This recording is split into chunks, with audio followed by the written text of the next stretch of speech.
Hello. Pipe, pipe, pipe. Welcome. We are having the Splatfest. Woohoo! I am Team Bread. I got bread on my belly.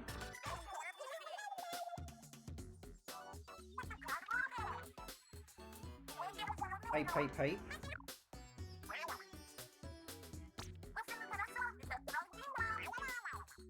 Alright. Breaking news. I don't think I booted this up since the last Splatfest.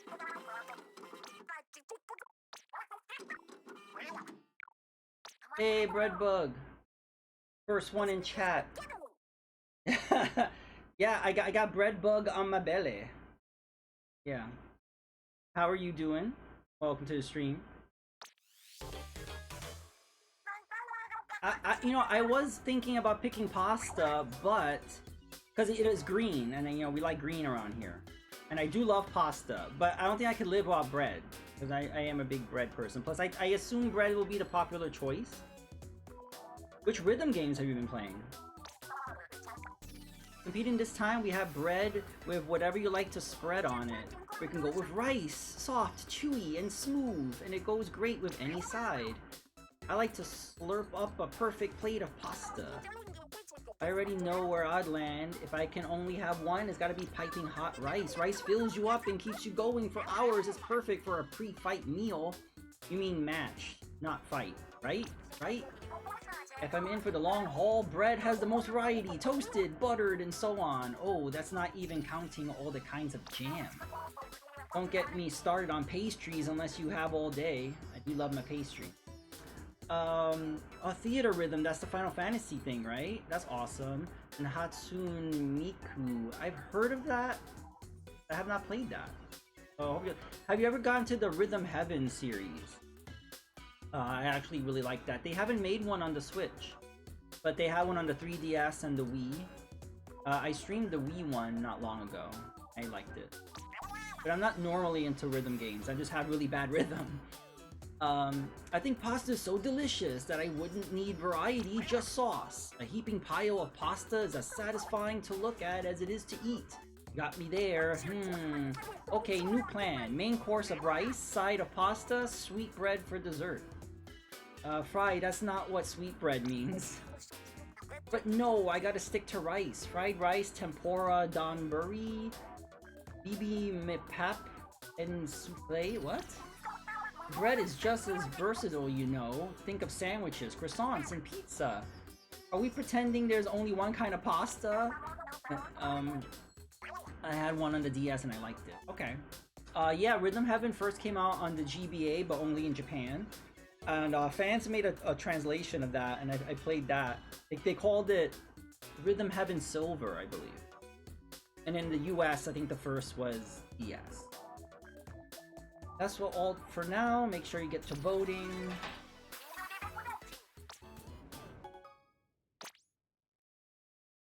This always happens. I really need to start this stream like at 8:04 or 8:05, but I always start it on the dot at 8, and I get there too early for the Splatfest to start.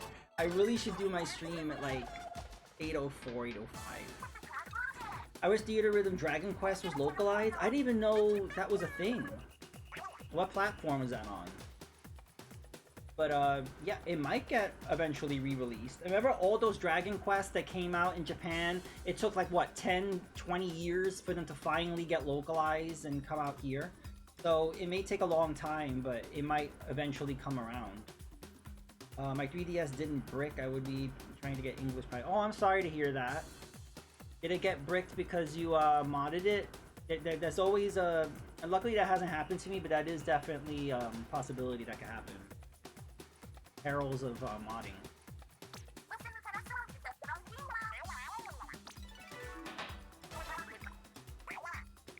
Alright. They brought back the Fizzy Bangs. I'm so conflicted about Fizzy Bangs. Like, I don't know if they be a thing. Wow. Rice is winning by a pretty big percentage, actually.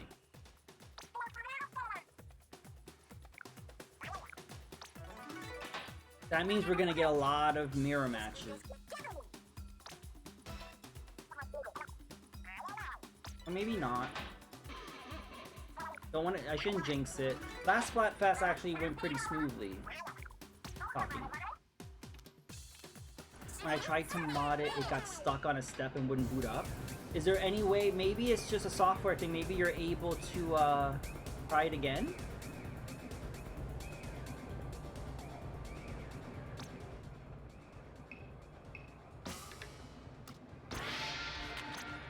All right.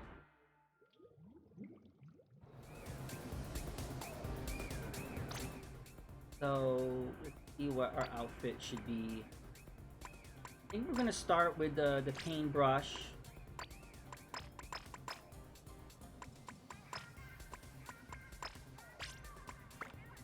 Can't change that. Oops. Let's see what the stuff that people are doing. Some pasta. Got some pasta reps going on. Oh, look at the little bread jelly. Bread jelly. It has a white light where the blue light was immediately turns back off. Oh, that sucks.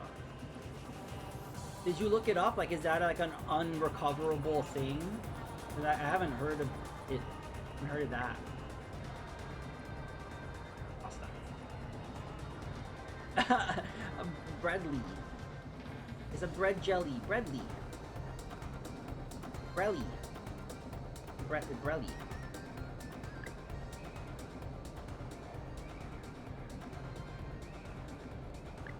There's a little brelly, bro. Ooh. Team cheesy bread. Yes, yes, cheesy bread.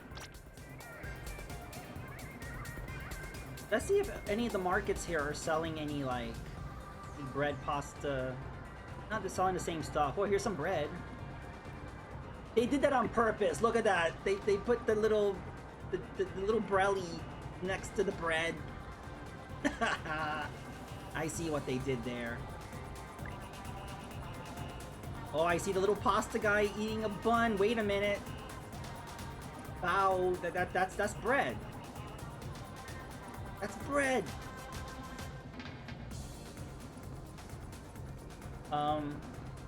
It says it doesn't have boot file, but I made sure I did many times and replaced it a ton. You have like a local place that you can go to, like a little indie store that does repairs? Because not everyone lives near one of those, but they can be really helpful. I think that's safer than like sending your system somewhere because you don't really know, but that's also an option. Or you could just say screw it and just get a new 3DS.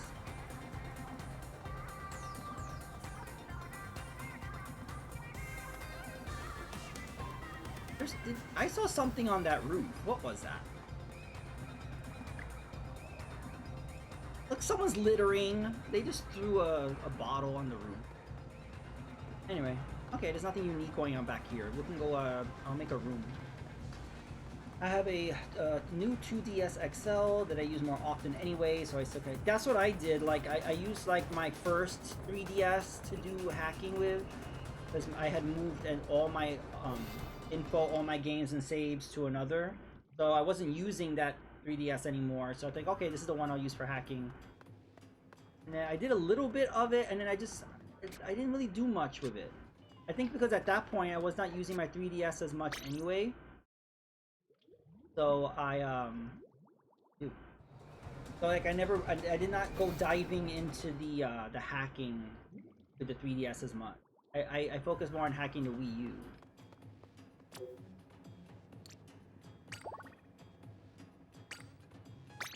Alright, so I am making a room.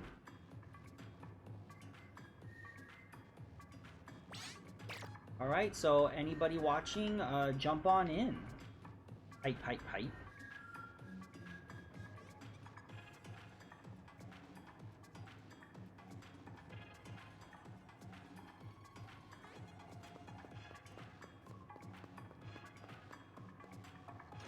I'm gonna turn on my turbo.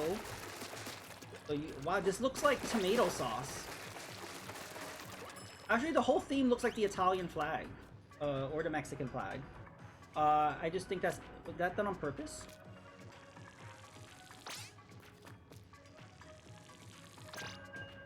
But yeah, this looks like tomato sauce.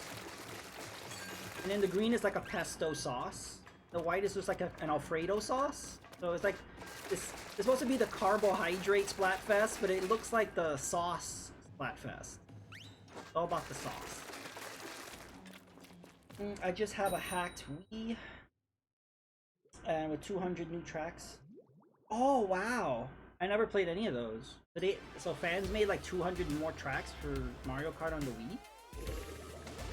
Wow, okay. But I don't know if you have a Wii U, but it's worth it because of the virtual console.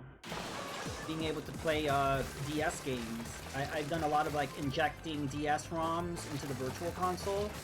And some games work really well and other games just don't work at all. I find that really unfortunate. There's certain games that I really wanted to stream and they just are not compatible. Maybe there's been advances in that. I did it. But like GTA Chinatown Wars didn't work for me. Metroid Prime Pinball, which I love, did not work. But pretty much everything else I did. Oh, that was satisfying.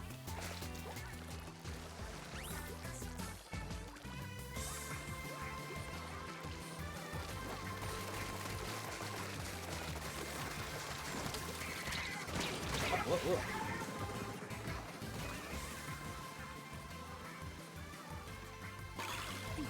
What's also great about modding the Wii U is that you can play GameCube games. So you just use Nintendo, and you have access to the entire. So you have access to the entire GameCube library, Wii library, Wii U library, and then all the virtual console stuff. So it's like it's a great all-in-one thing to have. And it doesn't stop you from using it like a regular Wii U. Not like it's not like you're changing anything really. Also, you know, Pretendo. Oh, have you tried Pretendo on the 3DS? I have not. I tried it on the 3DS. You don't have to. There's what I like about Pretendo is there's 2 mods. You can do if you have a hacked system, you could do a mod, but if you don't have a hacked system, you could just change the DNS server. And you don't have full access. There's some things you're missing, but for the most part, you can still play games online. I like that they have that option. But not everybody wants to risk modding your system, and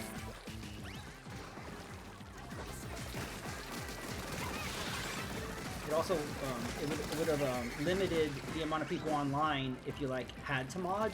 So I like that.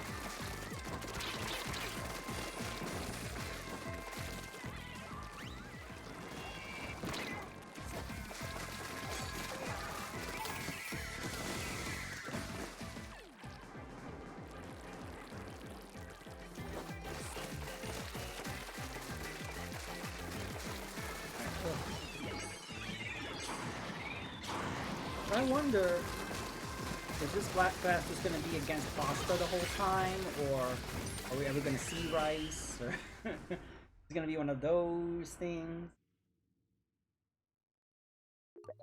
I think that we did okay. Hey, GG's.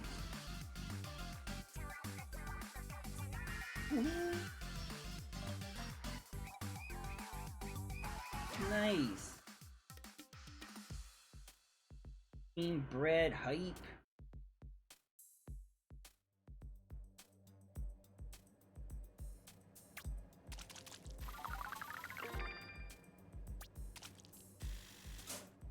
Nice.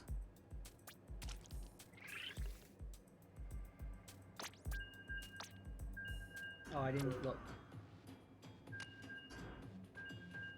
Got 5 splats in. Good.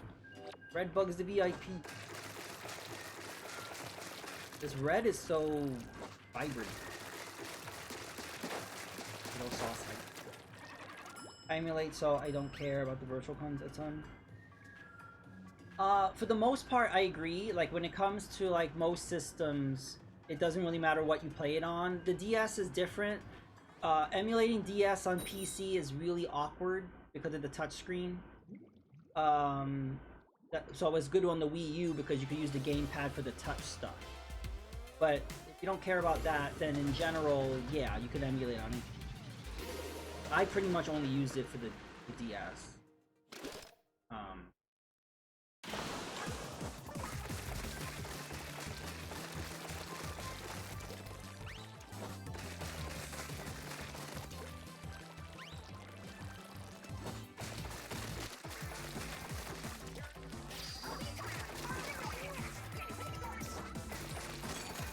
right. Here we go. Hey, we're against Team Rice. Okay. So it's like blood and seed. Really inappropriate. There was a Splatfest like this. What was it? Was it for Splatoon 1? It was Splatoon 1. Was it chicken versus egg, or I forgot what Splatfest it was. No, ketchup versus mayo. It was ketchup versus mayo. And it was just like the bodily fluid Splatfest. It was just so inappropriate. And I thought like Nintendo would never do that again. And then here we are. We did it again. Was 100% Ramani my Wii U. Oh yeah, no, I totally get it then. Yeah, I totally get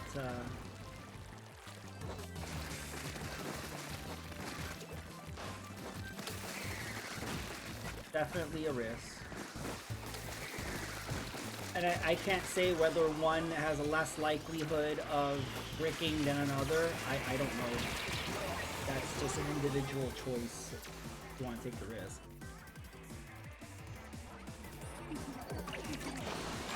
I feel like there's more fail safes, but now than when it was first doing it. Like I remember modding the Wii U at first, there was a lot of steps. It was like complicated. They streamlined that now. It's not as. I remember having modding the Wii. You had to do the letter bomb. You had to literally send yourself that red envelope with the big bomb inside of it. That was so funny. And then to do the letter bomb, you needed there were like 3 games that you needed. One of them was Twilight Princess, I believe. The one that I did was the Star Wars saga. I think that's what it was. Lego Star Wars? Yeah, it was like a Lego Star Wars something. And you put the save file on an SD card and you boot up the game, and then that would start the exploit.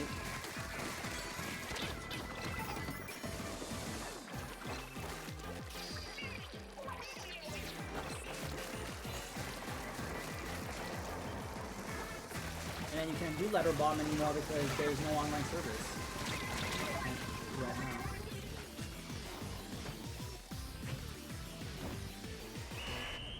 I think we won.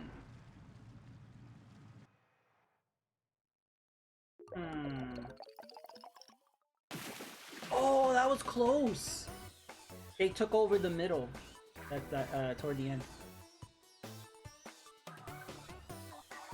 Okay, that was a good effort.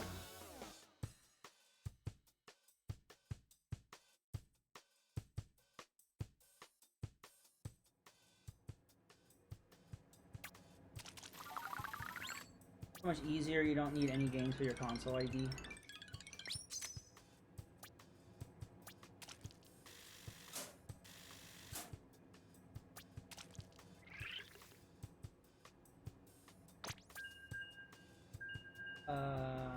I didn't get any splats that round. You can still letter bomb, that's what I did. Okay, you can still letter bomb. Okay, I thought you needed like online for that.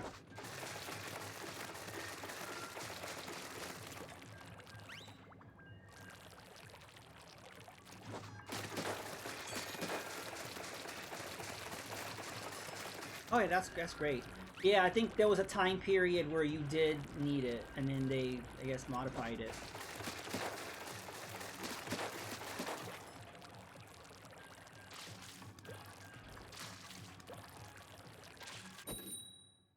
But Like I said, you could use Pretendo on your Wii U. That does not require any modding.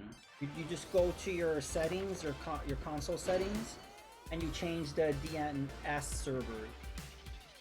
And then you have to make a new Nintendo ID though. This is a 10x battle. You have to make a new Nintendo ID, but that doesn't affect your save files or anything from what I've seen. So, because I made the new Nintendo ID, and then I booted up like Mario Kart and Splatoon, and all my saves are there. So,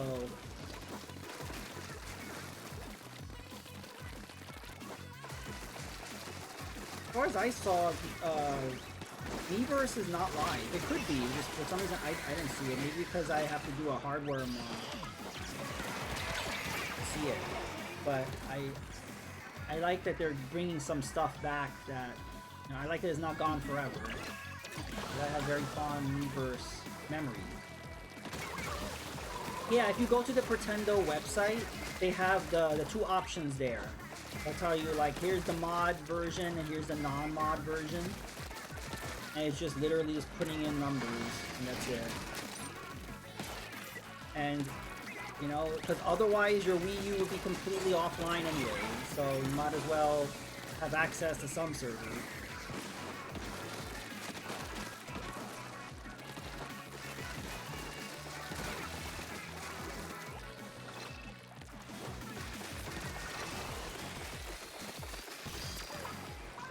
Booyah!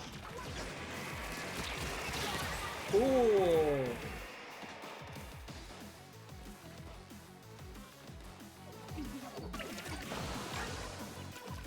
Yeah, I haven't checked how popular Splatoon 1 is on Pretendo. I'm sure we're playing it. Maybe I'll do a stream at some point.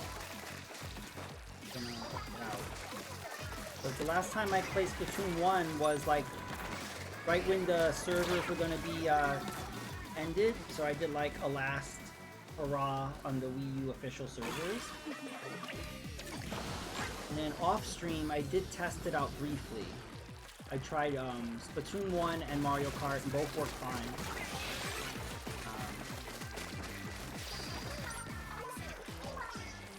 Stitched and I want to play Monster Hunter 3 Ultimate. I don't know if you're into Monster Hunter, but both Stitched and I like that version the best. Like, they've made huge improvements on Monster Hunter and like World and Rise and stuff, but there's something about that one, because that was my first Monster Hunter, and they kind of dumbed down the game to make it more accessible, and I think that's good, but I kind of missed where they made you work for it more. Now they just kind of like do everything for you, and it's kind of like an arcade version of Monster Hunter now.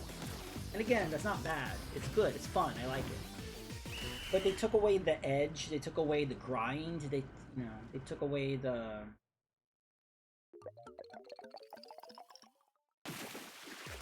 Wow! I don't know how we won that. If you look at the map, it's mostly green. How the fuck did we win that?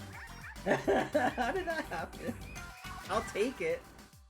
But that map was mostly green. You know the other team is freaking out. You know that other team is like, what the F? They're flipping tables and they're throwing their Switch out the window. And woohoo, 10x battle! Somebody rigged it in our favor. I'm only okay with rigging if it's in our favor. Alright. Wow, Breadbug, you took out 8. Hype. Yeah, I feel like... 46 to 41? I don't know, it doesn't add up.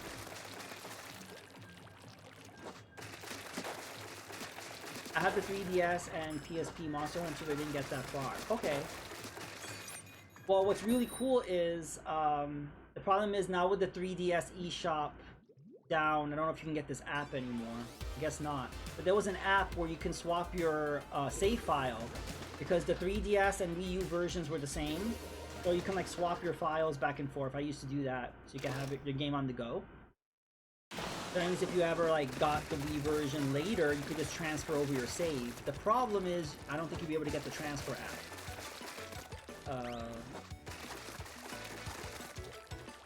Even with Pretendo, no. That sucks when they shut down things, because then things become not available.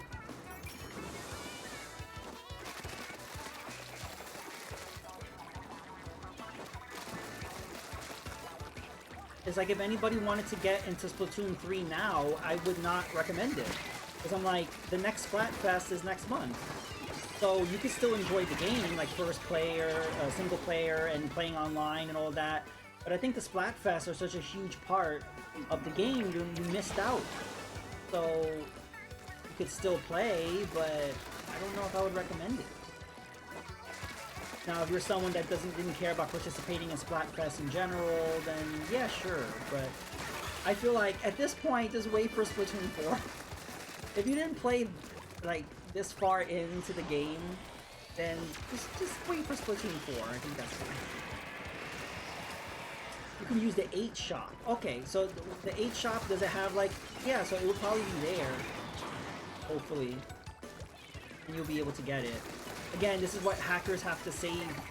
Hackers have to be the ones for preservation, because little apps like that are just gone. Another example is Skyward Sword on the Wii. There was a huge game-breaking glitch that if you did things in a certain order, you couldn't move forward. And so Nintendo made an app. It was like, what happens is, on the Wii, you couldn't patch games. The system wasn't built for that. So they made an app that you boot up the game through that app, and that would correct it. Now, that's not available. I mean, you could just play the Switch remaster and not... But let's say you decided to start your Wii collection, and you bought Skyward Sword. It's like, well, hopefully you didn't do it in a certain direction, in a certain way, because then you'll be screwed. But I'm sure there's a Wii shop, that a place to download it, because fans are good with that. That's the problem when servers go down. Like some games are dependent on patches. They get released all broken and stuff. And then what are you gonna do? There you go. At least then on that fan-made Wii shop you can download that Skyward Sword thing. Because otherwise, that would suck. Because that glitch happens pretty far in the game. It would suck to have to start over. Luckily, I hadn't encountered that glitch. I downloaded the app just in case, but I did it in the order Nintendo wanted you to, so I didn't, you know. Oh, that was rough. They were good. Mr. Blob.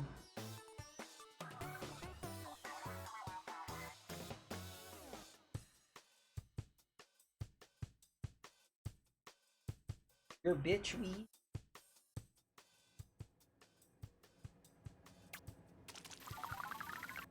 Well, the thing about Nintendo's like hardware, like the Wii and the DS was very finicky with what Wi-Fi it would connect with.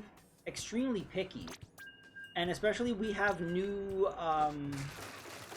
signals now. Like I think modern Wi-Fi signals are very finicky and not that compatible with like Wii and DS.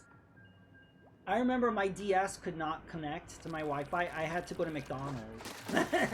McDonald's Wi-Fi was perfect for the DS. I don't know why, but I could always connect to McDonald's.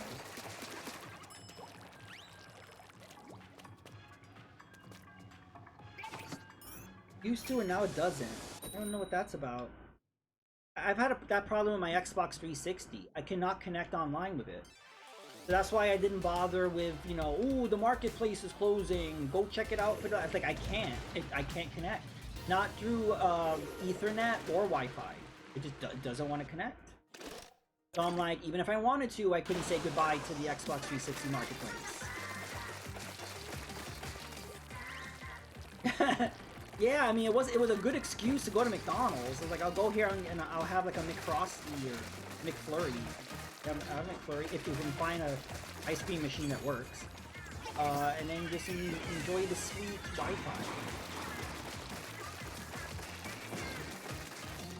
Yeah, I feel like Nintendo made a deal with McDonald's and made sure that their Wi-Fi was ES compatible. Because it was perfect. I don't know how that worked, but it was perfect. Oh no.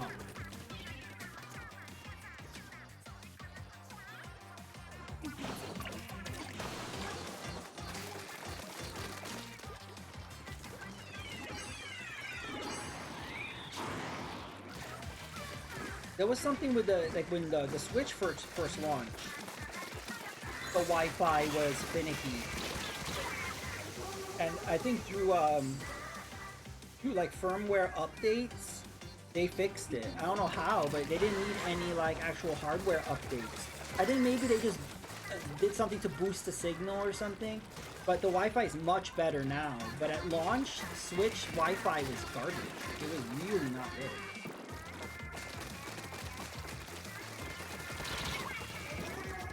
I think people have problems connecting to their Wi-Fi, and but yeah, it didn't take that long. But they released the patches to fix it. Hey, Stitch! All right.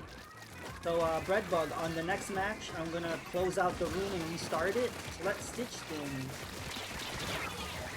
We've done a few matches. It looks like tomato sauce. We're just throwing tomato sauce everywhere. Yeah, how are you doing?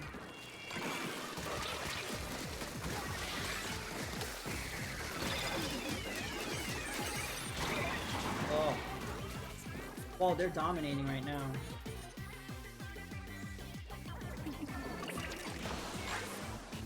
Bread, how you? Yeah, Shroom Froggy got some bread on the belly. And fizzy bombs. Ugh. Alright. We've been getting rainstorms like every day. Like every day. Because all the storms that were happening in the south, they all came up the northeast. And so we've been getting tons of rain. Tons every freaking day, it's rain. Which I would rather have that than deal with a tornado, so I'm fine with the rain.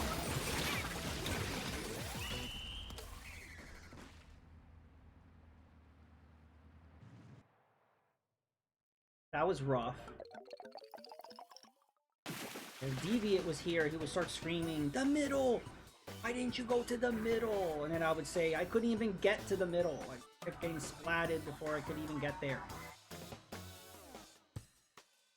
Okay, so again, I'm going to close out the room. Yeah, they literally dedicated this Splatfest to you.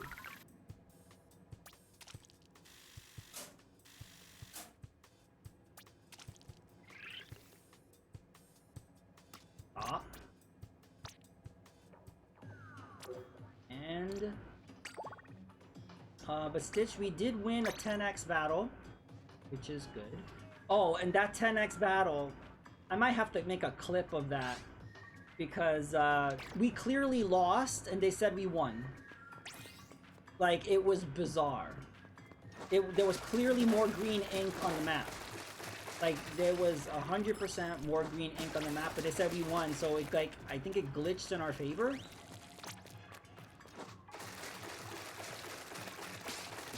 Like, you know that other team was pissed. That's happened once or twice. That doesn't usually happen. But I feel like there are times where I notice the wrong team wins. At least visually, it doesn't look like the results are correct. So.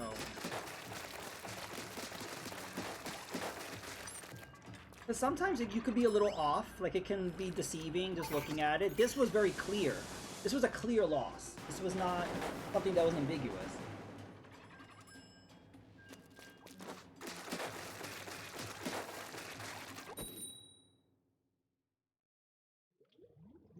Unless maybe someone hit a booyah bomb or something right before, and so even visually it didn't show it, but maybe it counted. That's the only way I'm thinking. I'm thinking maybe somebody did something that put down a lot of ink at the last second, and it just didn't show up on the map.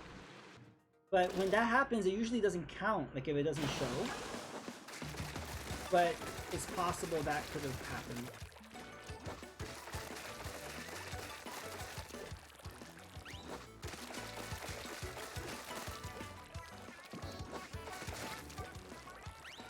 It's all marinara sauce.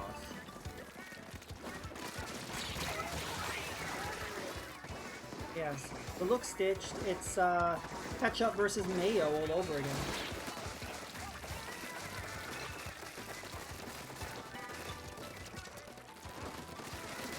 Ketchup versus mayo hype.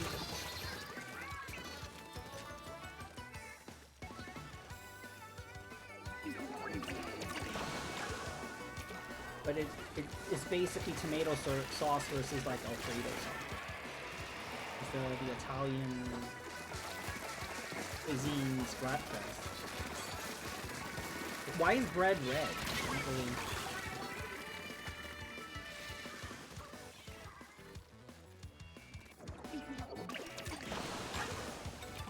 This is the marinara sauce you dip your garlic bread in.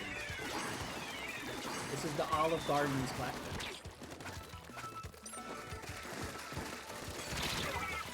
Oh. This is the second time this has happened. They block us at the front here. They're not letting us in the middle. So we gotta get in there.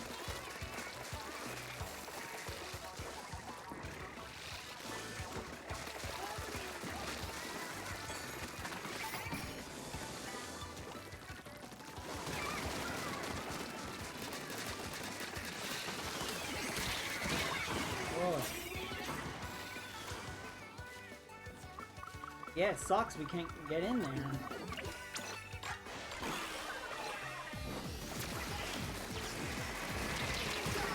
Alright.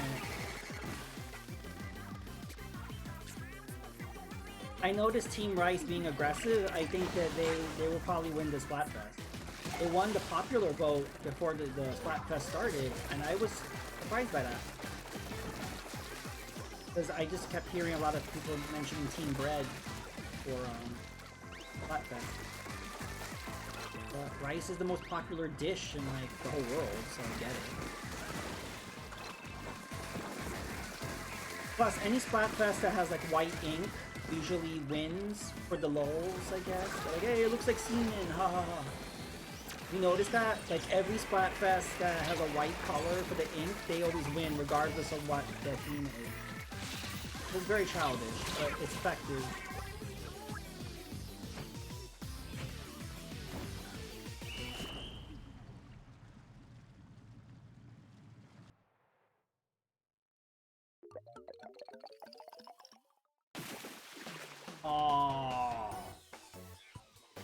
Oh, that was very close. We actually made a really good comeback there. If we just had like a little more time. Yeah, we were beaten by Team Seaman. Yep. Team Blood versus Team Seaman. This is the bodily fluid Splatfest.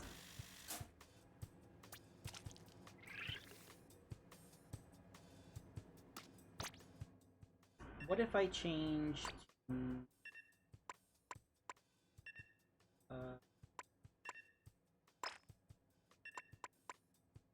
or I can do a roller. I'm gonna focus on putting down ink, because that's what we're losing. We're losing and not having enough tomato sauces there. So I'm just gonna...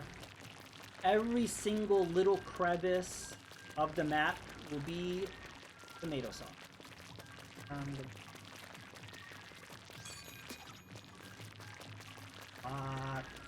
Marinara to dip your mozzarella sticks into.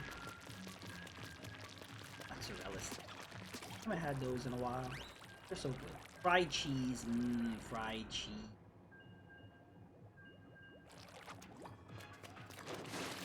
Hey Rick. Yeah, so that should be a Splatfest. Blood versus semen versus snot. Um, yeah, I mean, we needed a green color, so that's what that would be. How you doing, Rick? Welcome to Splatfest.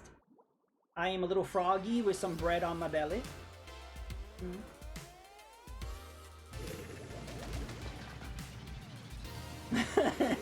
But yeah, what bodily fluid could... Yeah, because I was thinking like urine, so it would be like white, yellow, red, but it's green, so what other? It would have to be something else. Remember in the 90s, well, this game is very 90s, right? Like, it's very Nickelodeon looking. Remember how in the 90s, everything was gross out humor? Like, everything was really all about, like, farts and burping and snot, and it was, like, gross. Like, I don't know, that never appealed to me, even though I was a kid in the 90s. But that was the humor. So, all the video game ads were all just really gross out. Like, remember how they promoted Earthbound? Like, this game stinks, and they had like the scratch and sniff stickers. I'm like, what the fuck did that have anything to do with Earthbound? Because there was Mr. Belch, or whatever his name is, that enemy that looked like a pile of poo. And they went with it. As soon as Nintendo of America saw that pile of poo, they were like, this is our entire marketing. And Nintendo's like, sure. Yeah, we're doing pretty good, Rick. We won a 10x battle, so that's gonna count big. We're on a little losing streak right now, though, but we're catching up. How are you doing this evening? You could always join us if you're want to blow the dust off your copy of Splatoon 3.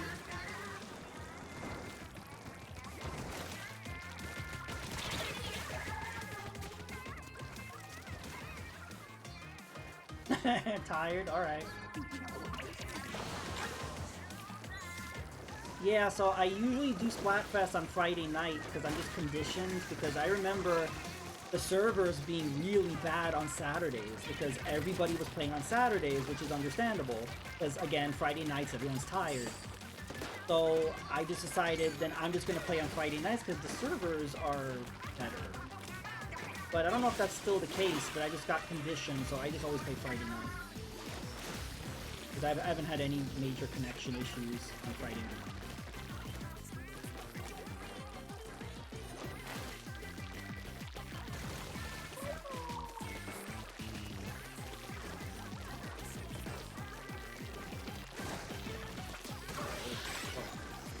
Wow, you have to be really sucky for me to like splat you with this roller, because this roller you have to bump into somebody twice.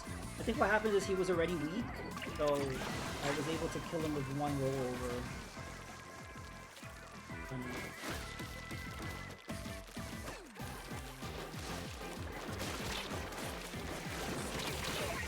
Yeah.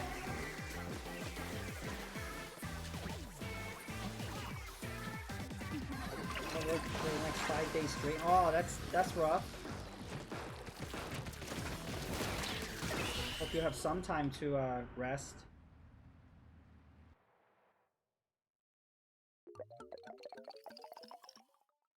Yeah, we won! GG!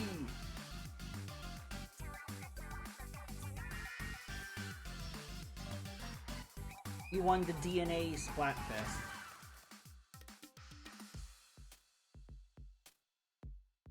Nice. Oh, Decide UI. I love Decide UI.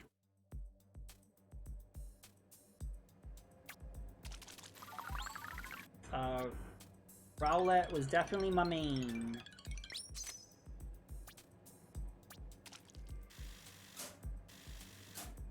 Yeah, I agree.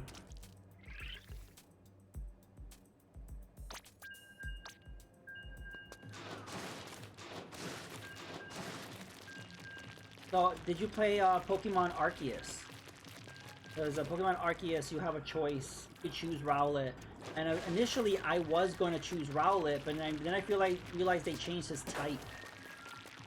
So Decide UI is no longer Ghost Grass. I forgot what it was. Was it Fighting Grass? That made me not pick him, even though I love Rowlet. I went with Cyndaquil because Cyndaquil's final form is Fire Ghost. And I was like, ooh, Fire Ghost, that's a good combo. And I had never picked Cyndaquil as a main. for, and he's a cute little guy. So I was thinking.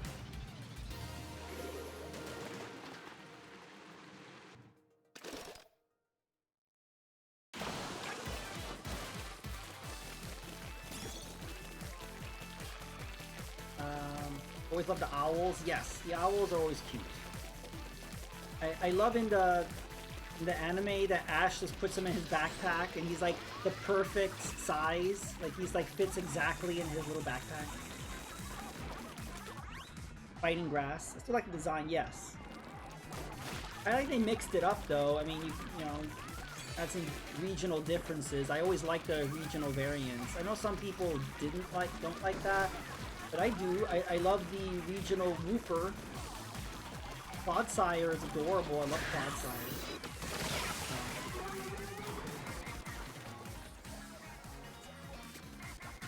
But Pokemon Arceus is actually my favorite. It was my favorite since X and Y. But I had issues with Sun and Moon and then Sword and Shield. So it was like a return to that, and then they kind of went backwards with Scarlet Violet. I mean, that game's fun, but I felt like they went back to the old formula instead of moving forward like they did with Arceus. I just felt like it was a huge step backwards. But it was, I still enjoyed my time with it. I had no desire to play the DLC because I was done. But you know, and I love Quaxley. Quaxley's adorable. We like ducks around here. Yeah, what about you, Rick? Did you play any of the recent mainline Pokemans? Because I skipped the remakes. I don't care. Like, I skipped Let's Play Pikachu Eevee. I skipped the Sapphire Ruby one, the Diamond and Pearl one. Like, I don't care about remakes. Just give me the new shit. I just want the new shit. So those are the ones I played. I'm assuming a remake of Black and White is coming at some point. There's been no announcement for it. We are getting a new Arceus, a new Legends. So I'm looking forward to that.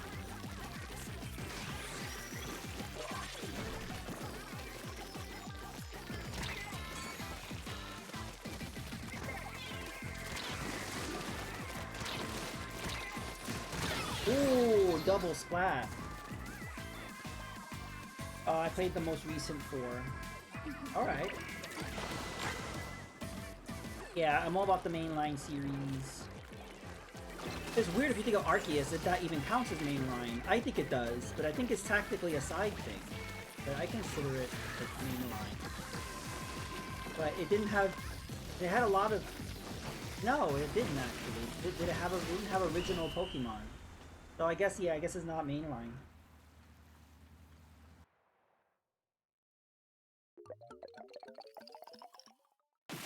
I don't remember you streaming Arceus. You might have. Oh, we lost. I need to change to a roller where I could actually roll over people. Because this roller is good for putting down ink, but it's not good for attacking.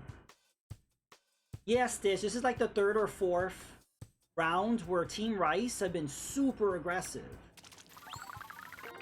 And it's weird because when I started the stream, we're playing against Pasta, and Pasta was kind of like not as aggressive. Like, we were able to, you know, we're on an even playing field. But Team Rice is just kind of like going ham. Let me see. What is a roller that I haven't used in a while? It could be a Kraken. So, I could use a bathtub. Well, I'll use it next for you, Rick. I'll use the bathtub.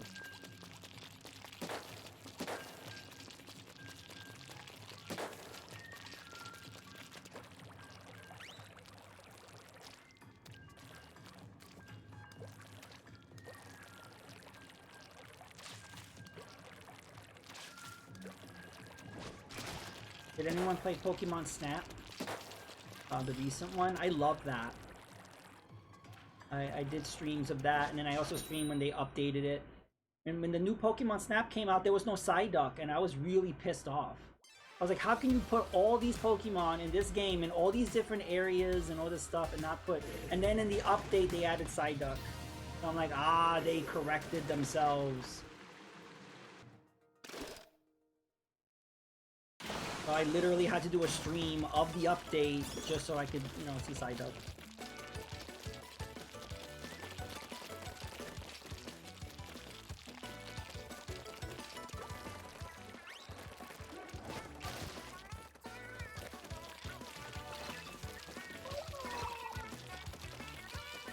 It's always interesting to talk to people because, like, some people play, like, each and every single Pokemon game, and then other people are kind of more selective. It's always interesting to see, like, what motivates people to play what.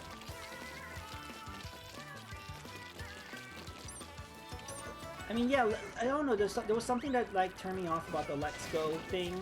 It was like, it was basically Pokemon Yellow, but then it's not.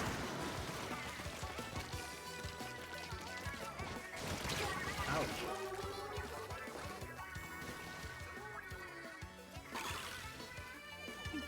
Oh yeah, people. No, the real issue was the remake of Diamond and Pearl, because it was not Platinum, meaning all the added stuff that was in Platinum was not part of that remake, and that pissed people off. Like, you're basically getting version 1 of the game. You're not getting, like, because I think a lot of people jumped on with Platinum, so I think that was an interesting decision.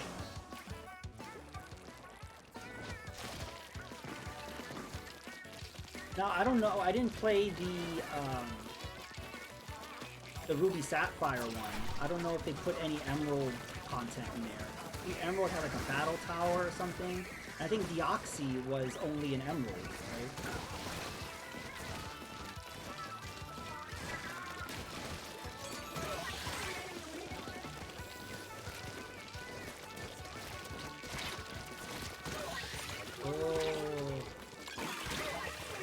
Someone killed me with the bubbles.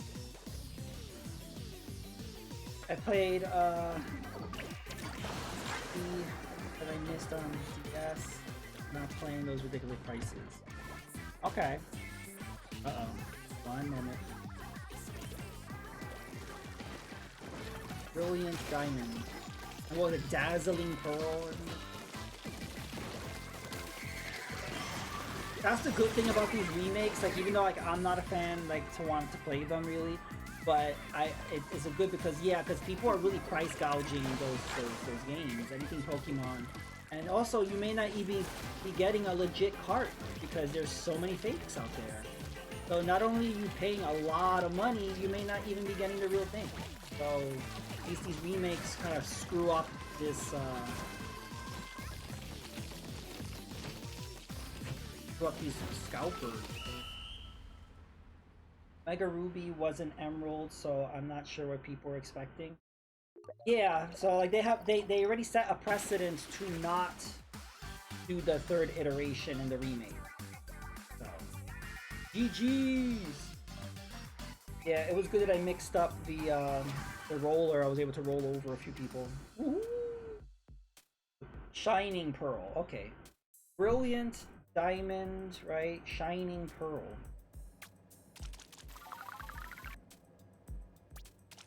Where did he come up with these names?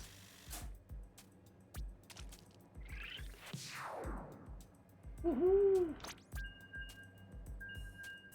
Wow, Breadbug 7. That was impressive. So Rick, if you want, I know you're tired, but if you wanted to jump in, there's room for a fourth. If anybody watching wants to jump in, there's room for a fourth.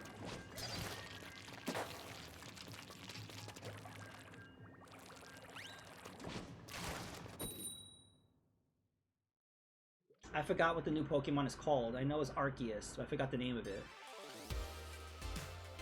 But it looks like it's taking place in a city. Wasn't it? Didn't it kind of like Paris? It kind of looked like X and Y. It had like a kind of Parisian city vibe to it. That reveal was like a long time ago, so I didn't really remember. And that's awesome because it's funny because, like I said, Arceus was like the first Pokemon game I really loved, and you know, after X and Y, and then now they're combining Arceus and X and Y. It's like, is Nintendo reading my brain? Because that's exactly what I would have wanted, something like that.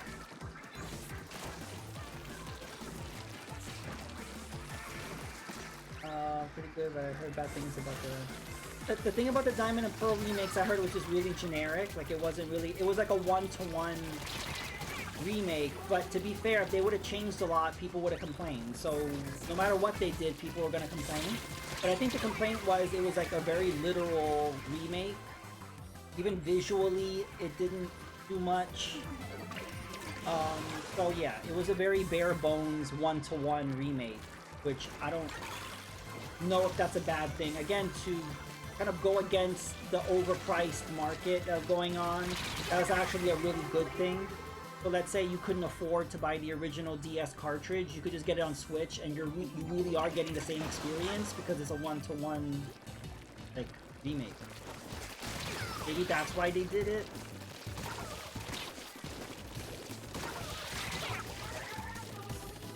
I'm pretty sure they moved past the third game. Yeah, remember how everyone was like, Pokemon Z.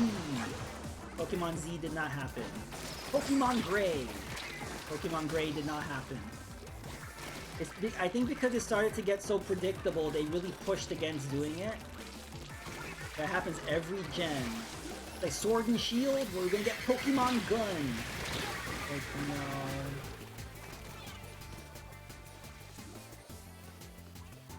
Legend Z plus A. That's why I didn't remember the name. Such a strange name.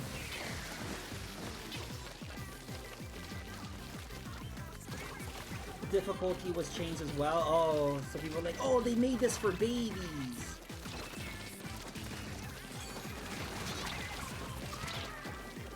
But you know, that's how it is now. The games get dumbed down. Wow, look, Team Pasta is acting like Team Rice. They're getting pretty aggressive. So much blood and snot and everywhere. This is disgusting.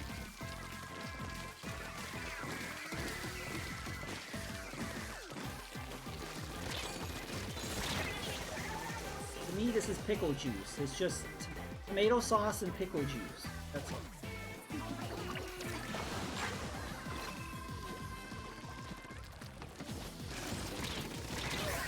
Oh, our whole team got wiped out.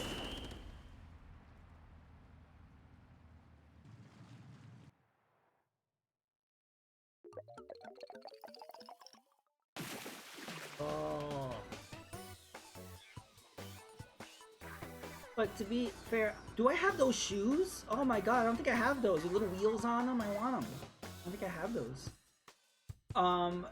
Yeah, games in general have got really dumbed down. That's why Dark Souls got so popular. Is because it was brutally hard, very unapologetically brutally hard. It's like, you gotta get good. That's where the whole term get good, because you had to get good and they were not gonna kiss your ass. And they're like, this game's hard, either take it or leave it.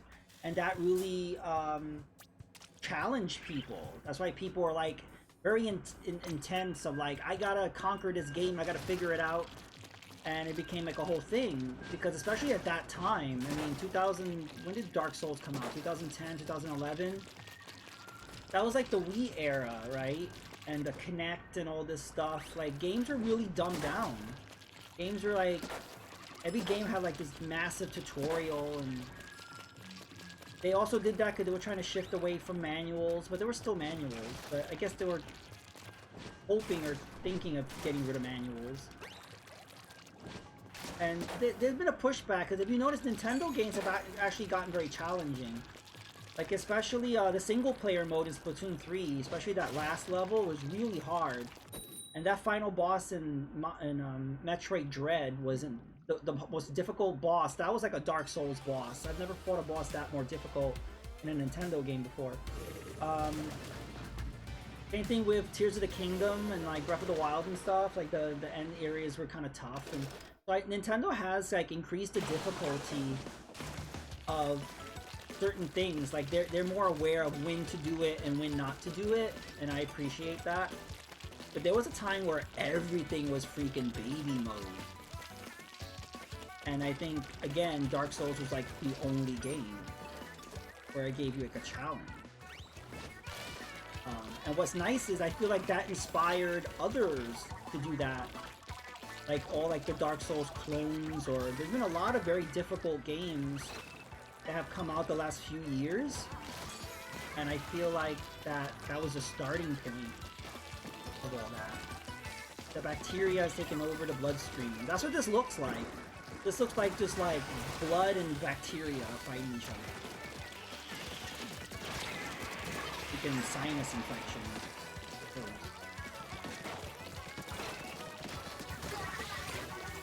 I'm just gonna roll over all these bitches. Roll over. What happens is by me taking them out, that gives the team time to put down their ink, because we really need... We're dominating, we're dominating. I'm gonna jump to Stitch.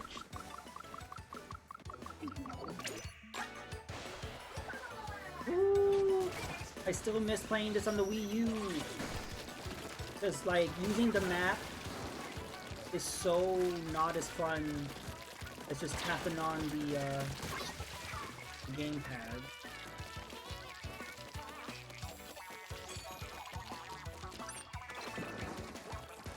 I will unleash the Kraken. Kraken, hiya! Woohoo! Bread Kraken! Oh, I got one! Carbohydrate Kraken, hi! I don't usually get a splat with the Kraken, because the Kraken is not easy to control. That was pure luck, he just happened to be in the wrong place today. Wow, we are dominating, jeez. Is there a way for us to get to their spawn point? Because I want to ink that area. There doesn't seem to be. Throw some fizzy bombs. There, take the fizzy bombs, there. Oh, got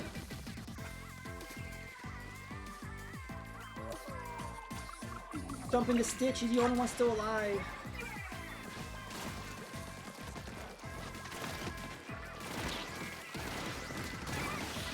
Wow, did you see that? I was like rolling on him multiple times and he kept like dodging my attacks somehow. Nice! Wiped them out.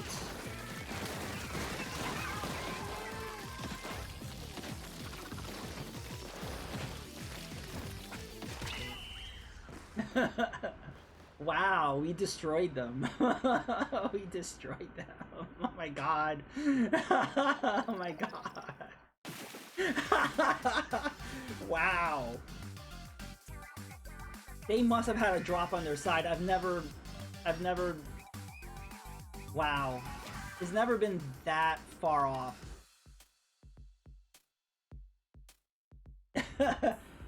They were down a player. Oh, I feel bad. I knew something must have happened because they lost spectacularly. I feel sorry for them. That was not fair. That was not a fair battle, but he won. Yeah, it's all Goober's fault. Damn Goober. Dropped out. But yeah, wow. Stitch got 9. Redbug got 8. Got a measly 6. Yeah, they were trying their best. But that tells you you really need a full team. If one person drops, you're screwed. There was a time where I think we won a match once. We were down to 3 and we won. Because you have to be against like a really incompetent team in order to feel bad, man.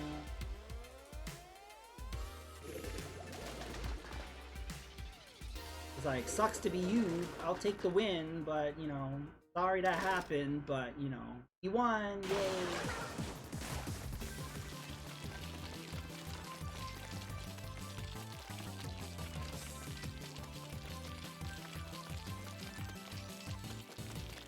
So I still don't know what I'm gonna do for the last Splatfest.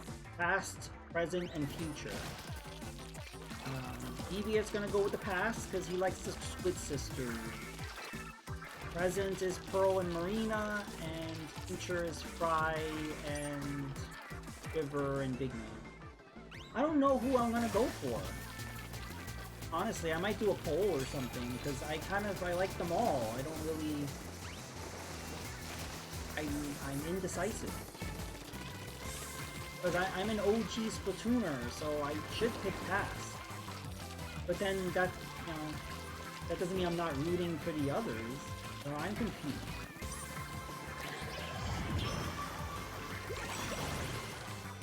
It's like, I love them all. You know what I mean? It's like, I kind of don't want to pick and choose.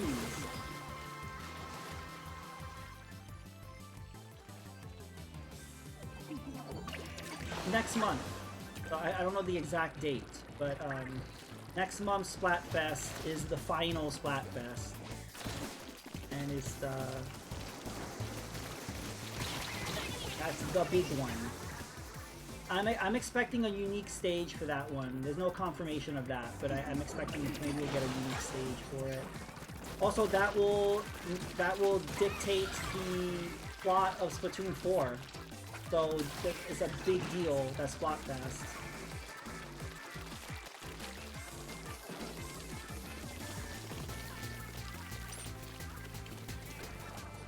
Yeah, I might be going to pass 2. You know, because I am the OG. Also want to know what the colors are. I think they did release the colors. It's always a factor for me.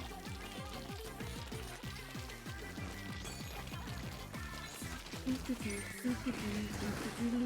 just putting my ass off everywhere.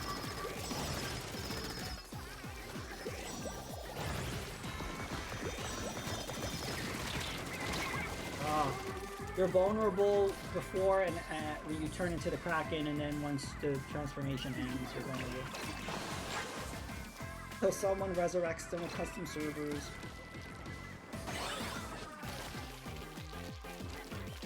That's true. So for right now, Splatoon 2 and 3 will probably stay live for a while, but eventually those Switch servers, they're all gonna go down. And then you're gonna get like Pretendo Switch Edition, you know.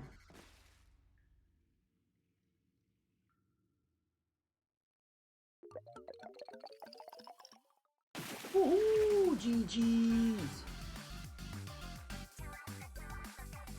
That's why when people get so sad and depressed when servers go down, I'm like, I don't know, you could just make custom servers. Like, I don't know, every time I hear a server going down, I always hear about fans making custom servers. There's some, the games as a service stuff that I don't think those can have custom servers, right? There's certain games you can't do that. Once it's dead, it's dead. Like Kevin, I really like Rumbleverse. And I guess there was no way of saving Rumbleverse. Because not many people played anyway, so no one would care enough to make a custom server. It didn't get much mileage. I'm gonna pick the bubbles for Rick.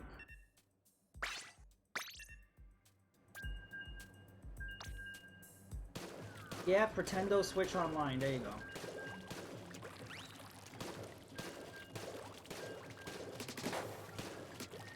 There are? I mean, I know I haven't gotten into the Switch hacking. So I don't know what games have custom servers on Switch. Plus, if you're gonna be playing your hack Switch on custom servers, you could never play the actual official servers. Like, you would have to just be online to whatever those custom servers are. Also, you would have to have a different account. Like, you would have to... That just seems too complicated. I agree, Rick, because then it gets complicated, because then you're gonna have one Switch that is the official Switch with the official servers, and then you gotta have like a whole other Switch that you can never go online with officially, but if you ever accidentally do that, you'll be boned.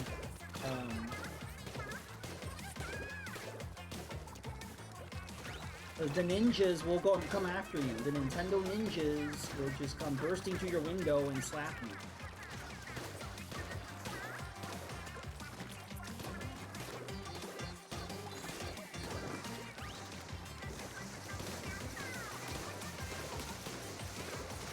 But that's why it's good when a system dies, Rick. It gives you a new little project to work on.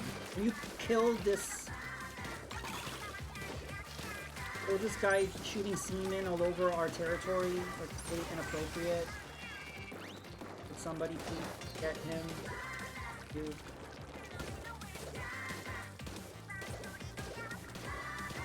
Yeah, I mean, it's actually kind of fun. It's like, yay, the system is dying, I can hack it now. Yay! Like a little project.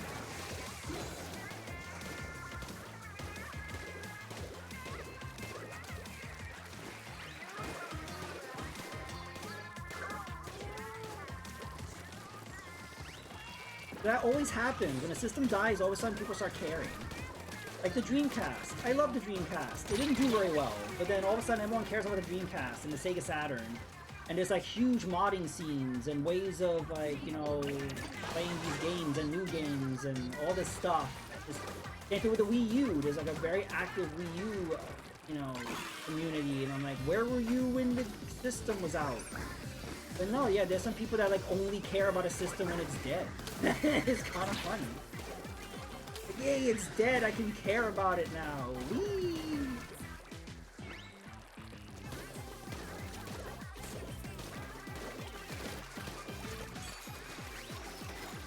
Well, yeah, I mean, the homebrew system does a lot of like fun stuff. There's some kind of basic stuff that... What bothers me is there's things that these consoles can do that the developers that choose not to do, so then the modders do it. Like just some basic features, and just some stuff that should have been there at launch, or should have been there before, and no, so the modders allow you to do it. Very basic stuff. One example is for the Wii U, there was no way to switch between the gamepad screen or the TV screen.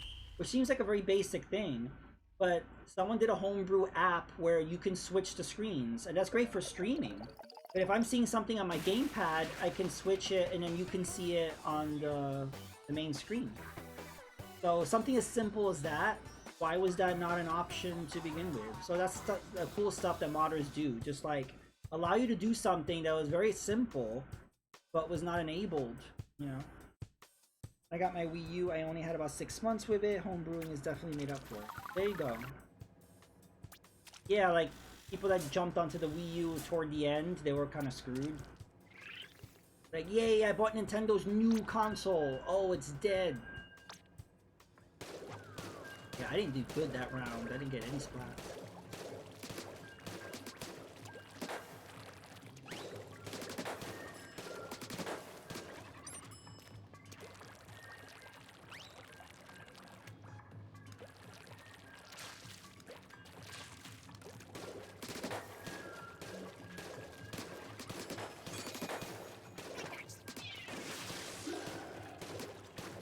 But what's good about the popularity of the Switch, that made people more interested in the Wii U, I noticed. It's like nobody cared about the Wii U because they didn't know about it, or they thought it was just a Wii accessory or whatever. It was just not in their radar. And then the Switch became popular, and then all of a sudden people were like really interested in the Wii U. I just heard a lot of people buying a Wii U used on like different marketplaces and like discovering like, oh, this is a cool system. It's like, yeah, they didn't support it. To be fair, there could have been a generation that didn't. Maybe they were too young then, and I don't know. It's never too late to show appreciation. Yeah, I was mostly 3DS2 during that era. I didn't get a Wii U at launch. It took a while for me to get it, because nothing at launch really appealed to me. So, but then I got it when like Mario Kart 8 and 3D World came out. Like, okay. And then Splatoon, I'm like, okay, there's stuff to play now. Okay. Same thing happened with the Switch. I didn't get it at launch. There was nothing at launch I wanted to play, because I wanted to play Breath of the Wild on the Wii U. So I'm like, so while everybody was busy, you know, buying their Switches, playing their Switch, I was just playing Breath of the Wild on the Wii U. I did not care. Then over time, a lot of games started coming out. So I think when Splatoon 2 came out, it was only a few months after launch.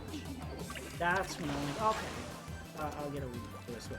I think the same thing's gonna happen whatever this new hardware is. They would have to launch with something big, because I don't buy consoles at launch. It would have to be something that I'm desperate to play. otherwise, I'm just gonna wait. Like, if it's... Like, I'm pretty sure it will be Metroid Prime 4, but that's gonna be on both systems, I think, maybe? I kind of thought it would just be on the new system, but it looks like it might be on both. Of course, on the Nintendo Direct, they didn't say for what console we're gonna be on. You know, so it might just be on the new hardware. But even that wouldn't get me just to buy a new system now. I would need... I don't know. Like, if they said a Splatoon 4 was like a launch system, maybe they were secretly working on it. Or maybe a new Animal Crossing. I think it's too soon for a new Zelda, so it wouldn't be a new Zelda. We use an emulation powerhouse. It is. It is. One of the first streams I call it Splatfest 1. Oh, really? Wow, that's going back. Yes. Wow. We won final Splatfest.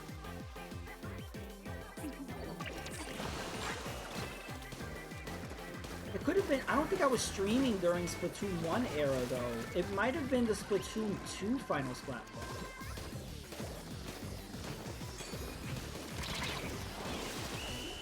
Yeah, no, I don't think I was streaming for...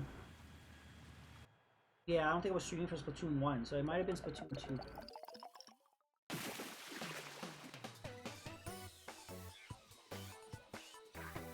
That was like 2019, 2018, 2019.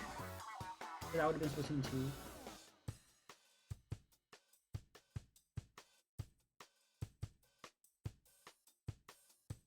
Iku and I go all the way back. We're OG. Yeah, so I believe that was Splatoon 2 then.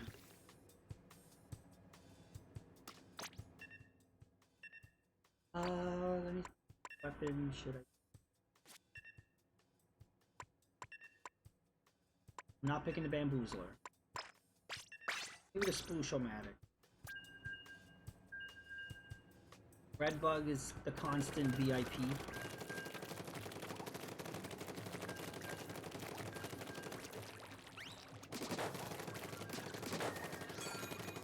What were you playing in 2018, Rick?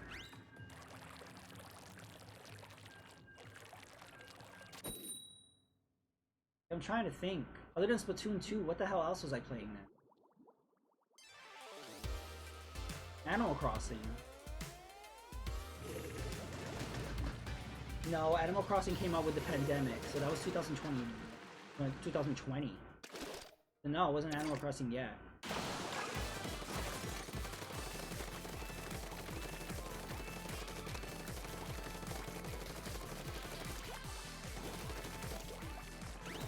Think of anything. I think of like Switch launch titles, like the launch window titles, like games that came out the first year of the Switch. Yes, I did play Dragon Quest Builders.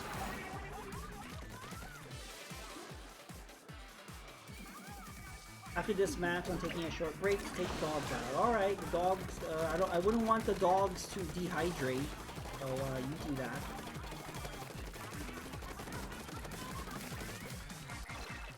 It's so weird that that's still the only Dragon Quest game I've played is Builders. I've seen the most recent Dragon Quest. It looks really good, and I'm sure I will like it. I just haven't gotten to it, but it looks really good.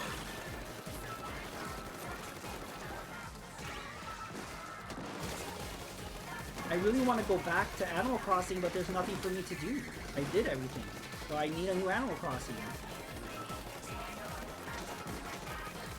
That's probably what's gonna get me to buy the Switch 2, whatever the Switch U, whatever they call it. And once they put that out, then I'll buy one. Hopefully it's better than New Horizons, because I had major issues with that game. But regardless, it'll be addictive no matter what. Builders is a lot of fun. It's actually a really good introduction if you've never played a Dragon Quest. Also, I'm not someone that likes Minecraft or like those kind of building games, yet I liked it, so it's definitely a game that could appeal to people, regardless if you like that genre or not, you know? Like, I like games like that. Like, I'm not an RPG person, but there are games that are so good that I still like them. You know, like Super Mario RPG or Chrono Trigger, or like... There's games that are just so good that it doesn't matter if you're not a fan of that genre in general.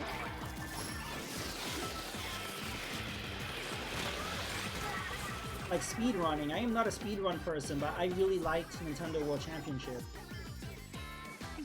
Of course, that game gets old fast. Like, after you do all the like, I'm working on trying to get S rank and all the challenges and stuff, and there's not much else to do after that. So, it's definitely not worth $60. Like, if you can get it for 20 or 30, that's the way to go. Because it's enjoyable, but it's not much there. I do wish they had more than 13 games. I think maybe... I don't think this will happen, but it would be great in a patch if they would put more games. Because I don't think they could add more challenges. There's already enough challenges per game. They just need to add more games. Like, add Star Tropics! I don't know what other first-party NES games they could possibly add. Or maybe Star Tropics. Woohoo! We dominated! Blasphemous with another... Yes, Blasphemous was really good. Minecart first tier. Love me some Captain of Mines. Fist bump hype.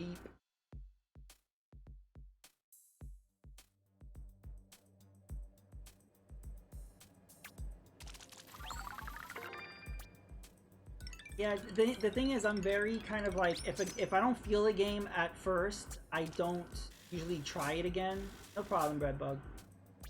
So like, I tried Minecraft once, didn't care for it. I actually tried Fortnite twice, and didn't care for it. So...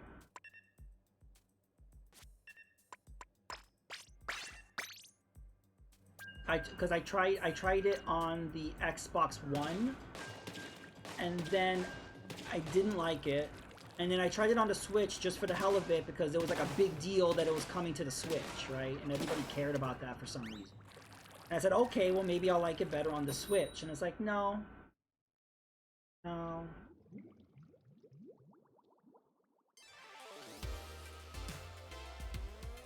The problem is like, I spent the whole time crawling. Like, as soon as I landed, as soon as the parachute, I parachuted, I landed, and I got shot in the back. And then I was just crawling. And then somebody took me out of my misery and then took all my gear. And then I respawned. And then as soon as I respawned, I got shot in the back again. And then I was crawling. And I'm like, this is boring. And so I stopped playing. So that was my Fortnite experience.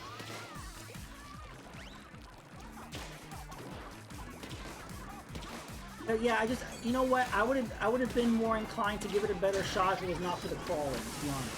If you take me out, fine, I'll respawn. I mean, that's what happens in this game. You take me out, I respawn. But it's, I hated the crawling. It was just so boring. And you're so vulnerable, and there's nothing you can do. And also, I couldn't find anybody. Like, my whole team was somewhere else on the map. I have no idea where the hell they went. And I'm just here by myself, crawling on the floor. So I was like, I would rather play any other game right now. No, I can understand Fortnite being good if you have a bunch of friends to play with. Like, you know, Kev has that group of people to play with, and so it's, you know, it's fun. I didn't have that, so it was a weird experience, and it didn't work for me. The games are always more fun when you got the friends to play with. There may be games that you don't necessarily like normally, but then you would like it multiplayer.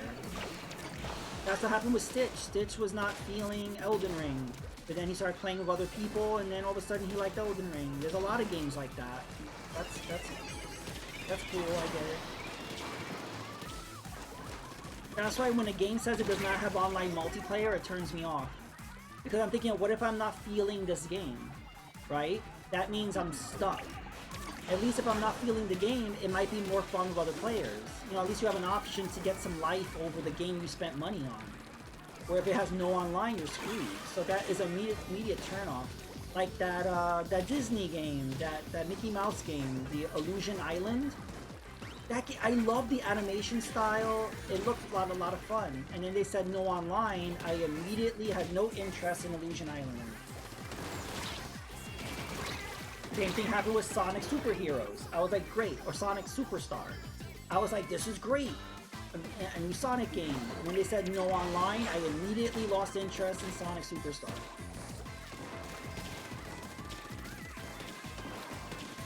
It happens all the freaking time.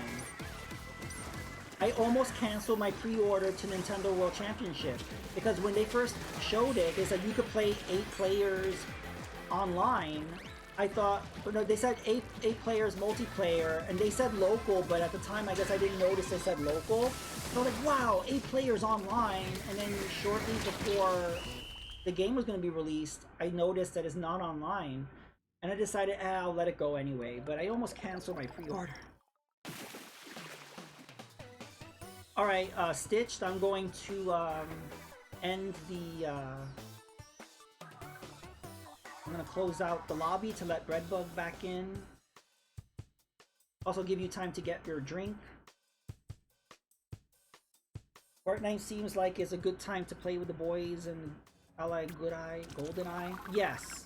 So if you get a bunch of people together, and yeah, I guess. I'm the opposite, more of a single player experience. I am too, but I guess since starting streaming, I've gotten more into multiplayer, and also just it gives you something extra. Like when you're done playing the game, or if you didn't really like the game, it gives you more options. And I don't know. So as a streamer, my idea of, because before streaming, I was pretty much only playing offline, just playing single player. But like being part of like Twitch communities and streaming changed my outlook of that. The thing is, the most popular online games I just happen not to like. Like I loved Exoprimal and I played it, I streamed it a lot and nobody cared. I streamed it so many times and just nobody was into it. And I felt bad because I loved it. And we're not going to get new content for that game now because nobody was feeling it. But that's the way it happens, you know, just no one was gravitating.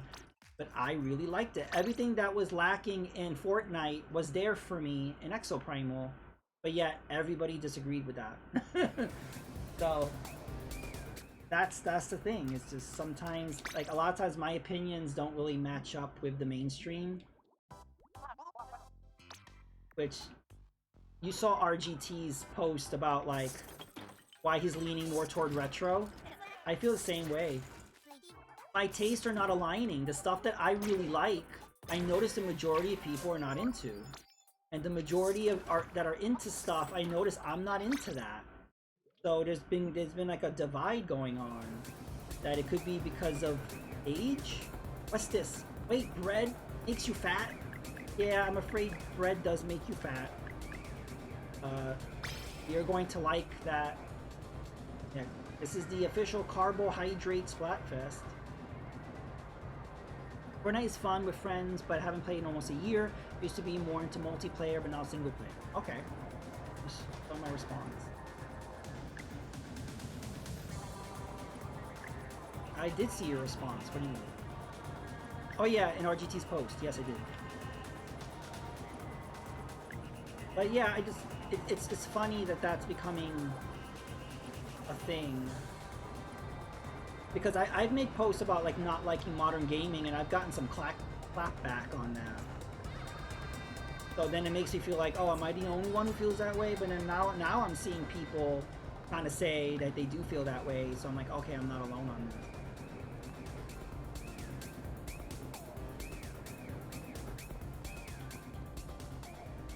Team Bread.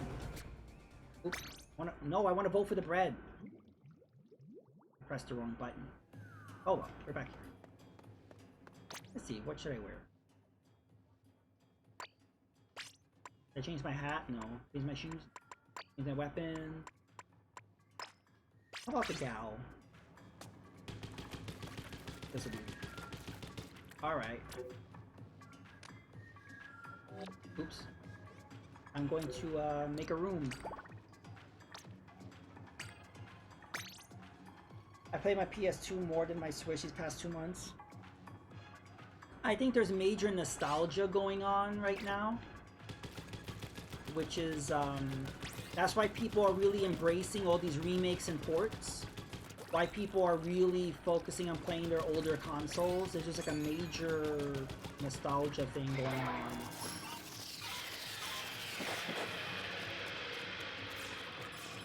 But that's what's going on with movies too. That's why they're using kind of like recognizable IP. That's how movies get made now. It's just, you need to like take an IP, even if it's from 20, 30, 40 years ago. It's just like, you need to like remake this thing.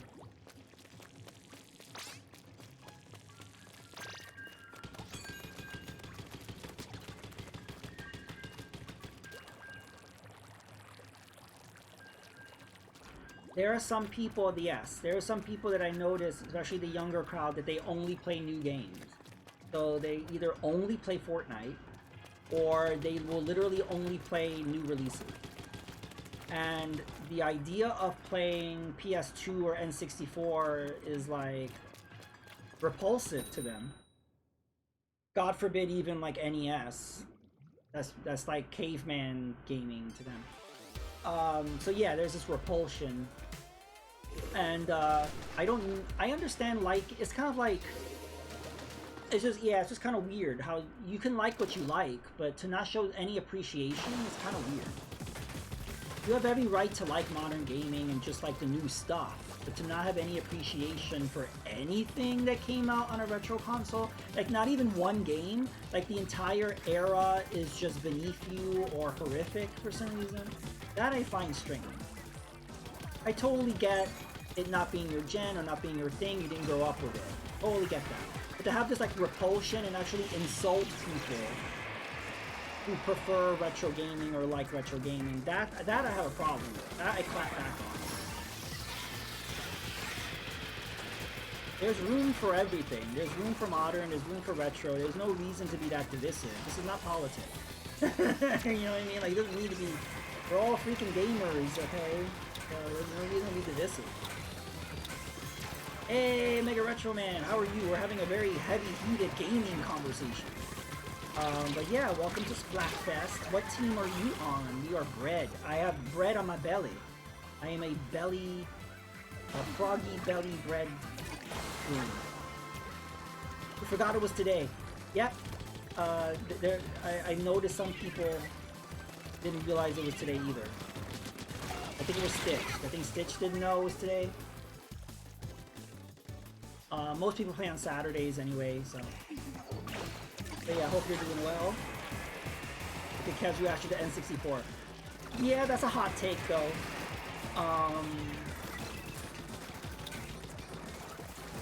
What happens is just Kev can't do tank controls. So that there's a lot of tankiness in all N64 games. So if you don't like that... But to be fair, there are games that the controls are really horrible to go back to now. Like playing GoldenEye and Perfect Dark, like that's difficult to like play the original control scheme of those games. So like, I get it. But then he starts talking shit about Mario 64. How do you talk shit about Mario 64? Like, you could like not like anything on the N64, but you gotta give some, you know what I mean? There's exceptions. Like, you have to, I don't see how you can dislike Mario 64, Ocarina of Time, Kirby 64, like there's certain games, Smash Brothers, I could go on and on. There's like a few classic titles. You could say 90% of the N64 library is trash, and I wouldn't necessarily argue with that. But there's some real gems, so to disregard the entire library is bullshit. That's just how I see it. It's not your cup of tea, that's one thing, but to like disavow it is like... Borderlands 2 is my favorite shooter. I've never played any of the Borderlands games. But there's gonna be renewed interest with the movie, even though the movie's getting horrible reviews, but it's still putting the name of the IP in the forefront right here. Ed never misses a chance to bag an N64, yep. As an Italiano, I have to go with pasta. Well, you know what's really funny? This whole Splatfest seems very Italian because the colors are the Italian flag. The red looks like, hey, we got a fist bump. The red is tomato sauce. The white looks like Alfredo sauce. And then the green looks like pesto. So this is all like Italian Splatfest going on here. It was said you would destroy the pasta, not join it. Yeah, so we are mortal enemies, Mega Metro Man. So like green and red are a good combination, I guess. We'll talk about... Would you dare talk shit about Fortnite? Maybe Nintendo's first party MC. Yeah, exactly. It's like when people talk shit about the Wii. Yeah, there was a lot of shovelware on the Wii, but then look at Nintendo's first party titles. They were really tight. Nintendo's the one who knows how to use their hardware the best. A lot of times, third party really struggle. They either do a really bad job doing something original, or they try to force feed a port that doesn't work. But Nintendo themselves know their hardware the best. So yeah, Nintendo 64 first party were the strongest. German B. What did I come into for talking shit about games? Oh yeah, Mega Restaurant, we were just talking about hot takes with gaming. There's kind of like, we're talking about the younger gamers that don't appreciate retro. And I was saying how it's understandable you like modern games, these are the games you're growing up with, but then there's this like disdain for all things retro, and then you get criticized for liking retro, and I think that's really weird. I mean, there has to be at least one or two old games that you like, but to disregard everything that came out before you were born is kind of ridiculous. It's like that with music and movies too. And the thing is, it didn't used to be that way. I mean, when we were kids, there was appreciation for what our parents were into. You know, but now, these brats, they're just kind of like... Ugh. Again, this is not everybody, I'm generalizing. But I'm just saying, like, these are the voices you hear on the social medias. We had tons of shit. Yeah, there was a ton of shovelware. But there were also a lot of really great games. The problem is, let's say you went into GameStop or a game store, you saw that entire wall of shovelware. That would paint a picture of the console to you, so I understand that. It was tough in the Wii era to find a decent game, because you had to literally dig through the shovelware.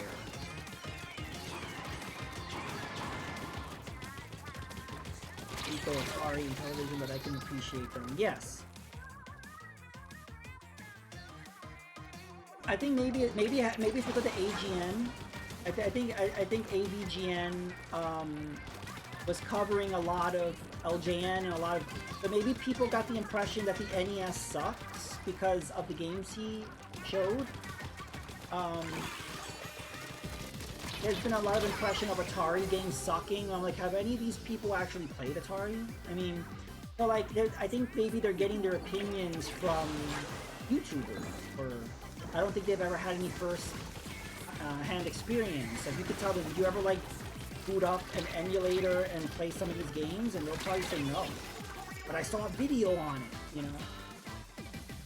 GameStop had all the shovelware because everyone kept the good ones. That's a good point. That's true. If you had one of like Nintendo's first-party games, you were not going to trade it in.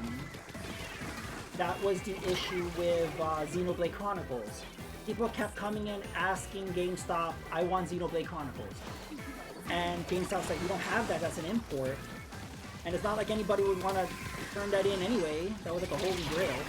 And so that's when GameStop went to Nintendo and was like, people keep asking for this game. Can we like be the distributors for it? And Nintendo was like, well, we don't gotta translate it. We'll just use the European voice acting. Just bring over that version, make it NTSC. And there you go. You got a Xenoblade. AVGN is satire. Exactly, but I think people took it very literally. I think people his age watching it took it as satire, but then the younger kids, like the literal children who watch that, took it as gospel, and then they grew up continuing to believe it was gospel. So you have people in their like 20s believing this shit now. That's the problem. But yeah, I think anybody his age watching it was laughing along. But like, oh look, he's talking about this shitty game because it's shitty. You know, that was that. And it's not Jane Rolfe's fault. I don't blame him. I blame the people who are too stupid to like know what they were watching. Not his fault. And it's actually not the kids' fault either. They were kids. So it was just kind of the circumstance if you think about it. It's not James' fault and it's not the kids' fault either. It's just I kind of wish there were adults around those kids to kind of like educate them, but that's asking too much, I guess. Or maybe he could have had a disclaimer. This is satire. There's actually really good games on this console. I promise you. I get the hate for the Atari because as someone who played many, didn't age well. It's true. There were the Atari games. Well, the issue with the Atari caused the whole crash to happen. And that happened because people went to the arcades and they had fun playing these games, and then Atari lied to them and told them this is just like the arcade experience but in your home, and people bought into that shit. But then they go and play Pac-Man and were like, this is nothing like the arcade version, this sucks balls. And then that gave a horrible impression of the home console, which is why Nintendo knew that toy stores would not sell their console, so they had to promote it as not a console. If you look at all the marketing, they called it the control deck, the entertainment system. They made it look like a VCR. That was all marketing that was genius, because that worked. And then it changed the whole viewpoint on what a console was. If not for that, you wouldn't have had consoles after that. They literally saved the whole market. But yes, but then Atari games started to get much better if you ever played the Intellivision arcade games. I don't know what they did. They used a more advanced chipset, but their games were not flickery. But if you notice, a lot of Atari games were so flickery, it was distracting, it was horrible. But so yeah, that's why I wish Activision would put out, maybe now Microsoft, since they own Activision, put out, an Atari collection, because Atari doesn't own the rights to those games, so those games cannot be on a collection. But that's when Atari started to get really good, when Activision was doing it. In my opinion. My only gripe was when looking at Sky Kid on the NES, he apparently just had done a video on that game and the price shot up 5 times. That's another issue with AVGN, that if you were around in the early 2000s, NES games were worth nothing. So you could go into Funko Land and just buy all these games for pennies, literal pennies. Because there was no value in NES games. No one gave a shit about that. Then when AVGN happened, the late aughts, mid aughts, all of a sudden the prices started to shoot up like crazy.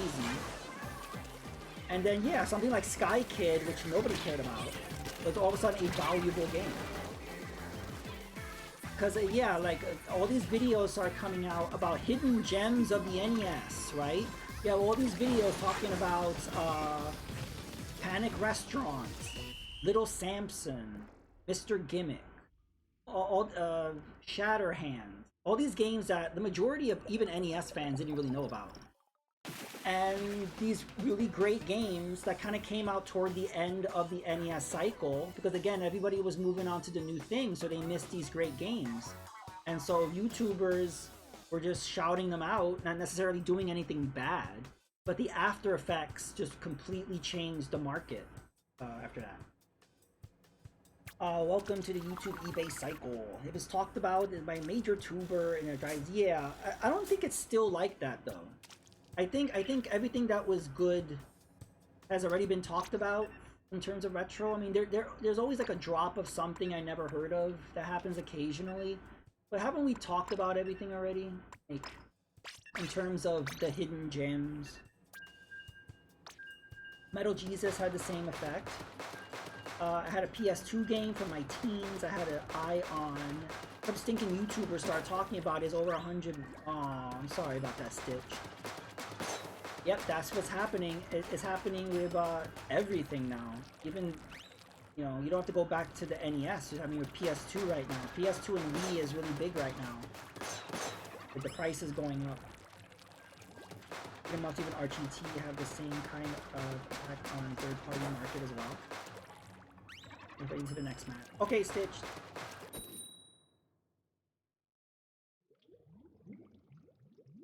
I petered off after the Heritage auction, graded PS cash market. I stopped collecting once the whole like WADA graded shit started happening. It turned me off. Like, it was just gross. It's also not fun collecting anymore. It's just the jacked up prices and just you don't know if you're getting a legit part now or I don't know. The YouTube space and I don't know. It just kind of and maybe that's just the natural cycle of things. I don't want to blame anybody. That's just the way it goes. But it kind of soured retro collecting. I know Metal Jesus had that effect. Some were like, no, he doesn't. But what was the price of the game before he showcased it? Yes. There's definitely an effect. Eat him off that you can eat it back. Ooh. Ooh. You're spilling the hot tea? Why don't you like the beat 'em ups? I personally don't follow him because he's a little too... You know how there's YouTubers that are like extremely like... This is very popular, I notice, on YouTube, and they talk really fast, they're very energetic, they're super edits. That makes me nervous, I can't watch that, which is why, like, I try, and streamers are like that too. I like to have a very chill vibe, I like to watch chill things. So I'm not against people with personalities like that, because that gets the views. That's just not something I personally like to watch, because it gives me anxiety. It makes me nervous. It's like, can this dude chill? Because he's like, it's too much. But beat 'em ups is funny though. He's like, he's good at what he does. It's just, it's not, I can't watch. I used to follow him, but he's just a little too, and also his takes on certain things toward the end I don't know. I think you see a true side of Woodhawk. I'll explain in a moment. Oh, Rick, you had the same experience, maybe? I don't know, maybe he changed. Like I said, I dropped out a few years ago, so I know he does a podcast now, but so I can't really speak to how he is now. I can't judge that. But I could just say that his energy just kind of was a little irritating.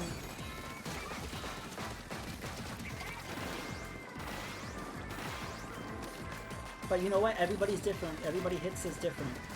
There are some people that are really popular and I watch their videos and I'm like, I could see why people like this person, but I can't deal with this. And it's a shame because there's some other people that I really like and they have like no followers. And I'm like, I really wish this person got more views because they're really good. We're being destroyed. What the hell's going on here? Oh no. I feel the same way, Stitched. I was a huge fan in the beginning, like 2018, 2019, 2020, and then I petered off. Each one of them had like a situation that turned me off, so then as a whole, I moved on.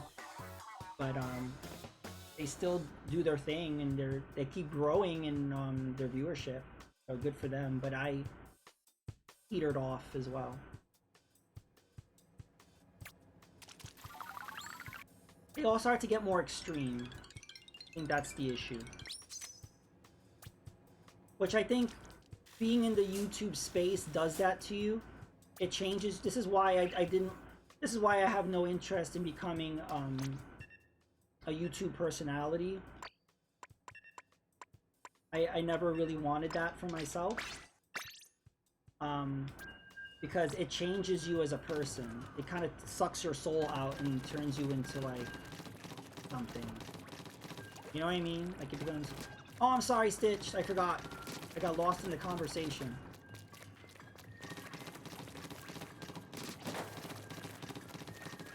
But sorry, Stitch. The next round I'll end. Yeah, Stitch. I don't want to dump on them either. Like I don't like negativity, but sometimes circles of people just don't match with you, and so you move on, and that's fine. It's like relationships. It's like friendships, romantic relationships. Sometimes you just grow apart, and it's not something to blame on either side. You just move on. They served a purpose, and then they no longer serve that purpose, and that's life.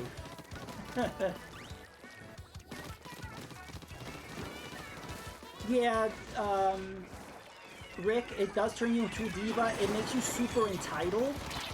And it prevents you from perspective. It's like any celebrity. It doesn't matter if you're a traditional Hollywood celebrity or if you're a YouTube celebrity.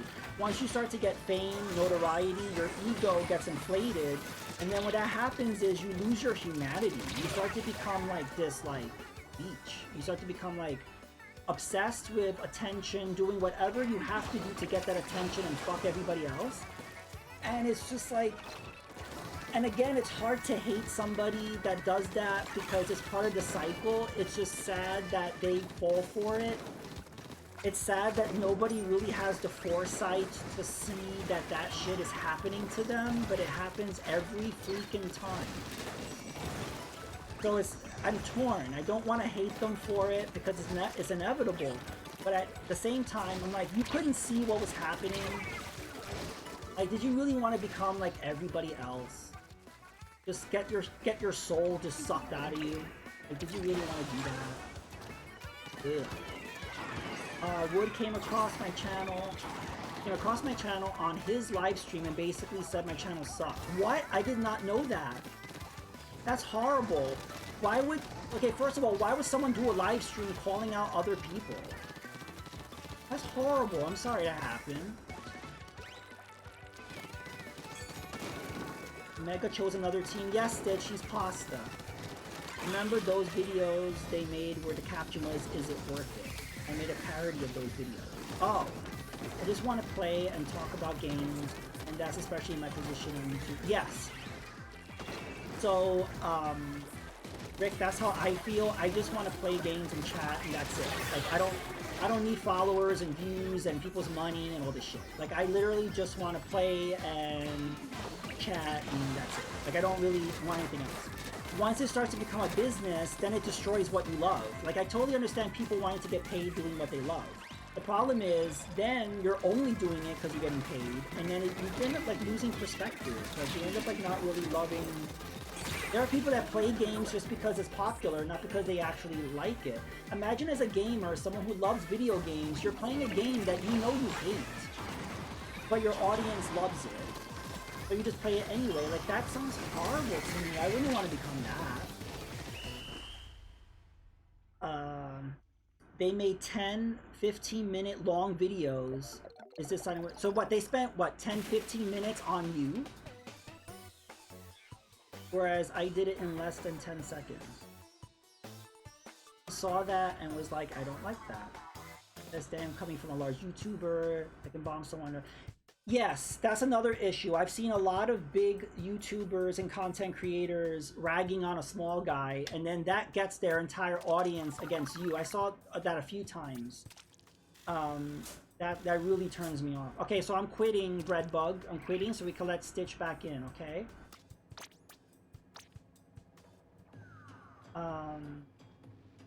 But I'm still be better than his asshole ever be. Wow.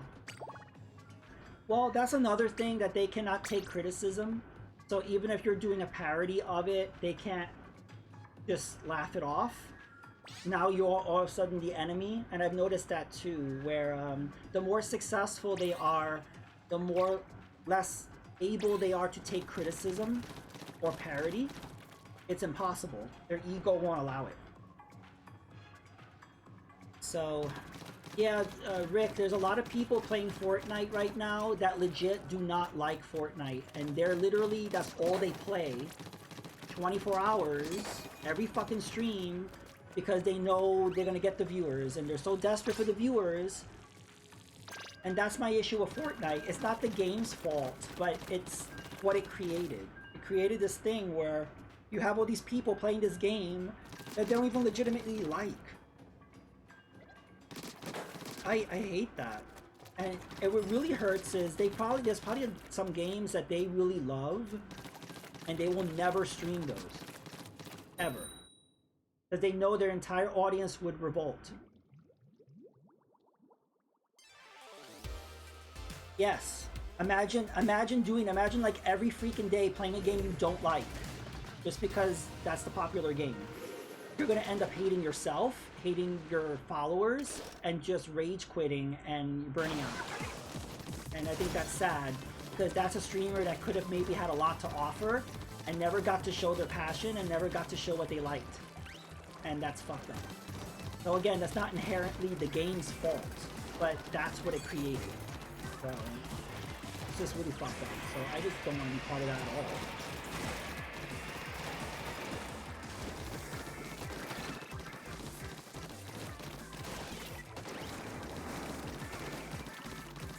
But yeah, Mega Retro Man, I'm sorry that happened to you. I was called out by somebody too that I was a fan of. This is before I started. This is when I literally was just starting streaming, so I wasn't really a big streamer. But I called him out on something in a comment, and so then he went to one of my videos and talked shit in one of my, and it wasn't even about the video. He was just like retaliating, like, oh, you're gonna say something in my comment section, I'm gonna say something in yours, and I thought that was so petty. And I was like, and I called him out. I was like, that's really petty for you to do. Like, that was not necessary. If you want to make a comment on my content, you can do that, because that's what I was doing. I was commenting on your content. Don't just talk shit just to talk shit, you know? So I was like, well, that's the end of me supporting you.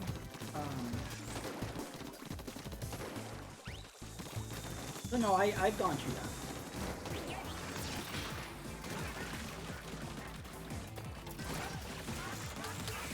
Especially when I was just starting out. I mean, I think at that point, it was just game video. There was no camera or mic. I was just trying to figure out how OBS worked.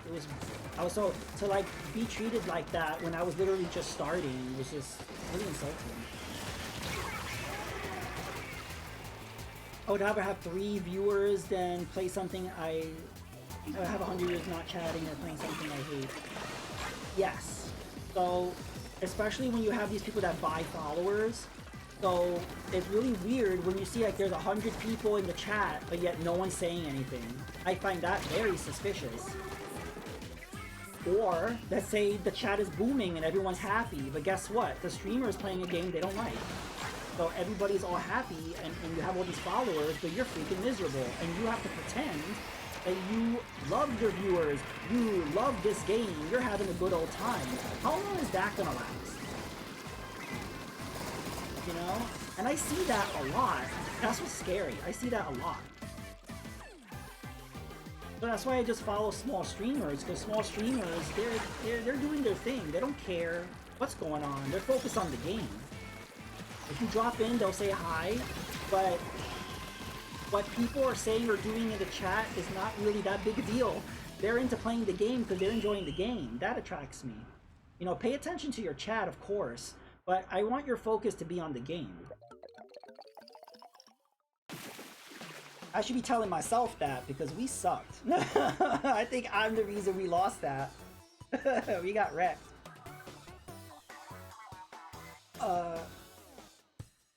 People like Ninja, a lot of the people look at him, but then people ask for advice. When it comes to streaming, and he replies, "You're not gonna make it." And he can get fucked. Yeah, I mean, that's sad if people look up to Ninja, they ask for advice, and it's like, don't bother, you're gonna suck. I mean, that's not very good advice. That's not very encouraging. But also, he doesn't want there to be competition, because guess what? somebody could come out of nowhere, start playing Fortnite, and they'll get more views than him. So you don't want that. When you are a public figure, either streaming or tubing, you have a goddamn responsibility to keep your ego in check. Yeah, if only that happened.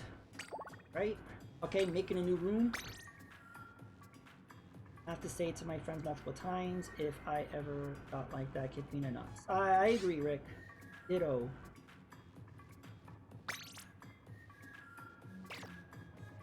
Okay, making the room.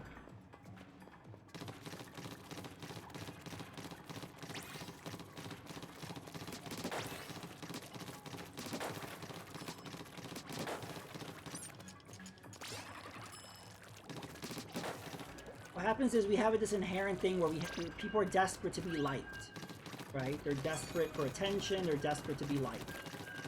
And so people are willing to just do whatever. It's really, I don't know why, I've never had that desire.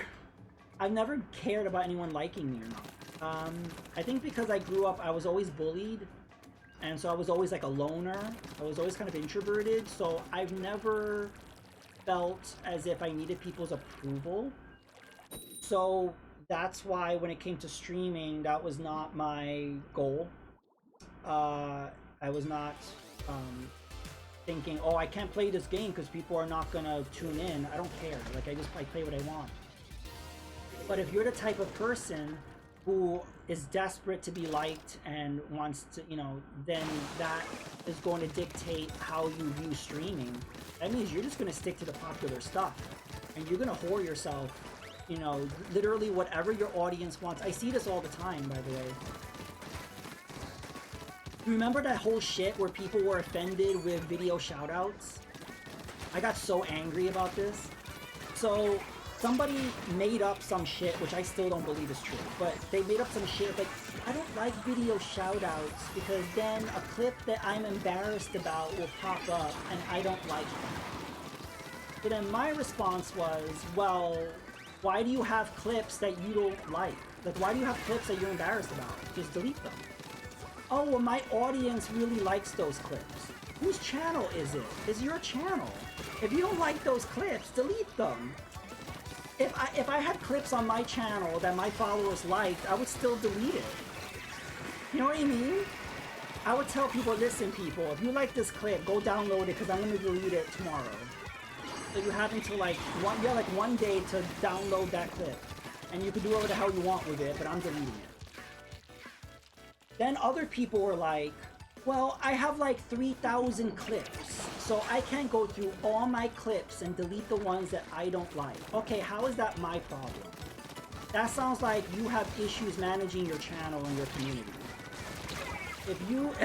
If you don't take the time to go through your clips, that's not my problem. You know, it just, oh, that bothered me. I hate when people like start putting their issues onto the viewer. It's like, no, that's your channel. Moderate your channel.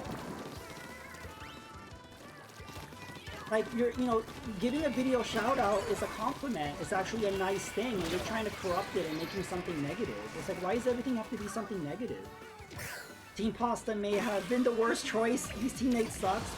Mega Retro Man, you said that the last Splatfest and you ended up winning, okay? So, even though you're gonna have a lot of sucky matches, you still might end up winning. Honestly, my favorite clips are the ones that I look an idiot. Well, this goes back to what we were saying about, hi, Predator Gaming HD. Hope you're doing well. Sorry, I'm in the middle of a rant. But I appreciate you being here. But yeah, that's what I'm saying, like, this goes back to the ego that we're talking about. Maybe they don't like the clip because it makes them look like an ass. Even though that's what is funny, you know? But their ego may not be able to take it, but at the same time they can't delete the clip because that will offend their viewers. So it's like this endless cycle of self-hatred that these people are going through. It's so weird. All I hear from them is bitching, bitching, bitching. Yeah, like Mega Retro Man, I keep seeing these trends of people saying, I don't like video shoutouts, or I don't like when people use other emotes, or like just constantly bitching. And I'm like, why are you policing how people do their own things? Like, just focus on what you're doing. Focus on your channel, your content. Stop telling other people how to digest content or how to interact with content. You don't have the right to do that. It's your channel. You dictate what happens on your channel. So I majorly push back on that. It makes me angry. Just like, oh, the entitlement. The entitlement. So, you know, and then I push back on it, and then people attack me. I got pushed back on when I kind of retaliated against that. And I'm like, alright, you feel how you want to feel, but I think that's all bullshit. Salty, yeah. Well, Mega Metron's very salty because his team sucks. So Pasta sucks. You know what, maybe not real Italians. Maybe I don't know. Who are these people? Maybe they never had pasta in their lives. I don't know. There's something going off with these pasta users. They may become the very thing that they swore to destroy. Exactly. It's like a really weird vicious circle, and they keep feeding into it, and it's ironic. Yeah, exactly. I love using my emotes in other streams. I love when people use their emotes in my streams. Like, that's the fucking community aspect. That's what makes it better than, like, YouTube. On YouTube, you could only get custom, you could only get emotes from the streamer is if you subscribe, so you have to pay. And then you can't use that in other streams, only that channel. That's very limiting. So... Plus, if it's your emotes, obviously you love those emotes, so you want to use them. You're not, they kind of corrupted it as if it's some form of self-promotion. I don't see it that way. I see it as celebratory thing. Like, look how cool my emote is. Like, I don't... What's wrong with that? Hey, Retro Johnny! Welcome, happy Splatfest. I have some bread on my belly. I am team bread. The ink looks like tomato sauce. Or blood. But, yep, just spewing red everywhere. I'm doing well. We're just bitching about YouTubers. You want to join in? We're talking about, like, what, you know, egotistic a-holes a lot of the big ones are.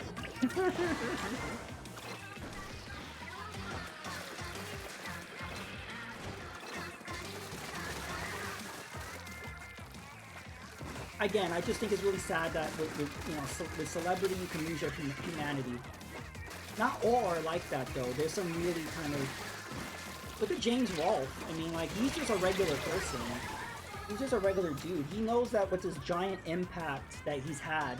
But I think the main reason why he hasn't turned out... Do you see him on social media? No. You don't see him on Twitter or Instagram or... He's raising his family. He's taking care of his shit. He's not involved in all this nonsense. He puts out a video and that's it. From what I've seen, he doesn't even comment in the comments of his videos. He just does it and that's it. And I think people need to... Whoa, I just took out the whole team right there.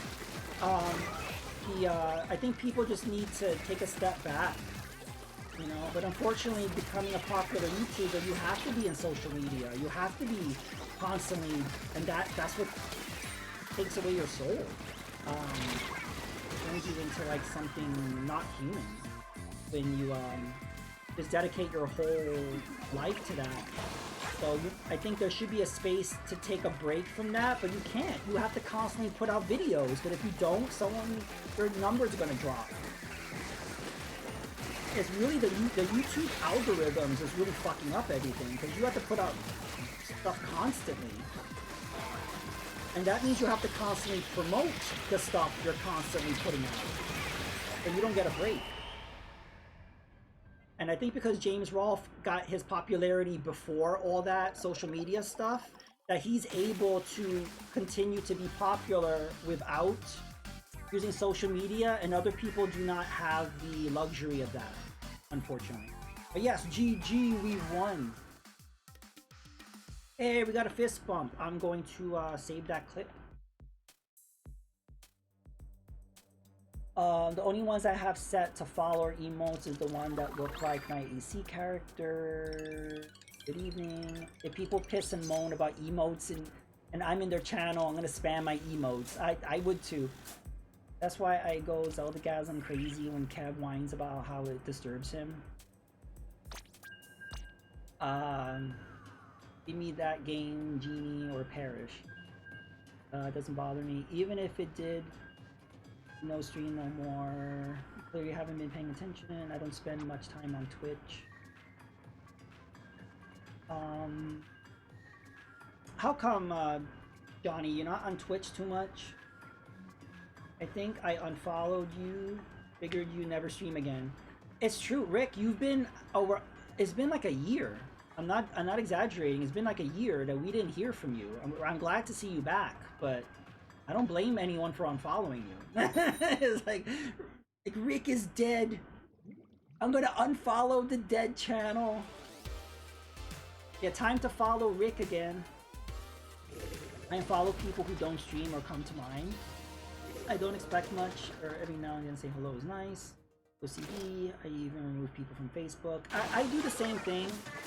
There were a lot of people that I followed that I really enjoyed, and they just don't stream anymore. And so every once in a while, I have to start like deleting. Because I start thinking, you know, they'll come back, but then after a few years, it's like, I don't think they're coming back. And then if they do, hopefully I'll hear about it, and then I'll follow them again.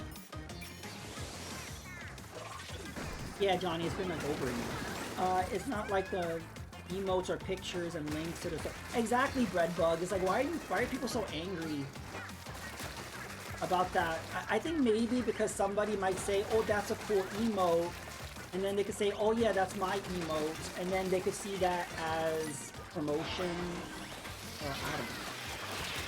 I don't see it. I see that as sharing. I literally see that as sharing and being fun and whatever. But people are very sensitive. To me, I would have a problem if somebody posted a link and saying, hey, come to my channel. That's really blatant, and I could see that being a problem. But using an emote, I don't know. I see it as maybe I'm being ignorant, but I see it as being playful and innocent. I just...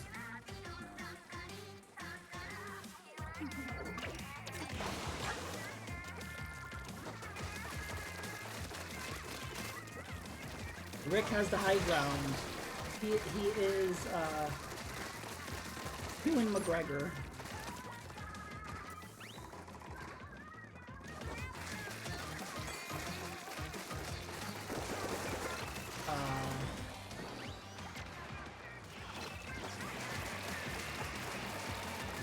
Yeah, Rick did some streams at the end of last month. In celebration of the demise of the Xbox 360 marketplace. Rick, I have a question for you. If the Xbox 360 marketplace didn't go down, would you have streamed? Was that just an excuse to get back to streaming? The whole thing is what he calls on me. What's good, kid? Punch high height.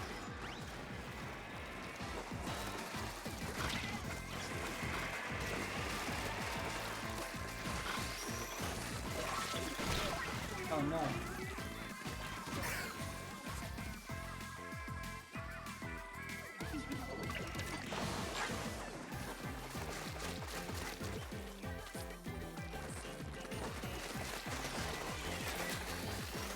But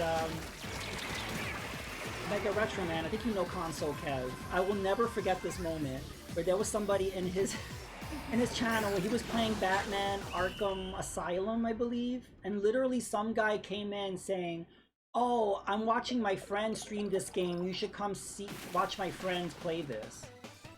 I'm like, what? So you're telling a streamer who's playing a game that what, they should end their stream and go watch your friend? Like, what the hell was that? That was the funniest thing, and we still bring it up to this day because I have never seen, I thought I seen it all in terms of obnoxious Twitch behavior. But that took the cake. That was one of the worst things I've ever witnessed. And he was being serious, I think. I don't know if he was joking, but... Ugh, that was a good effort, but that was rough. Maybe I should change my weapon.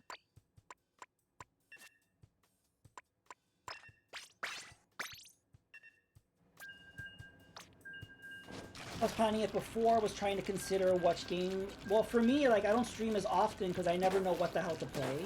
And I keep second guessing myself. And then I see somebody else that I like and I'm like, I want to watch their stream. I guess I'm not streaming anymore.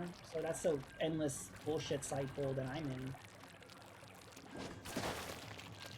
That happened to my friend with like 10 viewers. Oh my god. So I guess that is a thing then. Like, hey, my friend's playing the same game that you're playing right now. Go watch him. It's like, excuse me?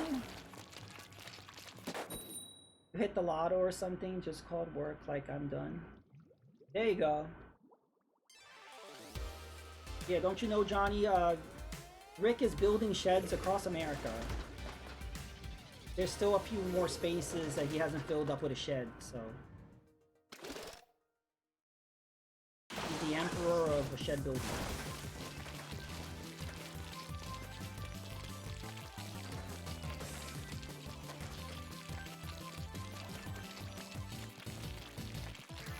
Also, Johnny, are you going to Retro World? Just letting know if you're interested in that.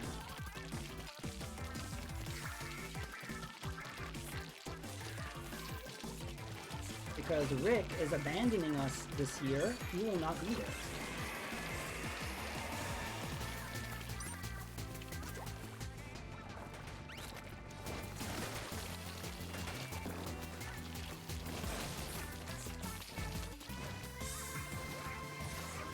Oh, I fell off the map.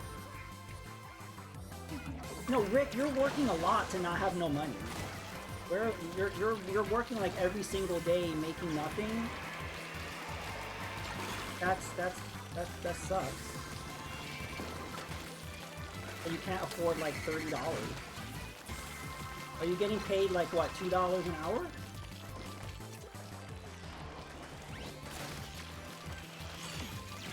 Like that's illegal. You get at least minimum wage.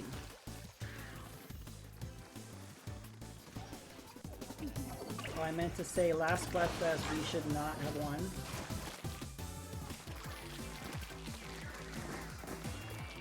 Yeah, because you were having a hard time with this Splatfest, right? You said everybody sucked, but yet you ended up winning, so I think that might happen again. That's apparently how this game rolls now. You have a sucky time, and then you win. Oh, wow, so that child support's really sucking you dry. That sucks. I'm sorry to hear that. I hope you get a new lawyer or get something negotiated. You should have something. If you could toss me like 20 bucks, I could flip sometime soon.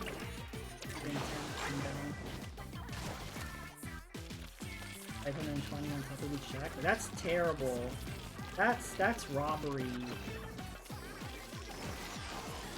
That's wrong. Yeah.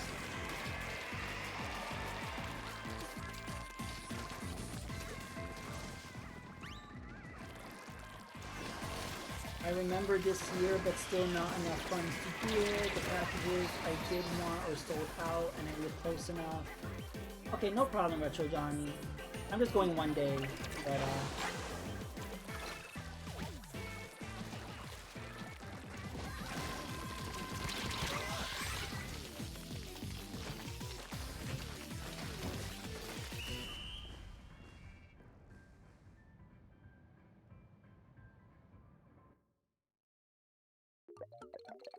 yeah, Rick, you could put that on a t-shirt and just kind of walk around with that on there.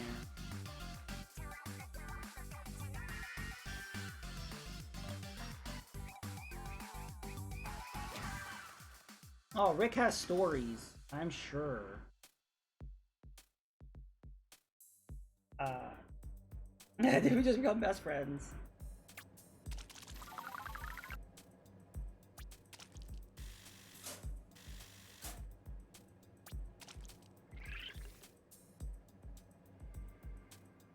All right.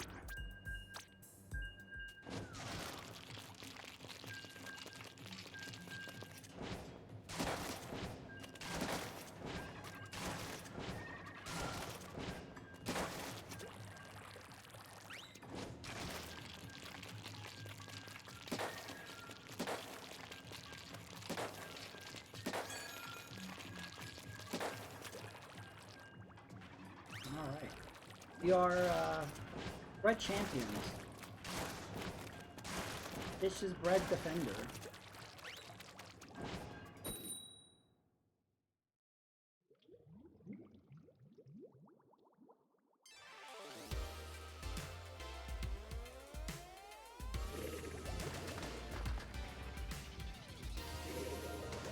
We got avocado on our team.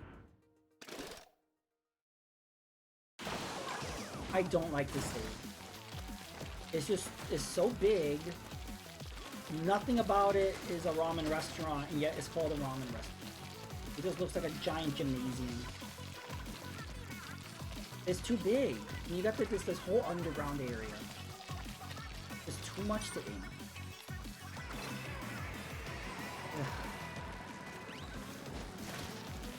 Slog to get through.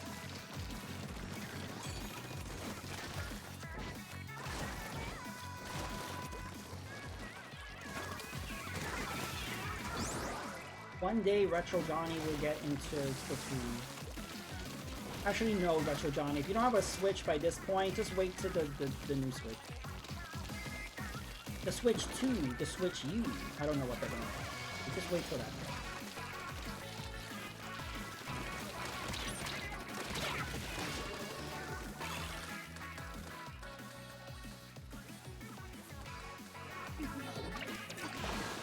Attention everyone, Rick went to take a piss. You need to know that.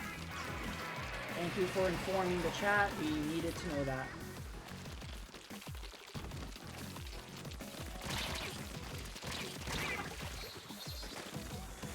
I'm just really curious what was going to be. The rumor is that it's coming out sometime next year. I don't know, I feel like they could announce it this year. Maybe September, maybe really soon.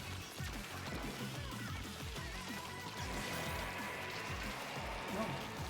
But we don't know what it is. We don't know if it's going to be backwards compatible or not. We don't know what the gimmick is. Nintendo loves their gimmicks. So what's the thing that it's going to do? We don't know. That's the exciting part. I'm excited to see what the hell it's going to be. I definitely think holiday season. It would have to be holiday season. That's the good buying. That's when people have money for Christmas presents. Like, let's just buy this thing. I never buy consoles at launch. So I was saying earlier, like, my god, it would have to be an insane... It would have to be a game that I desperately needed at that moment in order to buy a console at launch, and I can't really think of one. I can't think of what it could be that I needed at launch. Because I didn't get the Switch at launch. I got it a few months later when Splatoon 2 came out. And then I was like, okay, I'll get one. But at launch, there was nothing on the Switch that interested me. So for me, I go for the hardware. I go for the software. If I don't care about the software, I'm not going to buy the hardware. There are some people that just have to buy it because it's new. Anything new hardware, they have to buy immediately. Or I'll buy it first and wait for the games to come later. No, fuck that. No. I'm not going to buy something and let it collect dust until games happen. People did that with the PS5. And I think because there was a scarcity, whatever, of the PS5, so people would just grab it and then they never used it until finally, it's only been recently when some PS5 games came out. I think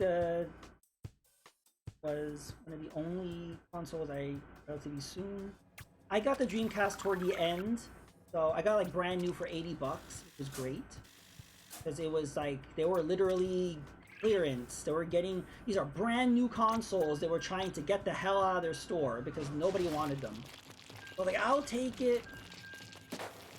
Because I had always wanted a Dreamcast, but it was too pricey, so I was like, yay, it's dying, I can get a Dreamcast now. I never spawned, and I have nailed crazy. PS2 was 6 months, PS4 was a year, as they were sold out everywhere. Backwards compatibility, I'll be pissed if it is. Oh, error!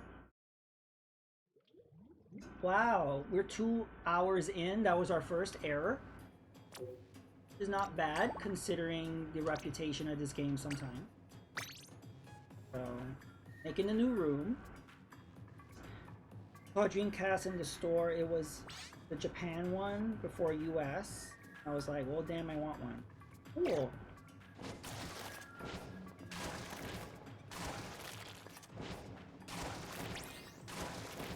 Yeah, Nintendo systems are usually backwards compatible, but the reason why they were able to do that is because their original hardware was always in the new hardware, right? Like with their handhelds and their consoles, it was always native backwards compatibility. This time it's more difficult because the Tegra 1 chip is being phased out. But they were using that chip is no longer being manufactured. Nintendo got a whole stockpile of them before they stopped production. So that means they would have to have the Switch emulated or somehow run natively on a different chip. So like it's very technical. They may not be able to do backwards compatibility.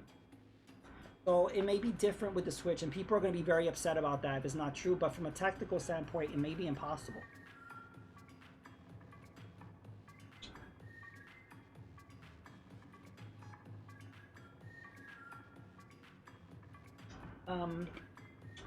For me, with the PS5, the only game that interests me is like Demon Souls, because I'm a From Software fan. So I never played the original PS3 Demon Souls, so I would like to play that. But other than that, there's nothing else on the PS5 that interests me. And I'm not gonna buy a console for one game.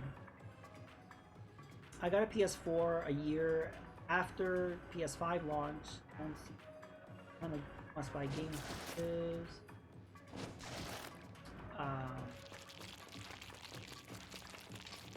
Eventually, House of the Dead 2. At least if you want a PS5. Yeah, I agree. They haven't done a very good job of you must get our console for this, especially when they start doing the PC ports. Like Hero Horizon Dawn and God of War, and just a lot of their games are just going to PC, so like then what's the point? You forgot you weren't in there. I looked at launch year PS4 games and I'm really impressed by the graphics still. Yeah, at the time it was impressive.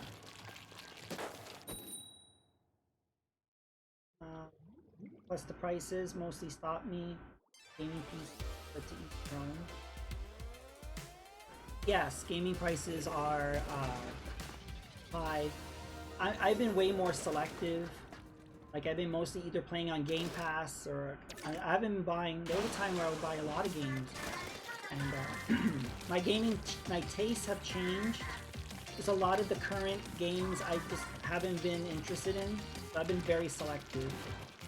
So and the gaming prices have been going up. So I totally get it. It's not like the jump from PS1 to 3 to 4. Things don't look that much different. I agree. Like if you look at PS4 to PS5, if you look at Xbox One versus Series SX, like there's not much of a difference. So that's why I haven't. I've been sticking with my Xbox One, my Switch. That's what I've been sticking with. And I've been fine. I'm skipping out on this whole gen. I'm just sticking. There's no reason to really dive into those. I'm good.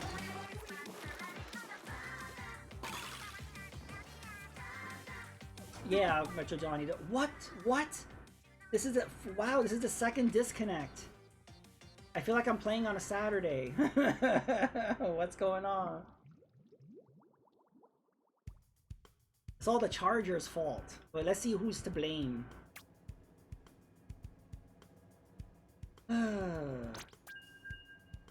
Oh, it's Whippy Tippy's fault. Damn Whippy Tippy. Shame on you. Hey, V8 Tracks. I recommend everybody follow V8 Tracks. We were playing on Fightcade last night. It was a lot of fun. Let me do one of these. If you're not following him, please click on the little heart icon on the top of the chat. Hope you're doing well tonight. Yeah, I don't really know many people that play Fightcade, so I stopped using it. Then when I saw he was on, I booted it up and then I had to update it. And I was like, oh yeah, Fightcade.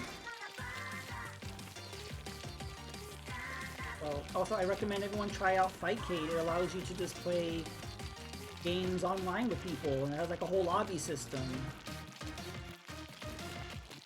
It's mostly popular with fighting games like Street Fighter, but they have platforming stuff and pretty big selection. Arcade console.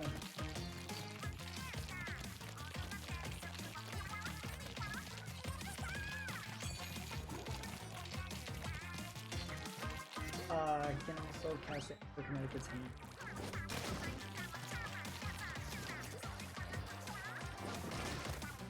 Yeah, Fightcade is very much like the arcades because you could go like, you know, you could just, you know, put in a quarter and start playing against somebody and then everyone else is looking. And I didn't even realize until last night there's a spectator mode. You could click on any of the matches and like literally watch people play. I didn't know you could do that. And I'm like, this is legit like an arcade. And all of this is all completely illegal, which is like, but it's just like the legal market space hasn't provided this service. They haven't really provided something like that. So because there's a wanting for it, you know, people are going to create it.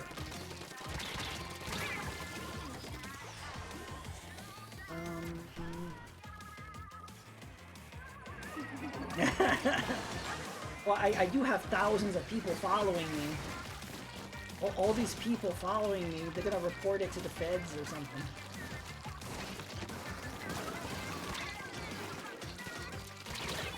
It's actually what's the good thing about being a small streamer is like you could just start talking about illegal shit and nobody cares.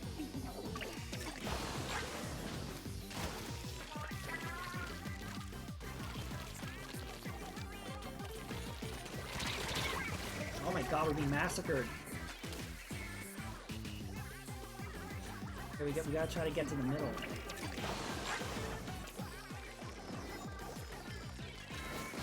Time to shut it down. The Nintendo ninjas, the Capcom ninjas, all the ninjas start coming up. I mean, if you look at RetroArch, isn't it like built on the bones of like RetroArch? I mean, RetroArch's still going. You want to shut that down?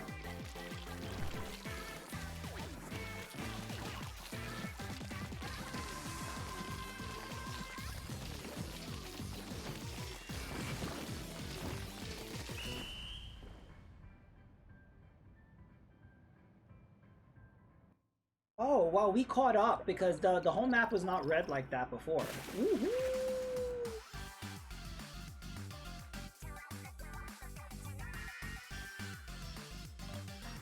Well, Nintendo goes after these places that are trying to make money.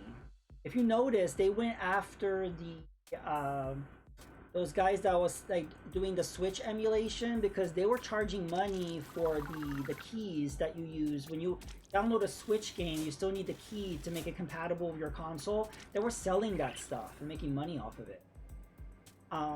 Another site they shut down because they were charging people to download these ROMs. So yeah, Nintendo is shutting down places, but they were shutting down places that were trying to make money off their game. And I think that's where it crossed the line. Nintendo doesn't go after like individuals who do it. And the reason why they do that is because then they can use that in court to say, hey, they're profiting from our product. That is a really good case against it, versus if they weren't making money off of it, they would have less of a case against it legally.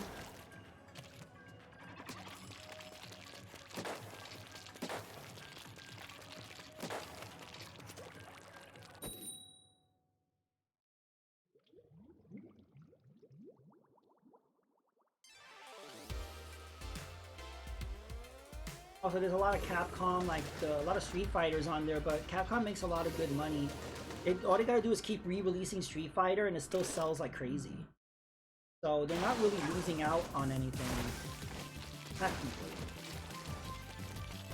Like, if nobody was buying any Street Fighter collection and they were only doing illegal stuff, then I can understand them going after, but... Like, that Street Fighter 30th anniversary is really good. The netcode is really good. I think it uses rollback. So the netcode is really good.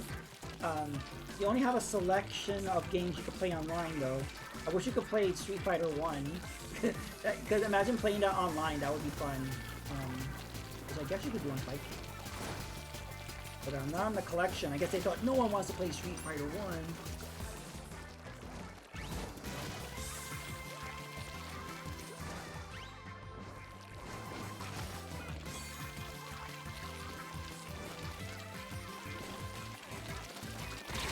No.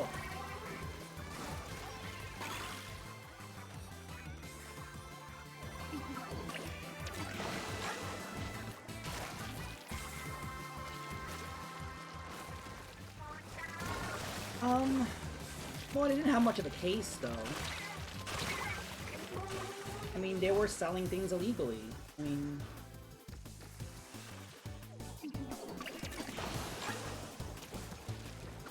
Because there are still... The thing is, it scared the other sites, though. Like, there's a lot of sites that ended up, like, taking their stuff down, because even though they were not charging for their ROMs and ISOs and stuff, they were still kind of scared. So they shut down. Like, CD Paradise, or was it ISO? The CD Romance, I forgot the name of the channel, but of the site. But I used to get a lot of Dreamcast ISOs and stuff, and they shut down. And I'm disappointed by that. Because, but there's some really great games that were not released here, and then, fans make patches and then they compile them and they would put the ISOs. So it's good to have those. It's good to experience games that you would have not normally experienced. There's also some games that are not available.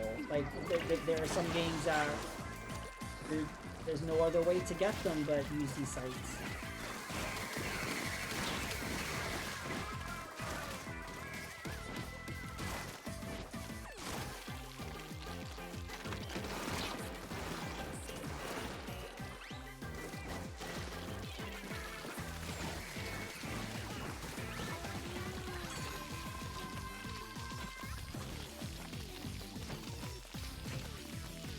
Did we win? Did we win? Did we win? Hey, I'm a roller stitch. How dare you?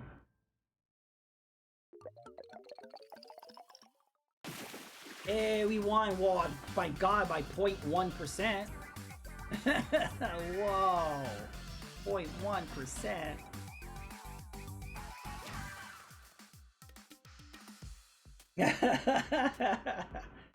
.1%. GG's.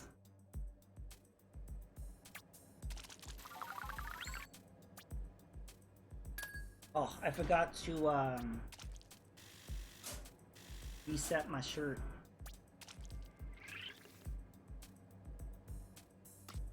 Wiglet hype. Just won a 10x. Congratulations. I changed my hat.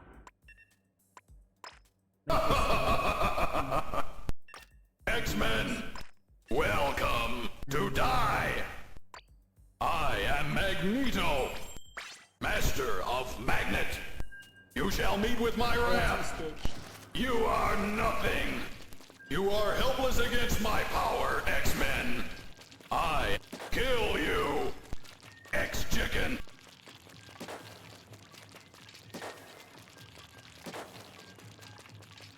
X-Men hype? Yeah, they did. I looked at it yesterday. There was only like 2 or 3 people in the lobby, but yes. If you ever want to do a run through of that, that'll be fun. I have it on my Xbox 360. I got it before it got delisted, but it's very hard to find anybody to play that because not many people bought it because there was a very short time where it was available, and who the hell's playing on their 360? So the only other way to really play that online with people is, you know, Fightcade.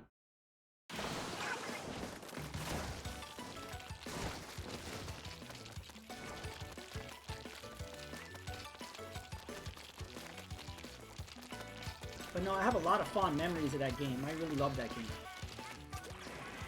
Konami had a really amazing engine there. They just threw whatever IP into it and it worked.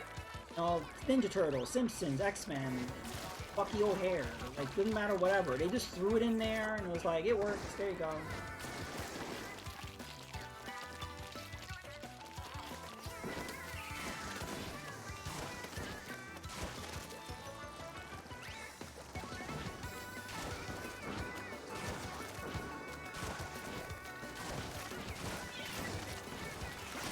Ooh.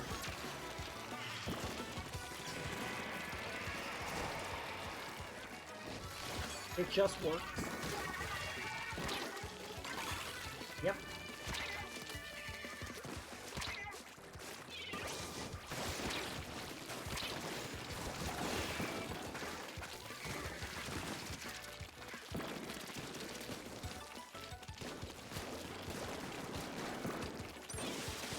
Oh, I ran out of ink.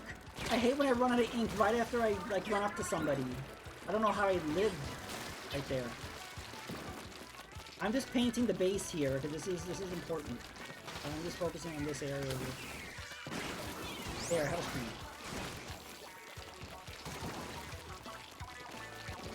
And that Konami engine was perfect. They literally just used the same engine like over and over again, but it was so good.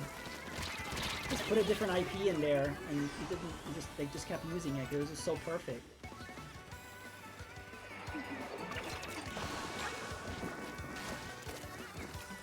Oh, don't get me started on Ubisoft. The other day I was just trying to play Uno on Steam, and that was a mess. Because when you open up Uno on Steam, it opens up Ubisoft Connect.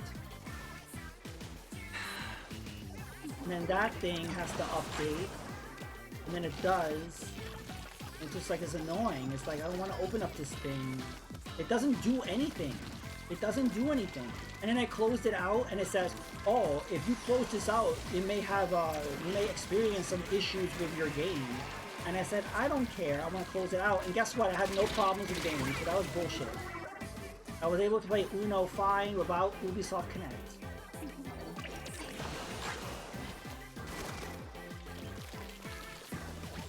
Because again, I'm not a big Ubisoft supporter, so when I saw that, I'm like, oh yeah, this bullshit. I forgot.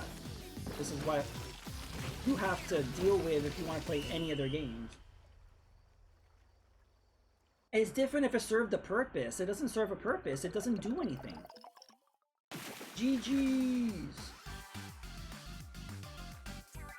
Who wants to play these old games? Oh, you mean the Sony CEO? Yeah, he's like, who wants to play PS1 and PS2? They look so awful. Who would want to play that crap? I'm like, wow, you're literally insulting your entire user base. That's not intelligent.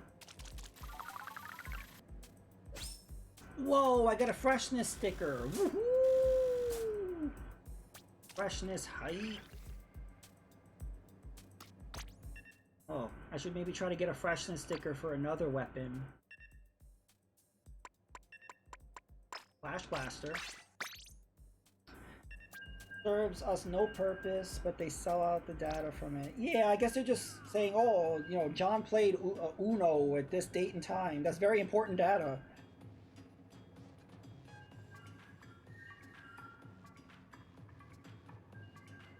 Yeah, it's just kind of... EA's gross, and they're just really stupid. They have this stubbornness. If they were to put The Sims 4 on the Switch, it would outsell any of the any version of Sims 4. It would make millions. But then you know what they do? They make it free to play. How the fuck does that make sense? If you want to make money, it just so you're literally doing everything you can to not make money. I just don't.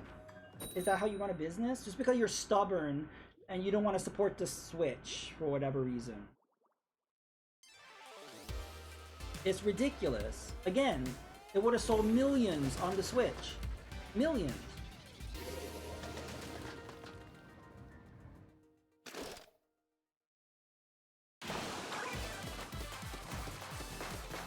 Also, they own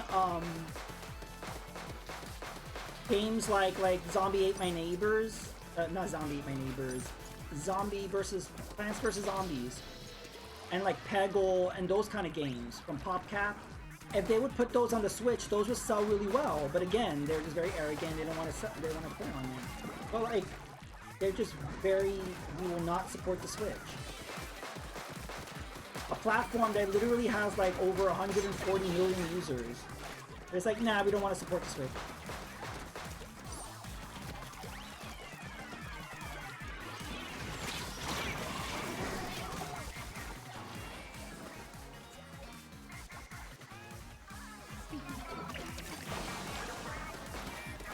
But yeah, they keep releasing the same sports titles over and over.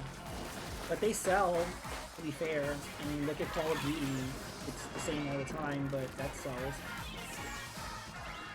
It sells just on the name alone. It's not really about the quality of the game. It's just, it sells on the name.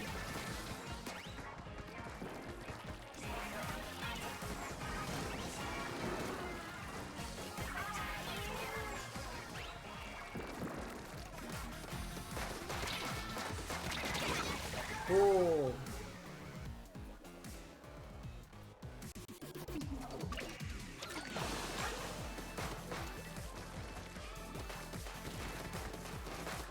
Well, if you want to get into it, what about Sony crying about Call of Duty?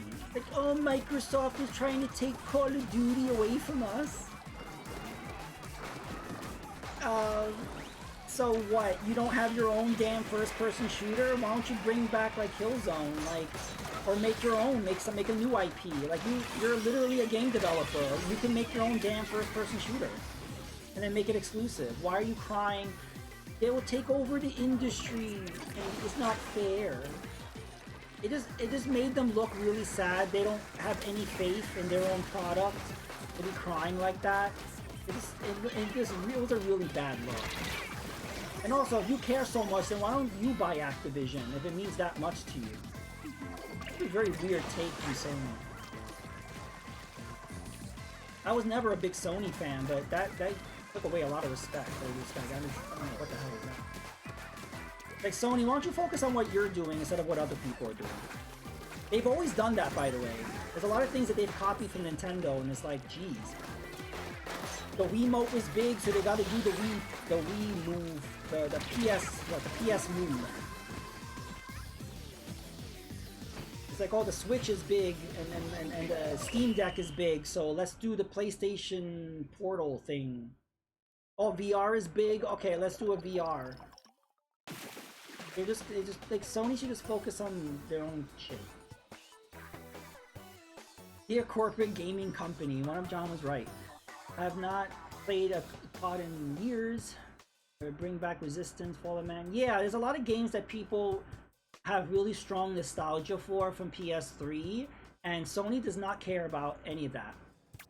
They have this like disdain and hatred for people that love these games, and I don't understand why. They hate anybody who loves PS1, 2, and 3.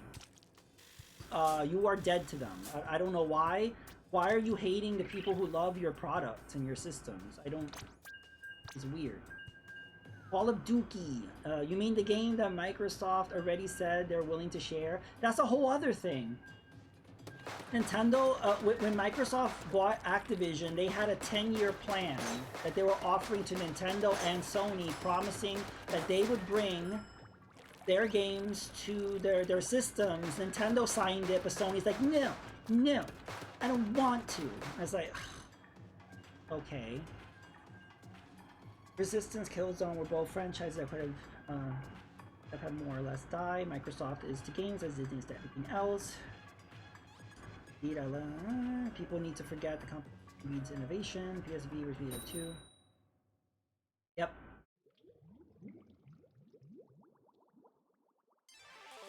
Well, that's the thing is like, well, Nintendo and Sony, I find it really interesting. Where like Nintendo is not ever looking at what anybody else is doing. They're always just doing their own thing. Whereas Sony is constantly looking at what other people are doing.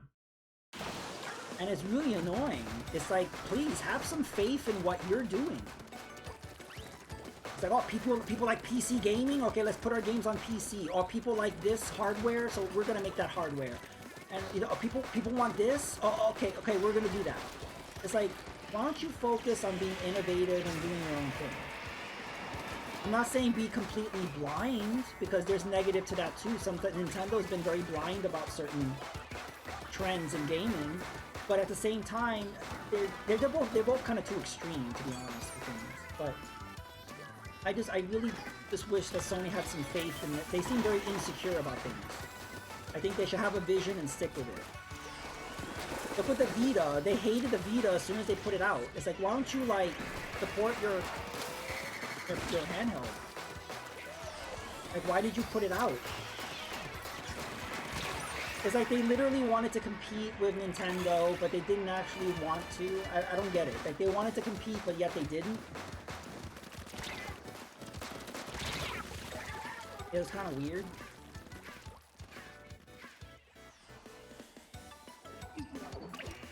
People also forget that Nintendo is only video games, Sony and Microsoft have other... Yes, that is true.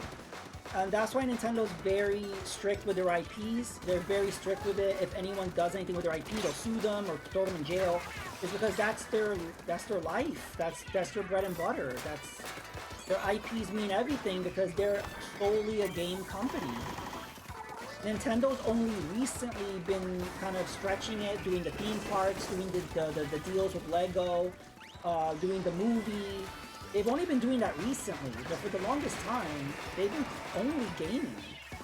But yeah, Microsoft has freaking Windows, which dominates everything. And Sony has electronics, but that's kind of dying off too. That's the problem with Sony, is that they dominated, you know, like Walkmans and Blu-ray players. Well, that's dying off. So I think they still have televisions, so people buy Sony televisions. In terms of tech, I don't know what else Sony has. So that's hurting them too. Sony did that. Thank you. Sony has discontinued digital cameras, TVs, even. Yeah, that's the problem. The electronic space has changed so dramatically. They dominated. It had a lot of, pretty much every product, and they've had the trends have changed, and they have not been able to maintain. So it's getting to the point where they are primarily a gaming company, but yet they're not making decisions that would suit their best interest. If they're not really focused on the gaming, even though, you know what I mean? Like, they make all this hardware, but they're not really focused on the software or what people want to do with the hardware. They're kind of out of the loop. Damn it. Like the same way Nintendo's out of the loop when it comes to the internet, like Nintendo is like not that savvy or not that invested in how people use the internet. Like, people want to play games with their friends on the internet. Like, Nintendo doesn't really know that really well. So Sony's the same way with just their tech. Like, they don't utilize it to the most potential. They don't support it. It's strange. So, you know, I don't have my Nintendo blinders on. I'm mostly a Nintendo fan and gamer, but they've done a lot of fucked up things that I don't necessarily agree with. We're gonna go back to the brush. What really rustles my jammies is that they're trying to say that the PS5 is a, let's say, what? Which came out about 4 years ago. Oh, like it's legacy hardware or something. Yeah, I mean, Sony made that comment that we are in the last cycle, the last era of the PS5. That was really weird for them to say that. And remember them saying like 2024 they were not releasing any games. There were no first-party games in 2024. That's bizarre. Yeah, end of life, that's what it was. But that was really bizarre. So yes, Sony didn't release any first-party games this year. That is bizarre for a 4-year console. So yeah, they've moved on. So like, if you've moved on, you expect people to buy PS5? You're not supporting your, again, and it's weird because Sony's always supported their consoles. It was their handhelds they didn't support. Look at that poor Vita. Now they're treating the PS5 like it's the Vita. That's fucked up. Poor PS5 is in the corner crying. Yeah, actually, they're treating the PS5 the same way Sega treated the Dreamcast. Remember, I think the Dreamcast pulled too soon. I mean, the Dreamcast should have had at least another year. There were games in development. There was things that... There were a lot of games that got canceled and that I feel bad. Like that Castlevania Resurrection, I was really looking forward to that. There were many games that just got canceled. But yeah, I think another year. The problem is they were bleeding money. They couldn't afford to keep it going. But that had to do with their shitty investments. It's all Sega's fault. Because all the money they wasted on the Sega CD and the 32X, and they really fumbled the Saturn, and so they had no money. So they finally get a hit with the Dreamcast, but they couldn't be fully realized because they just ran out of money. All that's Genesis money. You know how much money they made with the Genesis? Oh my god. And they squandered all that money. It was insane. Because literally everything that came out after the Genesis was a failure. Oh god, yeah, I hope in economic classes and like business classes they have like a whole thing about Sega. Like what not to do.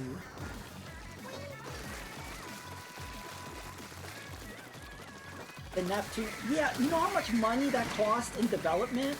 They made the Neptune, they made the Pluto, and they never released it. You know how much money, like R&D and stuff, that shit costs? Oh, such a waste. Spend all this money making these products and never releasing them, which you shouldn't have been making them to begin with. I guess they were just arrogant. We talk about this, about being arrogant when you become popular.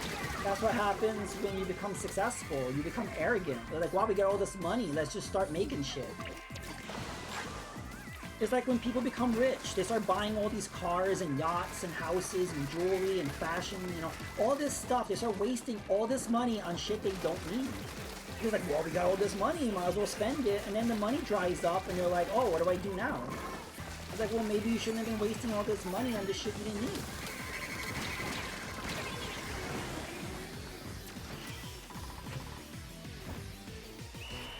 I feel like the Neptune would have done better than the Saturn. I agree. The problem with the Sega Saturn is not only that it was $100 more than the PS1, and the launch lineup wasn't very good. It wasn't backwards compatible. It literally had a cartridge slot in the back, but you couldn't play Genesis games on it. It should have been, I think it would have been too expensive, but it should have been able to play Genesis, Sega CD, maybe not 32X, but it should have been able to play the previous gen, and it didn't, and that was a hard investment to make for people. Sony loves to wave their sales numbers, PS2 and 3 especially, like, bitch, they were the cheapest DVD Blu-ray in the market. Most of those aren't even used anyway for games. That is true. I mean, I think the majority of people bought PS2 and PS3 was because of DVD and Blu-ray. That was a huge factor in that. You don't have that with the PS5 right now. You're not getting a second... You're not getting something else out of just PS5 games. And yet, where are the PS5 games? Like, there's not many. It's not that compelling. So you're telling me I have to spend all this money for this console that does one thing, and there's not much of it. So yeah, you can't compare it to previous gens. Like Kev said, first place, Sony sucks. I'm sure it could have been modded.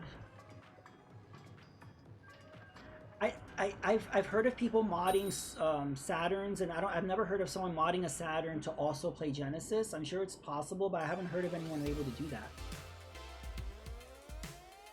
I said no 32X from a technical standpoint, not that it's not valid to have it in. I just don't know if, especially at that time in 94, 95, to have a system that would literally play Genesis, Sega CD, 32X, and Saturn. I don't think that was technically possible.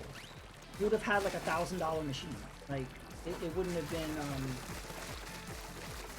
So that's why I was like, I think one of those had to be cut, and if one of them had to be cut, it would be 32X.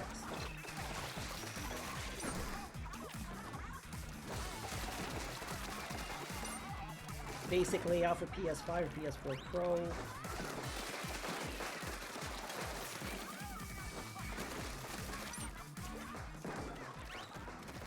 Well, I'm hearing the PS5 Pro is around the corner. But what I'm hearing is it's not going to have any improvements or anything, so I don't know what the point of it is. It's not going to run better, or it's just going to be a little smaller, and it's going to have that modular thing where you could buy the disk drive separately. It's literally just made to replace the current model because the material in the current model is too expensive, and they're having to use other parts. So they're literally just going to make a PS5 Pro or a PS5 Mini just to replace the current model. It's not going to benefit the consumer at all. So I hope people don't fall for that shit and buy it. Unless you were going to plan on buying one anyway, then sure. But I hope people don't buy one if they already have one, because that's going to be pointless. But again, this is speculation. It could be completely wrong. It's just what I'm hearing.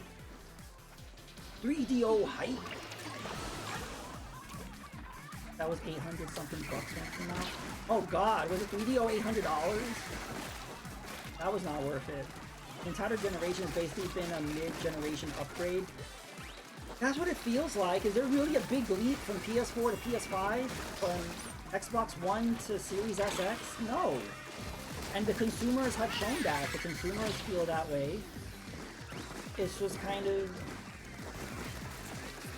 Especially for me, I have an Xbox One, and I've been able to play current gen on my Xbox One. I haven't needed to upgrade my hardware.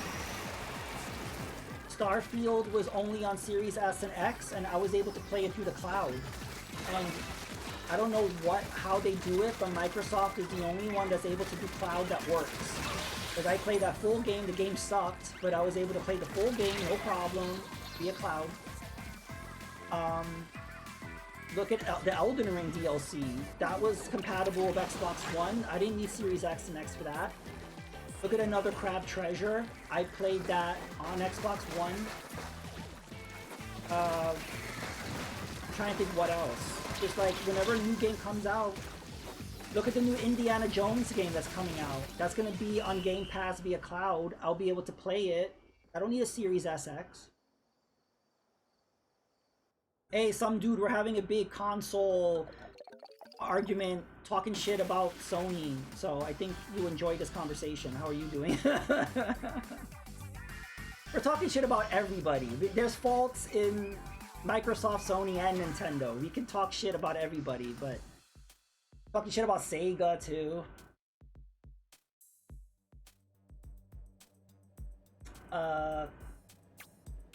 That's everything that has cross-gen. For the most part, this year has been the first year where the last gens are no longer getting a version. Yeah, it took forever for things not to be compatible with both. It's only been recent where we've been kind of, oh, okay, things are only for Series SX or only for PS5. Guess I'll go buy a PS5 so the Pro can come out next month, and now the Series X terabyte was announced. They just slashed the price of the VR2. Well, they had to do that because nobody was buying it. And then now they made that peripheral, so now you can use it on your PC. So maybe more people will check it out now. They're just doing what you just explained Sega did. Yeah. People are gonna fall for it too. I love my PS5. I'm cool with what I have. Ooh, 10x. I'd rather just dump that money into another GPU. Yeah, most people are just Switch PC. That's why I think the new Switch, whatever it is going to do well, because I think people have gotten conditioned to be Switch and Steam Deck, or Switch and PC. So I think, and people are aware that Nintendo exclusives are on Nintendo. And, oh, Stitch is dead. Stitch is on the edge. Stitch is gonna fall. No, Stitch, I'm with you. We're gonna sing that Third Eye Blind song. Don't jump. Stitch is dead. Where were we? You were playing Quantum Break? How was Quantum Break? Some dude. Neo Geo was $1,000. Maybe because Microsoft's a computer company. How was PS5 and end of life? Exactly, that's what the CEO said. He said we're on the last cycle of the PS5. It's dead, basically. they kind of proved that, but they did not release any first-party games in all of 2024, which is bizarre. They don't want to support their own hardware, putting their games on PC. They all have issues. They do. Alright, just set up the PC. Tap down the hard drive. I'm trying to build my friend a budget gaming PC. I'm not sure what GPU to use. Well, you can ask Rick, you can ask some dude, there's some PC enthusiast. I am not the person to ask. I am not a PC enthusiast. You can ask Johnny too. Like, pretty much everybody in chat would know more than me. PS5 is still getting tons of games. That's the weird thing. There's a lot of games that are still compatible.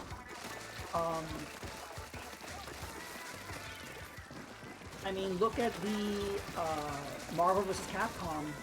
I mean, that's being released only on Switch and PS4. I find that interesting. And Steam, of course. GTX 1080, they're about 125 USD right now. I upgrade to the one. It's my first gen where I'm starting investing onto PC. I think most people are doing that. I'm not even a PC person and I'm thinking about it. Yeah, I mean, I'm someone who grew up on consoles and I will always love consoles, but they're not really giving you much of a reason to do that right now. I love my Series X and PS5, but I barely tried them. I use my PS4 for my Wii games. Rashi. They're always playing Waifu Simulator. I'm gonna get the PS5 VR2, now it's on PC. I wasn't gonna get it for a console. That was like 3 VR games. 8GB variant if you want the 11GB. Okay. Always solid, always loved it for years. Oh, we were close. I feel it here.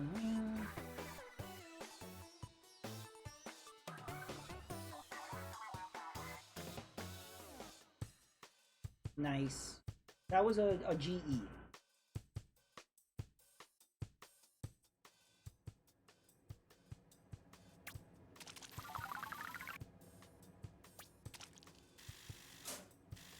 What I don't like is Sony is putting themselves in a position where their stuff is not being supported.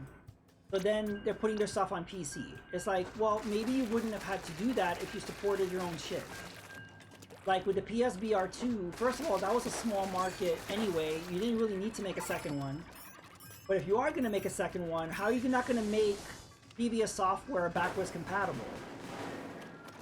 Because now you're limiting your even, like, the user base was already small, and now you're making it even smaller.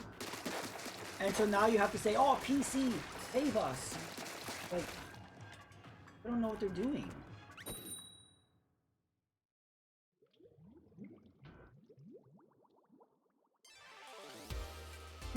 Brad Bug, you didn't even know they made a VR2.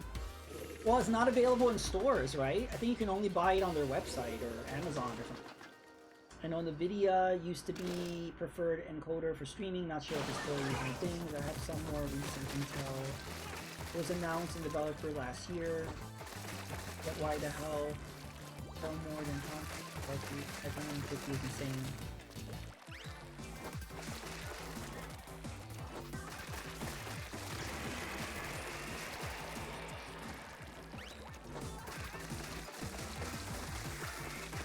I've noticed we've been mostly fighting against Rice, right? Like we had a few pasta ones, not too much.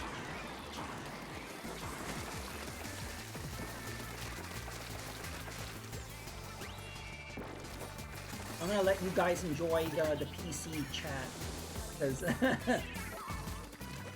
you guys are using words I'm not familiar with. But you guys can have fun.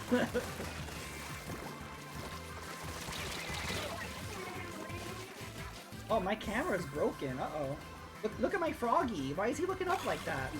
Oh, next match, I'm gonna have to reset the, my frog. My frog is malfunctioning.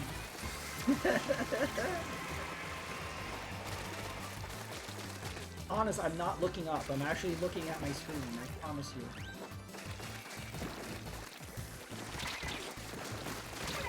Oh.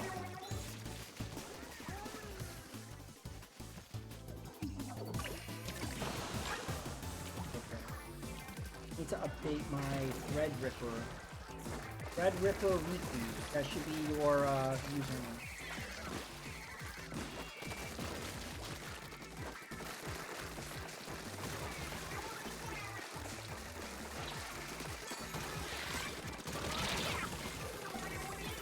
Actually, that's pretty good. If I go into the middle, like, platform right there, I could just start using my brush and I could just splat anyone who's under the platform.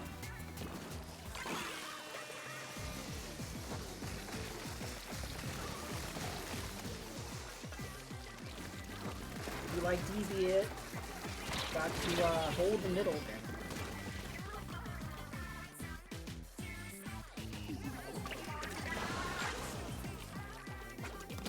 I keep forgetting I have these fizz bang things.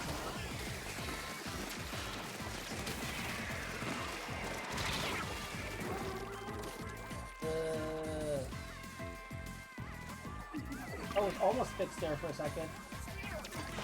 We'll pop back up.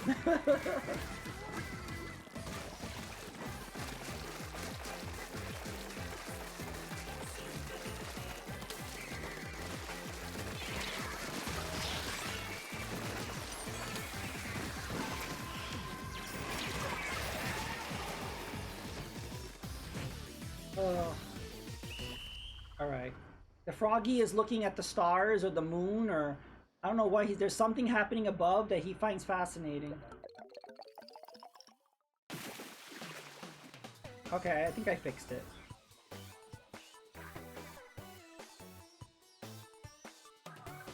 Alright. That was scary.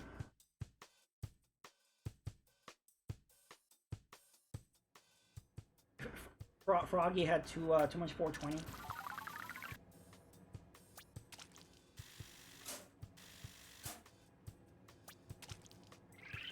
Nice. Very good. I'm doing good with the paintbrush. I'm gonna stick with that for a while.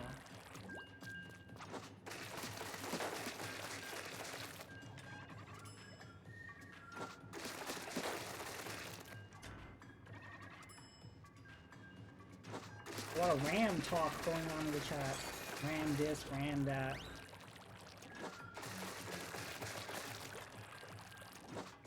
You just download more RAM, you know. Go to ram.com.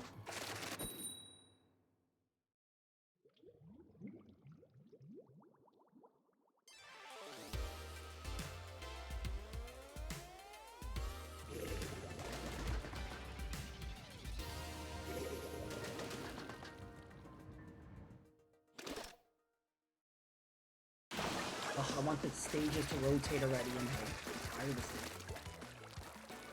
Loses on, and apparently people are putting goldfish in a fire hydrant puddle. What?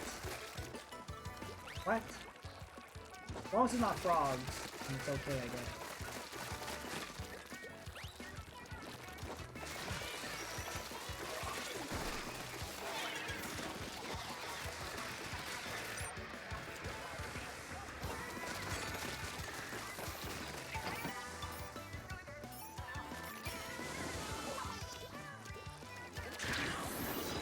Oh, I moved at just the right time.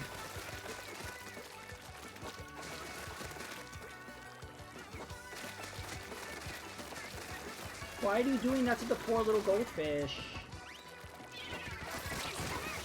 Poor little things. They don't have much of a lifespan.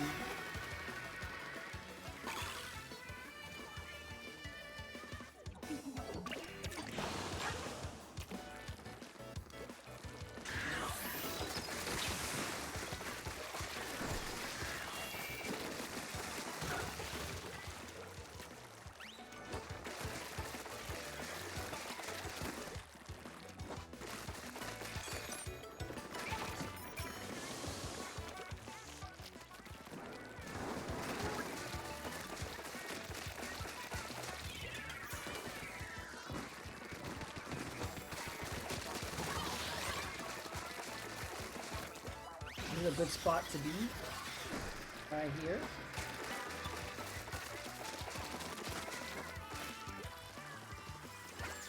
Some flashbang. I have no use for those flashbangs.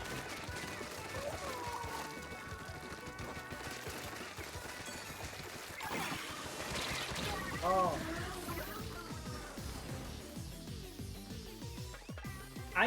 To me, I think it's tomato sauce. So it's like tomato sauce versus Alfredo sauce, and then the green team is a pesto sauce, so it's just all like Italian themed. Splatfest, I don't get it, but yeah, it's just sauces everywhere. But yeah, it could be barbecue, why not? It could be ketchup and mayo. Tomato soup, yeah, a lot of tomato soup.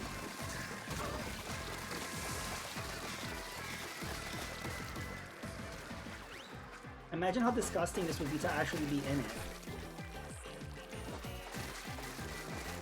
All this stuff.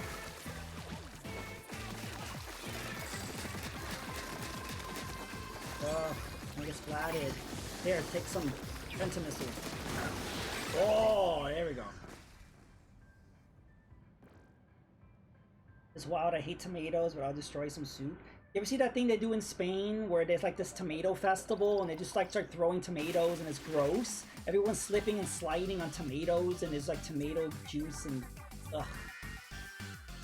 First of all, it's just a complete waste of tomatoes, but it's a tradition and they enjoy doing it and people from all over the world go to participate in that. I wouldn't, but that's a thing. It is. I forgot what it's called, like Tomato Festival or something in Spain. It's like it's hundreds and thousands of people just throwing tomatoes at each other.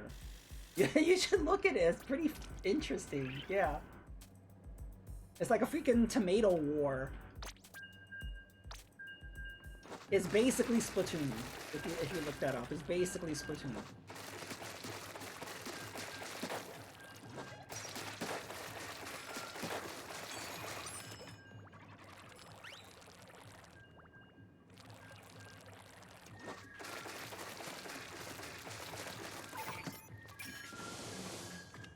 Yeah, they have that, and they also have the running of the bull, which is crazy. First of all, it's just, I don't understand. Why are you running, like, with a bull running after you? Like, why are you putting yourself in that position? And then when somebody gets mauled, they all get shocked. And it's like, well, you were there, right? You knew what was happening. Oh my god, isn't it horrible, the bull being a bull? It's like, no, you put yourself in that position. He was being a bull. He was doing what he was supposed to do. You were in his way, or he mauled you. Running of these nuts. It's like, where's the bull? Let me go in the opposite direction. Let me not, you know, I don't want to run with the bull. But these people are like running with the bull. Like in front of it, behind it, next to it, like they think that's fun. That's fun.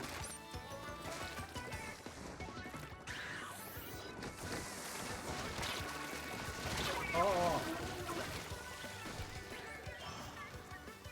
I mean, I would rather do the tomato thing than run. If I had a choice, like, hey, you want to go into a tomato war or running with a bull, I would rather do with a tomato.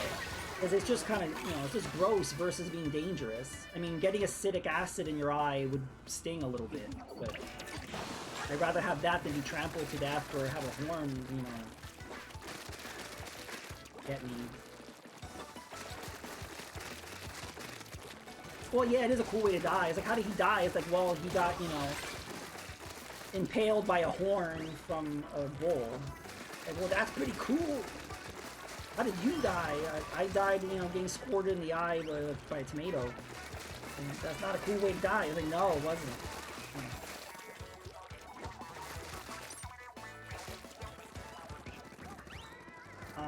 They would kill and eat the bull at the end? No idea what that... Oh, that's not PC, is it? I haven't heard of that. That must have been way back in the day. It's more barbaric than, God. They're still killing the bull, they mess some people up. Yeah, exactly. I mean, like, They basically torture these bulls for fun. I think the bull deserved to get some revenge and start killing some people. Because bullfighting is just barbaric.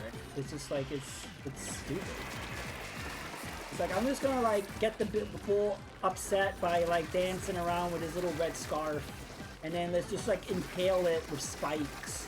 And then at the end, we'll just stab it with a sword and kill it. That's what they do. That's what bullfighting is. They play with the bull, get him all pissed off, and then kill it.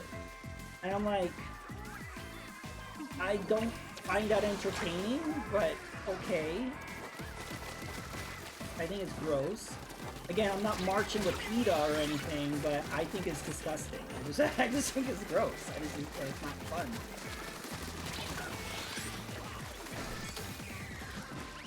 I don't think the running with the bull is too fun too. I mean, I don't know. I mean, it might be fun for the bull. I don't know. He gets to maul some people, but like, I don't know. Is the bull scared? I don't know. The bull can weigh 2,200 pounds as literally like being smacked by a car. That's the thing is, I've seen the bulls hit somebody and the person just like fly in the air. Just like fly straight in the air and just land on the concrete. And then like he just impales them with his horn and just flip them in the air like nothing. It's just really brutal. And everybody's running around all scared, like they didn't know that was gonna happen. I mean, you know where you're at, right? And yeah, everyone's all terrified and horrified. And it's like, you're the ones participating in this. It's not like you're doing this against your will. The bull is doing it against his will. The townsfolk would chase the bull and kill it and feed the town from old school. Well, at least that's recycling. I mean, now I don't know what they do. I don't know if they still eat it after they kill it. Talking about 2,000-year-old tradition. Yeah, they're never going to stop. It's tradition. So that's just the way it is. You see one going potty, that's bullshit. That is true. Stay away from the bull while he's pottying.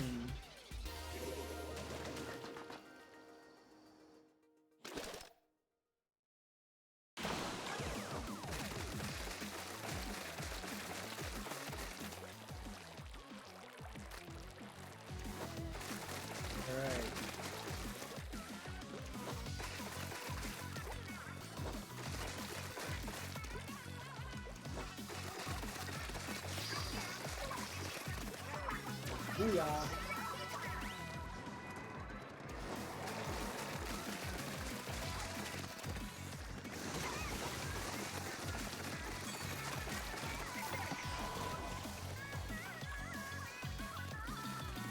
I've never seen a bull like pooping while he's running. I've never seen that. I've never seen bullshit involved in the running of the bull. I'm sure it happens, but I've never seen it. Wow, I got somebody with the Tenta missiles. Usually people know to get out of the way, but that person didn't.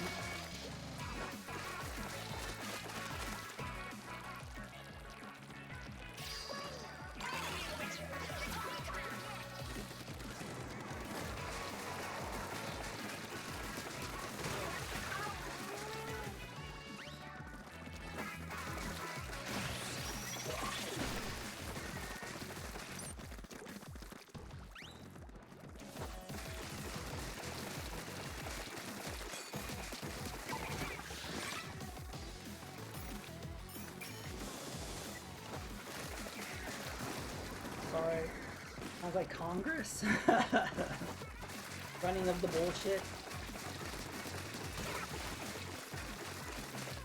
Yeah, I try not to get political on here, but that was a good joke.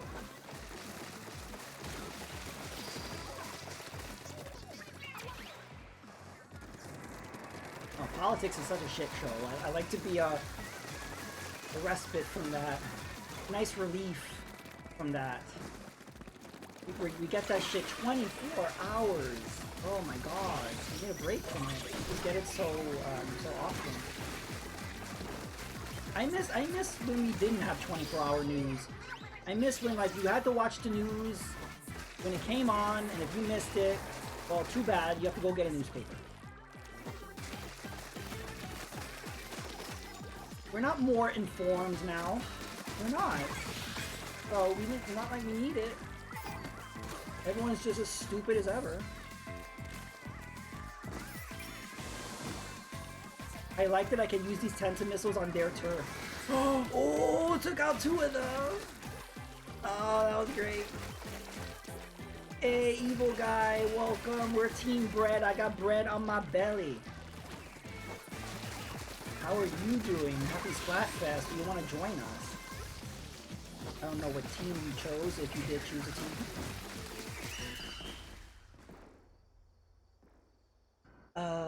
We need a taco simulator. Tacos for all. Games are going well. Very well. How are you doing? GG's, everybody. GG's.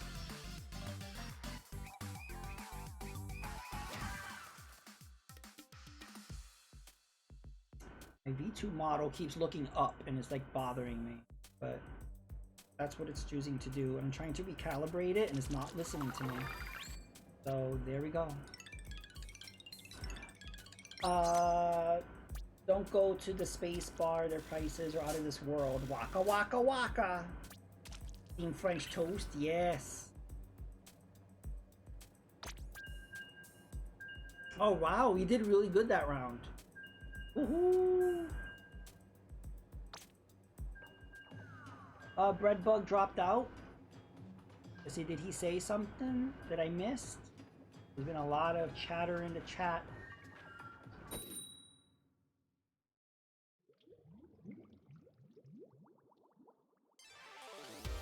Alright.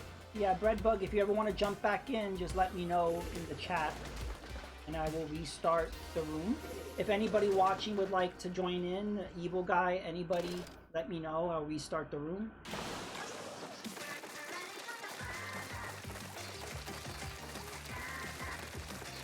Recalibrate these nuts.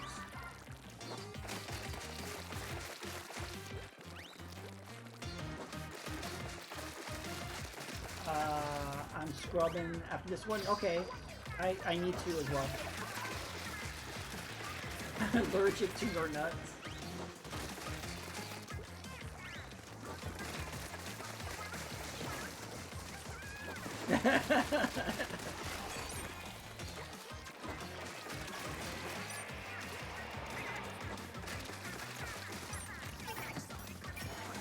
That's actually a good response when anybody says he's nuts. It's like, no, I can't, I'm allergic.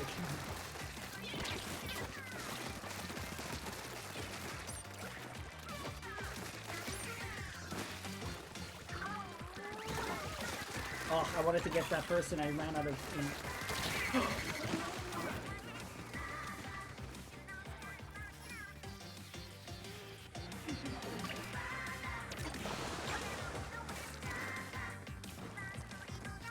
Wow, you're very anti-nut.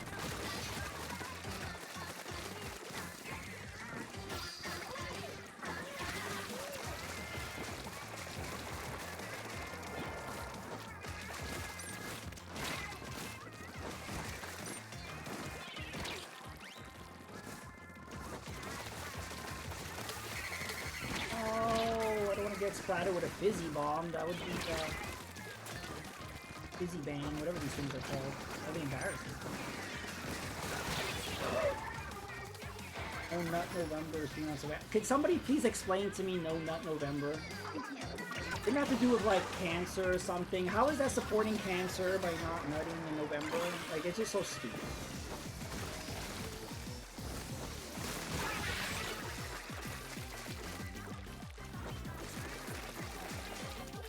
When I see stupidity like that, I just ignore it, because if something doesn't make sense to me, it doesn't exist. Move on.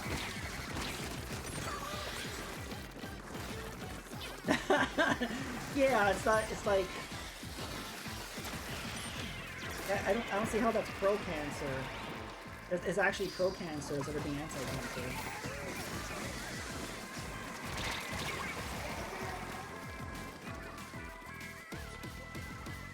It's for a good cause. What does that mean? How is it for a good cause? What are you doing? Are people asking for donations for every day they don't nut? And who's keeping tabs of that? You wearing like a chastity belt for like a whole month? Like what? Are you providing urine samples? Like, I don't. How are we able to know the not nutting is happening? I guess you're not supposed to ask questions. The more you ask questions, the more ridiculous it gets.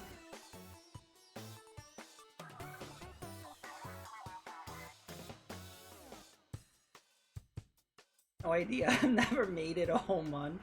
Not gonna start now. One of life's pastimes. Let's not do a bodily function for cancer.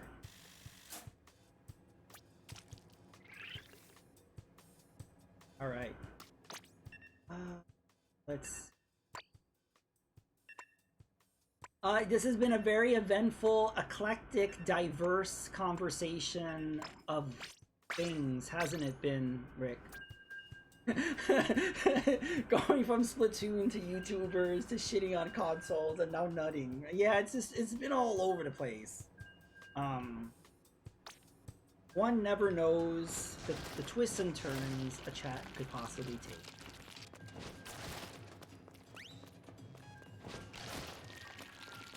Okay, Stitch. Oh, I forgot to cancel, but you're still in it. Did we both forget to cancel? Oh, there you go. Alright, I guess I'm going.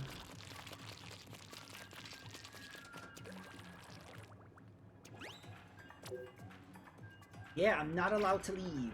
I'm gonna go in solo. Should be a podcast. I mean, the best conversations really are. Yeah.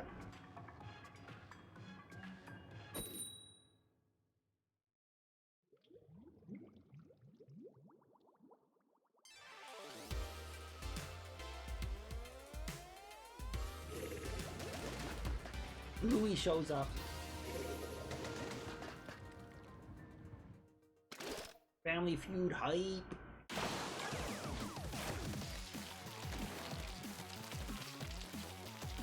Louis was actually the last Family Feud host that I've liked. I haven't liked anybody after Louis.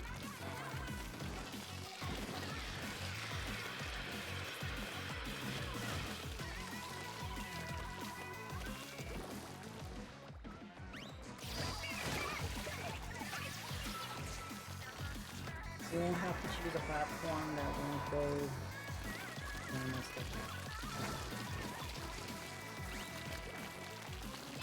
Honestly, buried dead in Aaron's podcast. It's already dead and buried.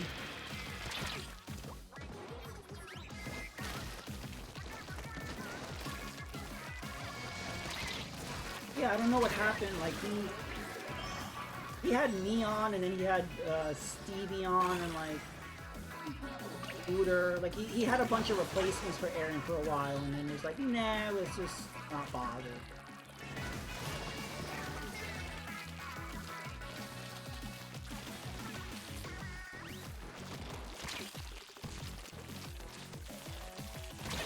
I couldn't see where he was. What's going on?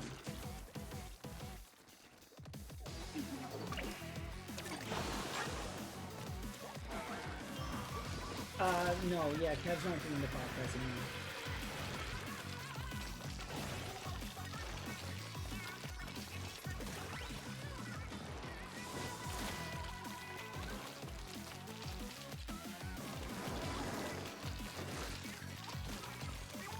You can catch up on some of the ones you missed, but just listen to the ones that I was on.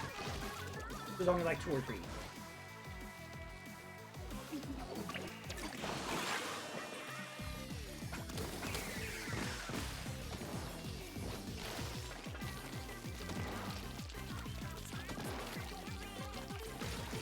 You can hire someone with multiple personalities and the whole podcast is done.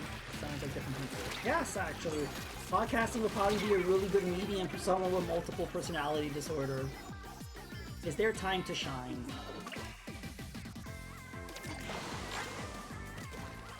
Alright, Stitch. I'll hopefully remember to end the thing. Where did Evil Guy go? I want to ask him if he wants to join me.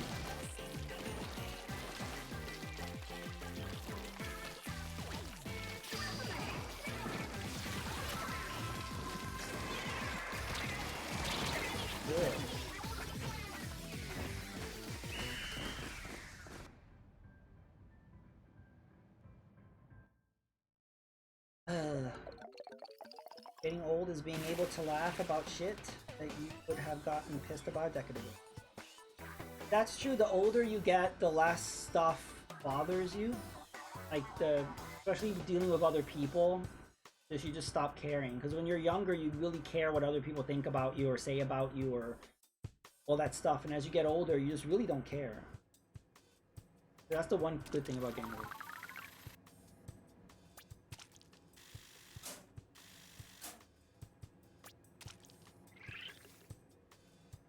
Alright. Okay, I'm gonna go scrub my shirt and then I'm going to make a room. Did I get a sticker? Yes, I got the holographic roller. Woohoo!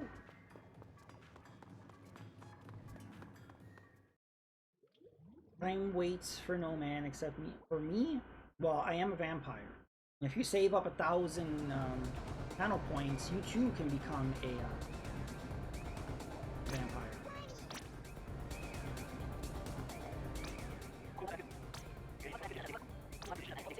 Eternal life hype.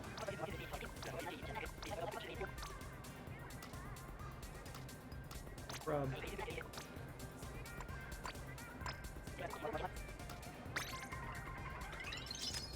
There we go.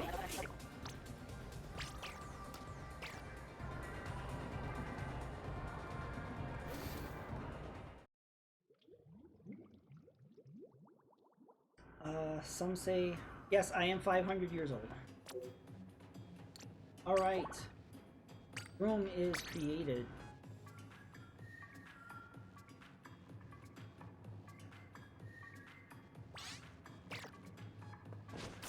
Well, everyone ages differently. It's really funny how it's like this person looks this age, or this person looks that age, or I don't know, everyone ages differently. I noticed that people, especially people, can never get a consensus of like what someone in their 30s looks like. I noticed that. Like, oh, they look like they're in their 20s. Oh, they look like they're in their 40s. Like, that person does not look like their 30s. People cannot, like, figure out what 30 looks like. I noticed that. Specifically. They always end up looking younger or older.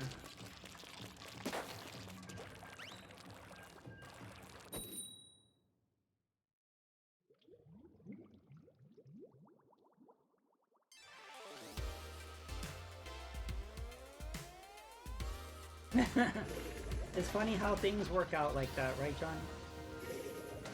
People get the idea that 30 all look like chain smokers or something. Yeah, I noticed. I guess it's younger people, if they find out someone's in their 30s, it's like, oh my god, I thought you were so much younger than that. Because, yeah, if you're younger, you think, like, when you're in your 30s, you look elderly. So, yeah.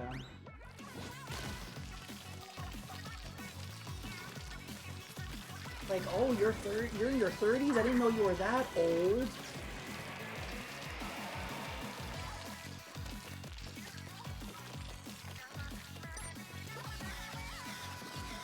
And then people wonder why people lie about their age. When I was a kid, I thought 30 years old was elderly. Yeah, that happens. I mean, to a kid, a 30-year-old is like, you might as well say it 100. I mean, it's just kind of this thing that is so far off from where you are, it just seems like a lifetime away.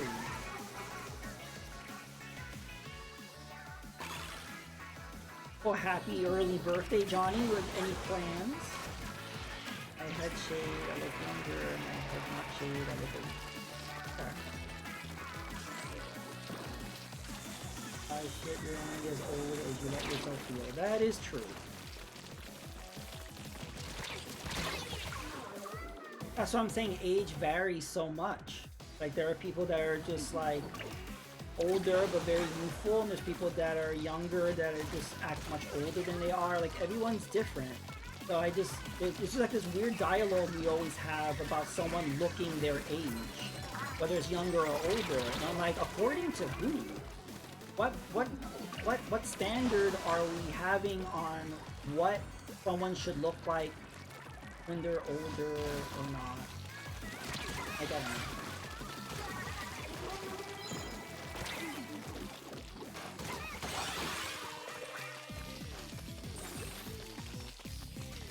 Because I'm going to be 43 this year, but people often think I'm in my 20s. I just have not aged for some reason. Maybe I'm a vampire, maybe I take care of myself. I don't know, I just don't age. And so I always have to explain myself, and I'm like, I don't want to explain myself. Like, yeah, I look younger. Yeah, I'm not lying about my age. You're lying. No, I always get that. No, I'm not lying. I don't have a reason to lie. I mean, do you want me to lie to you? I don't want to lie. Why do I need to lie? I could lie. I could lie. I could say like I'm 25 or something, but why would I? I'm just not naturally a liar. Like, I don't see the benefit in that. So it's like, it is what it is. I have no plans. Looking like my mom can't make it as usual. I will be smoking and chilling. All right. My birthday was last week-ish. Yeah, I think you did say what you were gonna do. Hope your birthday went well, Rick. According to the media, things don't matter. Play any of those games I got ya. You're single, me becoming single. Well, yeah, having kids ages you. There's a lot of stress and a lot of things, yeah. Wake up and don't have to explain anything to anyone is nice.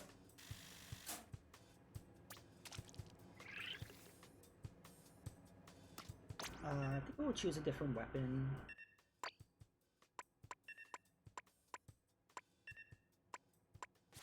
I haven't used the umbrella this entire stream.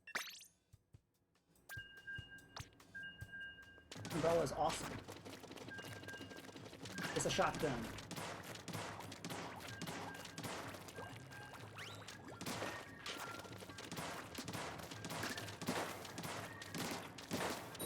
Right.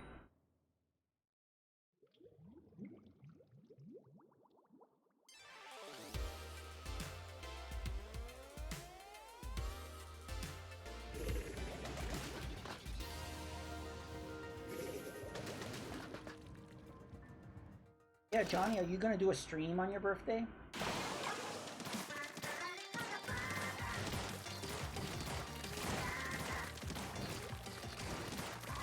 Also, have you ever used Fightcade? But I think that would be a cool birthday stream, because then I could join in, or if anyone has Fightcade. It's not just fighting games. Because I was saying, because you don't have a Switch, and I don't have much on PC, so it's not like we could like play games together. The Fightcade is something that is like a universal thing. I need to do another Fightcade stream.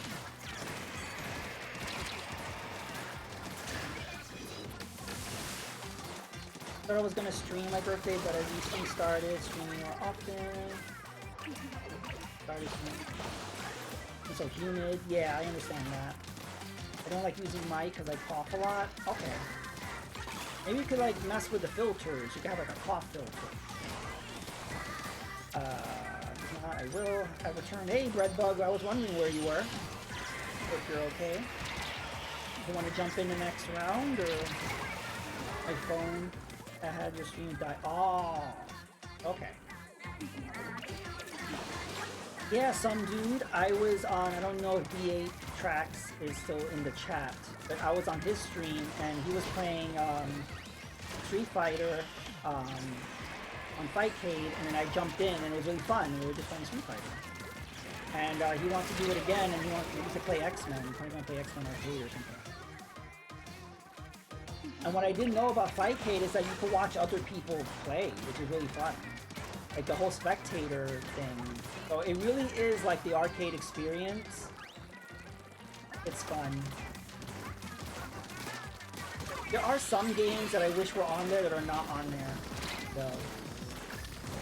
And there's not really, I haven't really found a way to request. Maybe I need to dig deeper into that, but.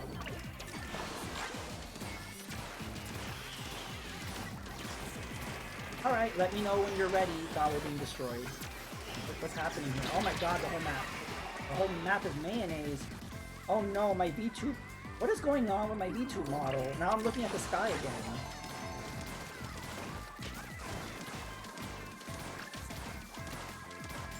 Okay, I will fix it after this one. Technical difficulty.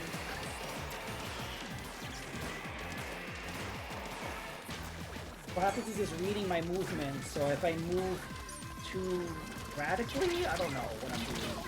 If I move in a direction that it doesn't like, it gets stuck.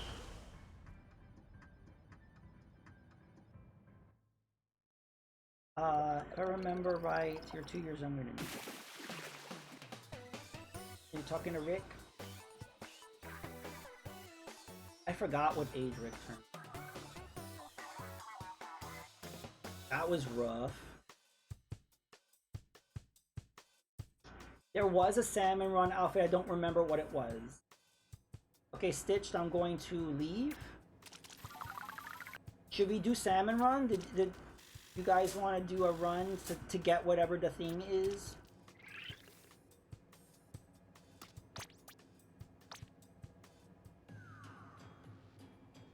We could do that.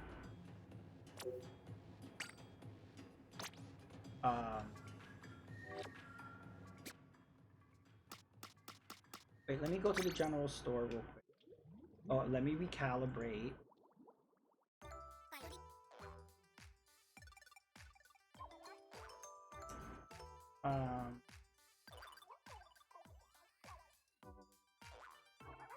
What the goodies I got. Oh, we got some more goodies.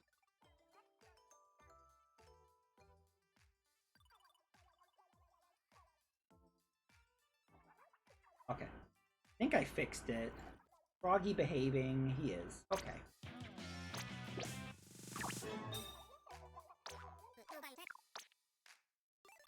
I have all of these. I don't have this.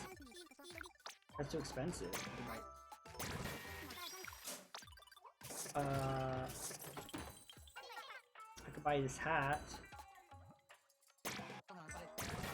I'll buy that. Oh, I like this pullover coat.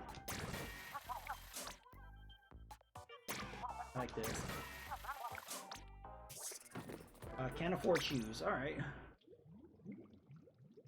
Stitched, are you okay with doing Salmon Run, or are you stuck in a match? Did somebody show Sanic? Look at Sanic! Why is Sanic eating rice?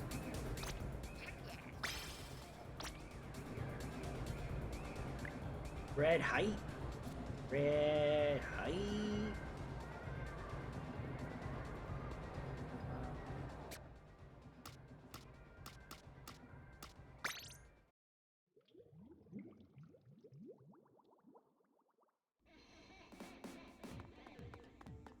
What is the prize? How do I see what the prize? Oh wait. So it's the hard hat replica. Do we have that? I don't think I've seen that. So it's basically a replica of the hat you wear in Salmon Run, which I don't think I have. So.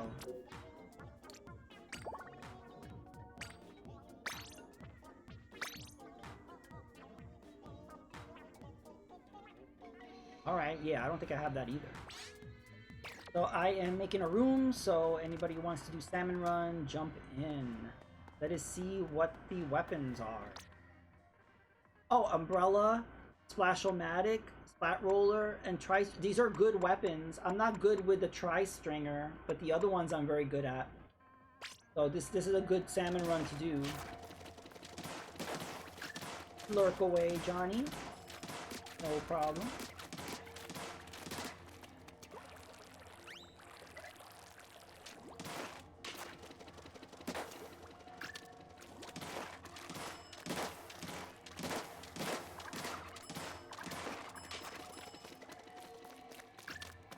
I don't know if the rotation is good, but the weapons are. Haven't heard from Stitch, so I guess we'll go.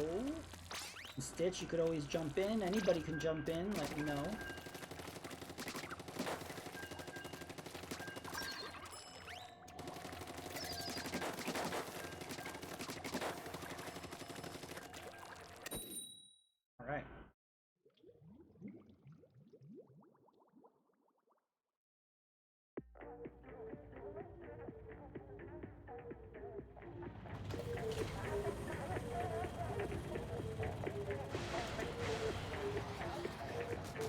work on projects now, but there's tomorrow I can join in.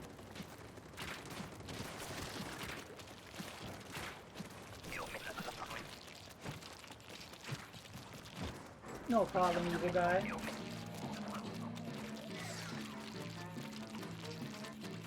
I usually only stream on Friday. I don't think I'll be streaming this tomorrow. But if I join another team that's also Team Bread, like if I join another streamer, I'll tweet it out and then maybe you could join in. Do that. But I know Mega Retro Man is pasta. I don't know what Deviant chose. He may have chose rice. He always chooses the opposite of whatever I do. It works out that way.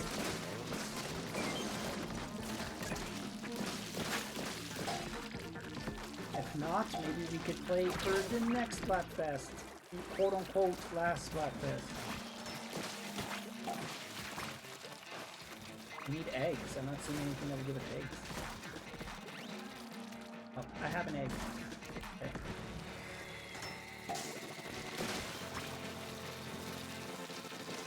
Oh, there's the egg. Oh no, I will save you. There we go.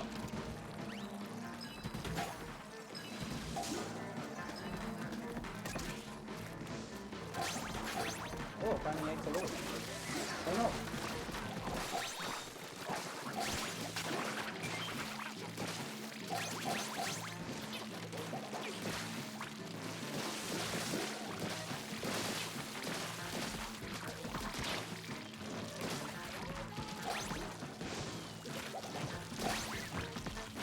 Oh, we did it. Booyah.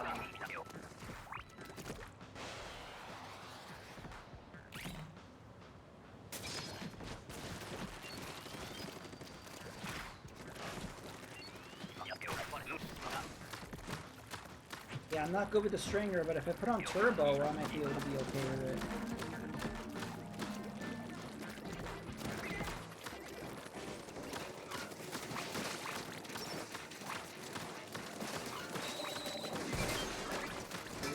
Oh, I was able to get the flow guy with that.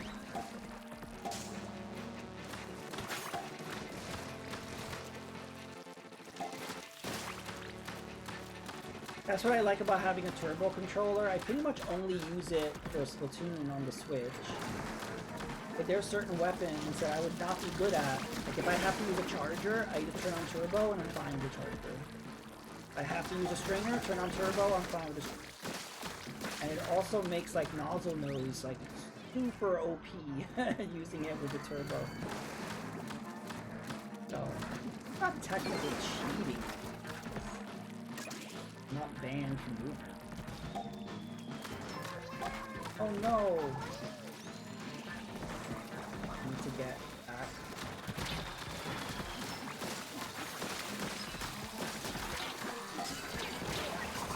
One player left, stay alive, roller.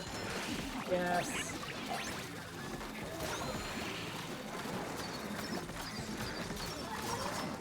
I'm the only one alive?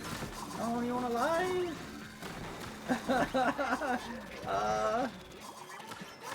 I'm just gonna stay out the way. We'll just survive the wave. No! We lived because I stayed out of the way. Oh, that was rough.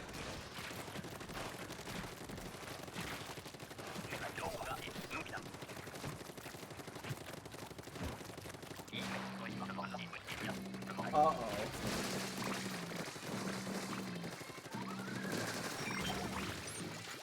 Am I being? I like this weapon, but it just runs out of ink so fast.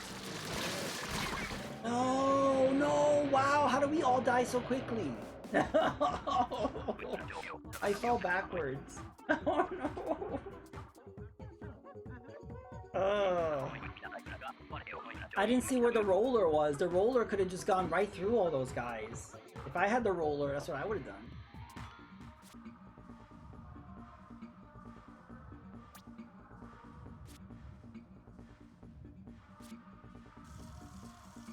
Oh, alright.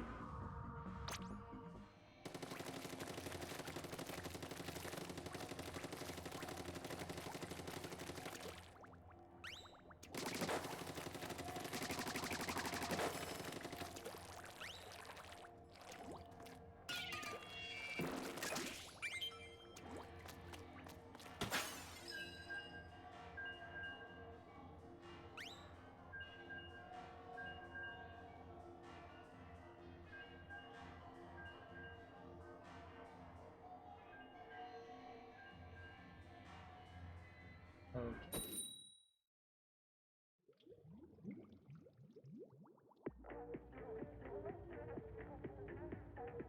Oh, I didn't know that.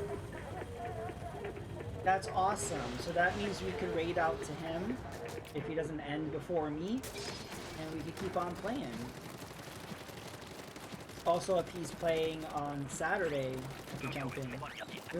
We are never the same side. So, yay! I actually play more of the Splatfest than usual. Also, this Splatfest has actually gone pretty well. We've had some really horrible Splatfests. The last one was okay. I think like the two before that were pretty bad. There were definitely like 2 in a row where it was just like all these mirror matches, and the teams being so aggressive and you just never won. It was really bad. I remember at one point Stitch just stopped playing. He was like, "This is just really like not fun, so I'm gonna stop." And I was like, "That sucks. That sucks that this is this bad." But it makes you like not want to play, you know? But it's gotten better. The problem is you never know what you're gonna get. You don't know if the Splatfest is gonna be good or not. You never know. There's major consistency issues.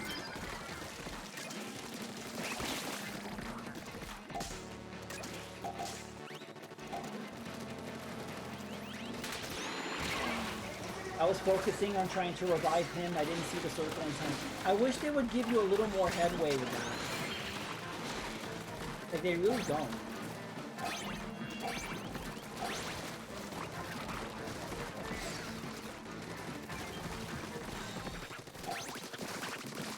I feel like they don't really give you enough time to react to the shark.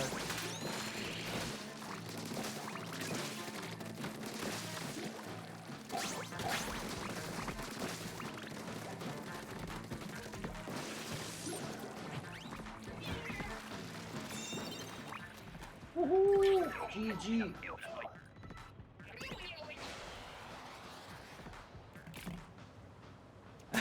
What's wrong? We're doing some salmon run right now just to get the item and then get the hell out of here.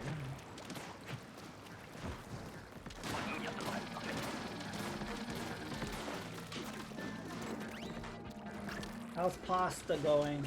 We haven't been going against pasta that often. Every once in a while, it's mostly against rice. So. Stuff my face with homemade tacos. Oh, that sounds good. I want some tacos. Considering the Italian-themed Splatfest, you should have had some eggplant parmesan, chicken parmesan. Get some Olive Garden.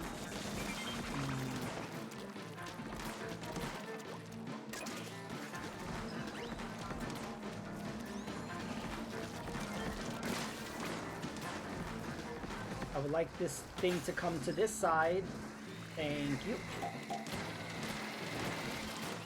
Oh no, I can't get to the basket now. Oh. Why is no one taking out the shark? Okay. Oh. I can't see. Oh my god.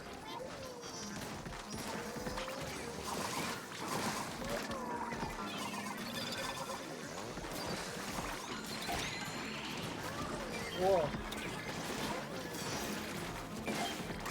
That wave breaker is really good because it'll revive everybody. Oh.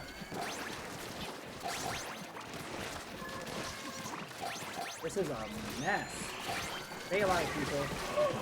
Everybody else stay alive. Alright. Plan for tacos. Alright. Sticking with the plan. Good.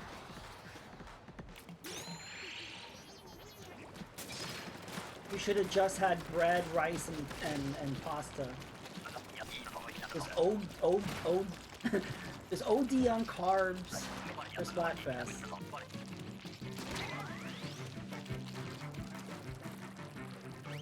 I really wouldn't go if you just ate all those things. Need some protein and veggies in there somewhere.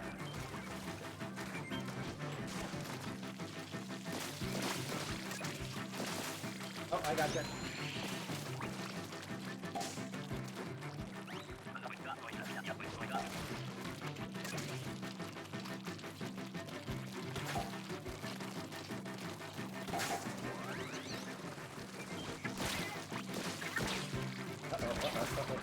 Oh, I should have slammed down with my roller. Help, help, thank you.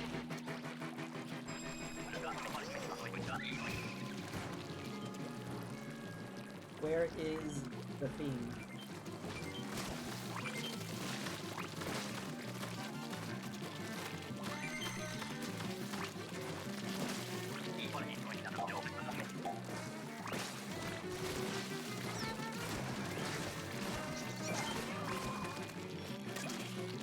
Okay. Come back over here.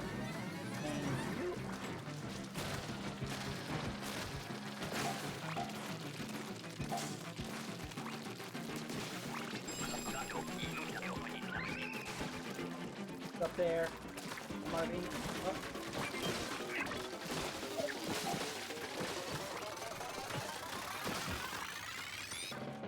Oh.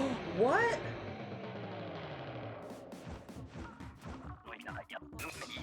Oh, we didn't have 15?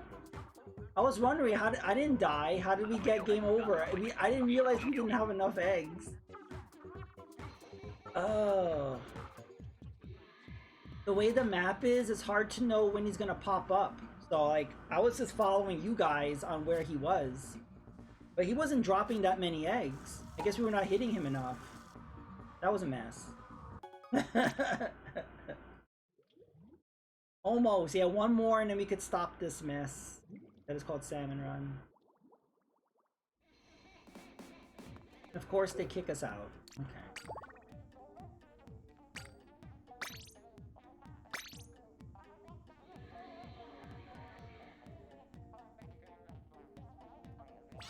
Alright, room is made. The stringer didn't do a lot. It was on his tail the whole time. That's the problem with the stringer. It's just kind of like you have to keep spamming the button because there's no time to hold the button to charge up. There's no time. So that's why if I have the stringer, luckily I have the turbo button because I just need to just spam.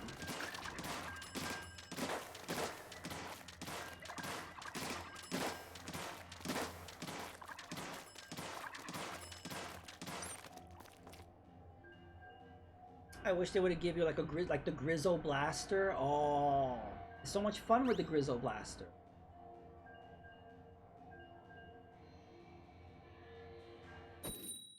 Right.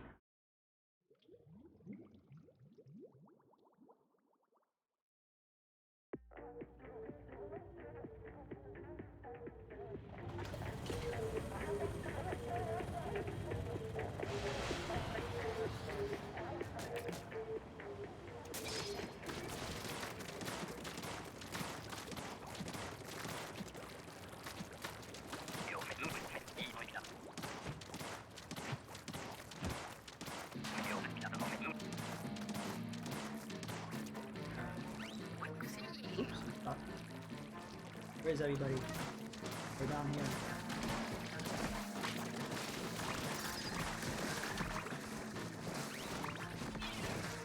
Oh, I missed.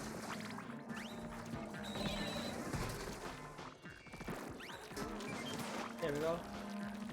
Hard for me to get those guys with the umbrella.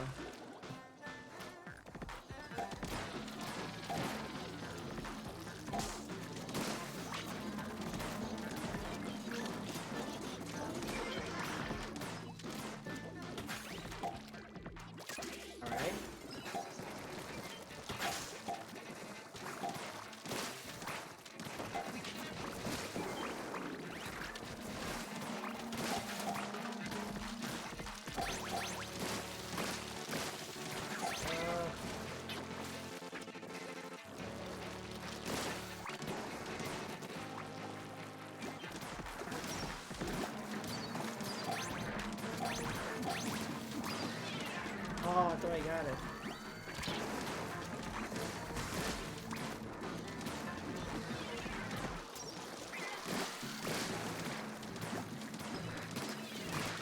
With this weapon, it's gonna be hard for me to... I can't get the steel head with this weapon. Thank you.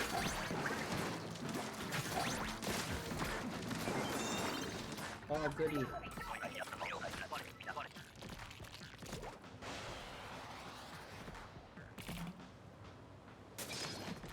Alright, roller height.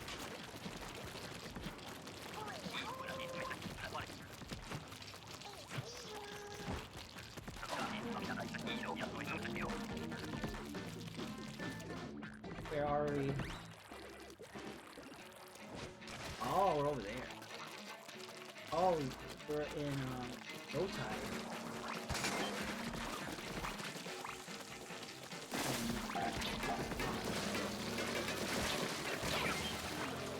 I got splatted by a chum.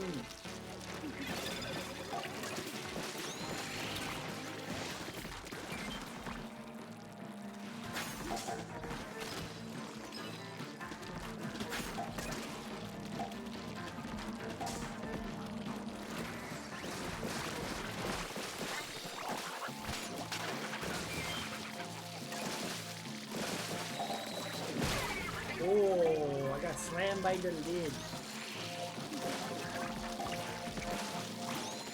Nice.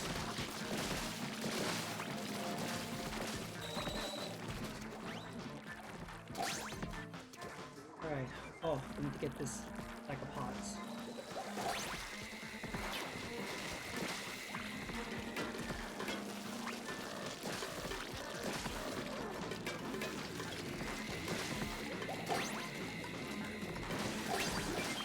There we go. I thought they just roll over him, apparently not. Okay.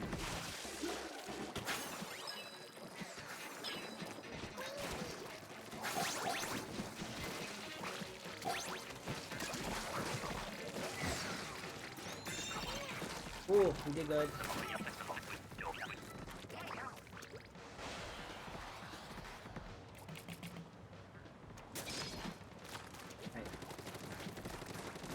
Wow, they didn't give me the stringer at all. I appreciate that.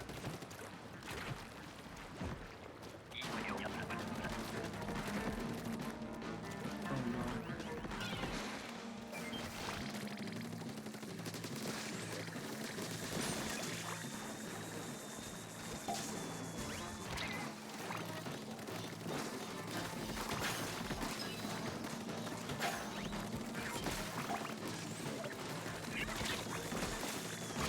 Oh, someone killed that fly fish.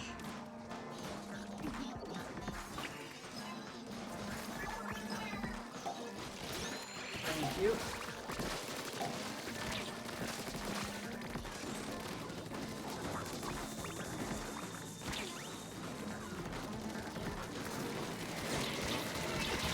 Oh.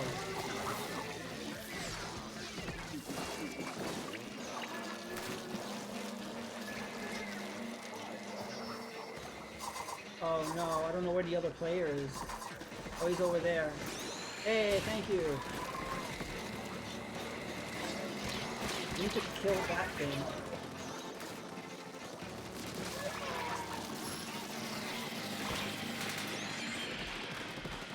Okay.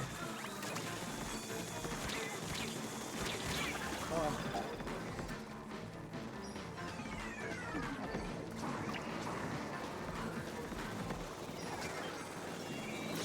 Thank you.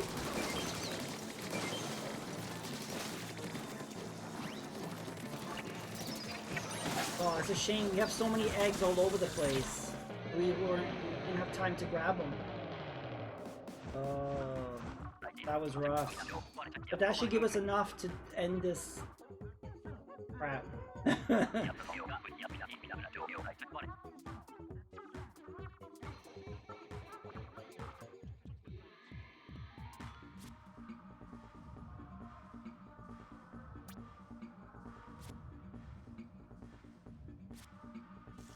Yay, we got it. The misery is ended. We are leaving. We got a new badge. I don't know why. How do I leave? There we go. Ugh.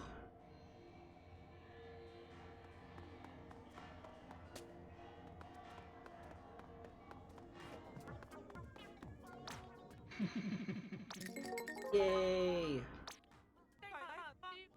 That's weird. It's already filled. Did you see that? The stats are already filled on it. Like we can add a slot to give it the 4th slot, but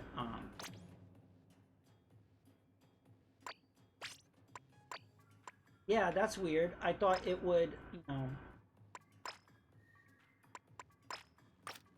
We'll continue with that. Alright, I'm gonna make another room.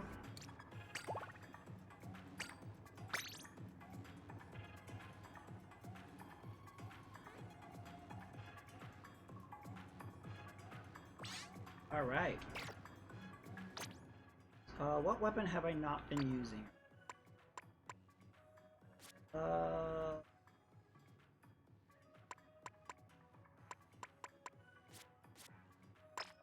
Use dualies.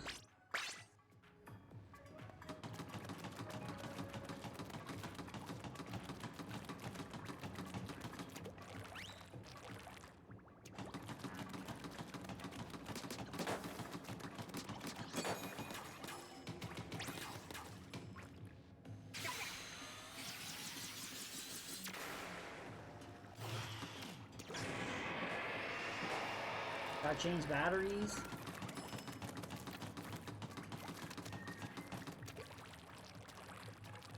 Okay. Are you using like a wireless controller? Hey Stitch, welcome back.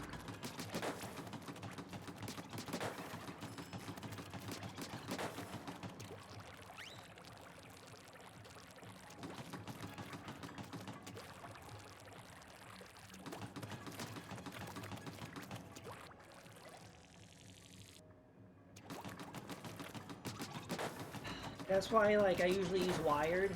Like, with wireless controllers, it's like... I notice that the battery always ends up dying, or I forget to charge it, and it's like such a mess. Like, for me, so I just usually use wired. I'm pretty close to my monitor when I play, so... It's not like I need to be wireless. It's good if you're, like, far away, like if you're far away from your TV, or... For me, I use wired.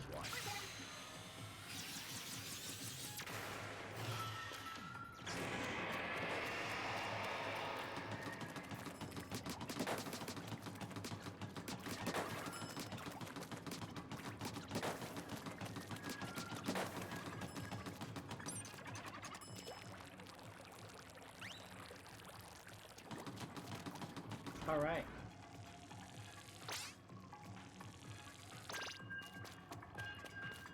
Nice.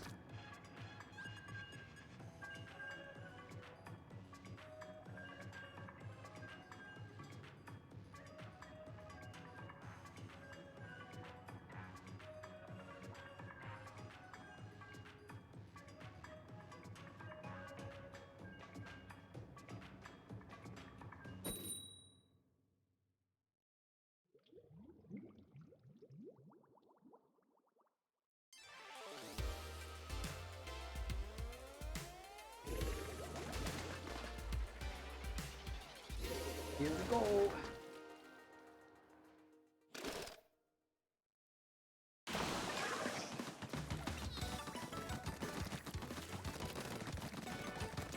Oh, I like this stage. You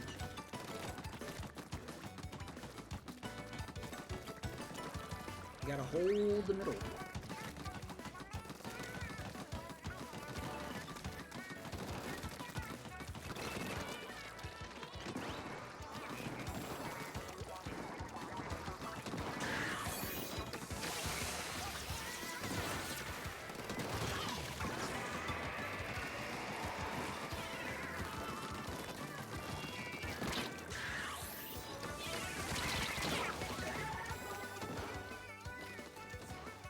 wish there was a way to drop that.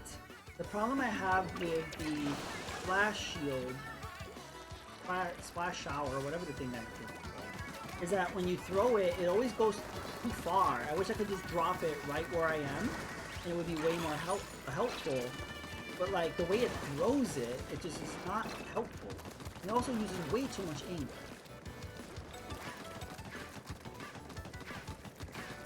Oh, we gotta watch out for the sniper up there. Oh, gotta try to get that guy. Go for splashy. To try to save up for a booyah bomb, and I'll booyah bomb him.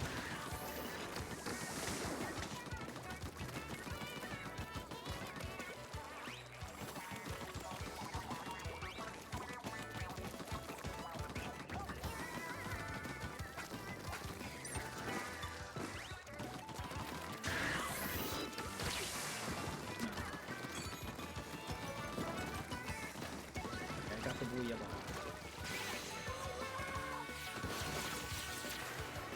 Can't see.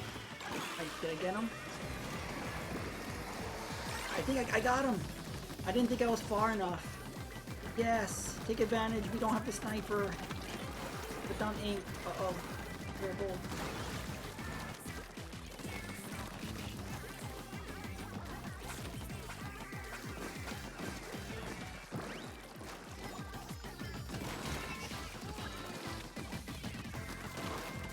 Oh, watch out. Oh, whoa.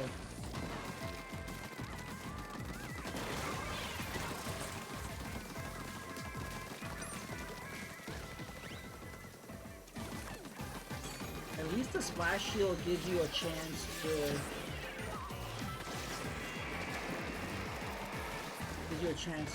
refuel.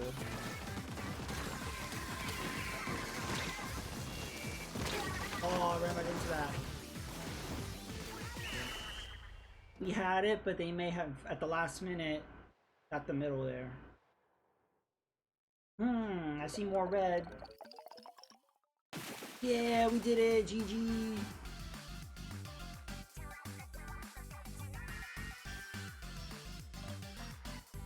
Woohoo! Very good.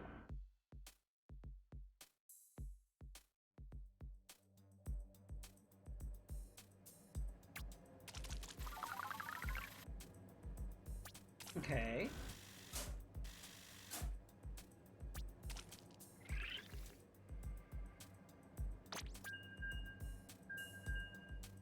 Stitch, you got 6 of them. That's good.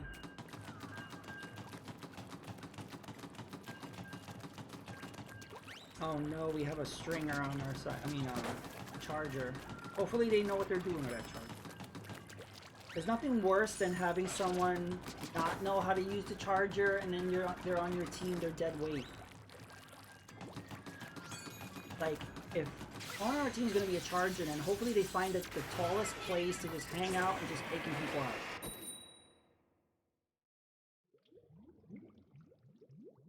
Hey, how you doing? Buix? How you pronounce your name? They just call you V?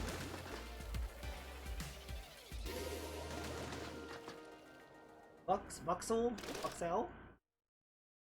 Welcome to the stream. We are playing Splatfest. I am Team Bread. I got bread on my belly. Welcome. You are a Minecraft streamer.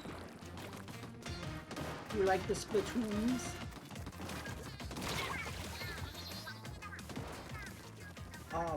Okay.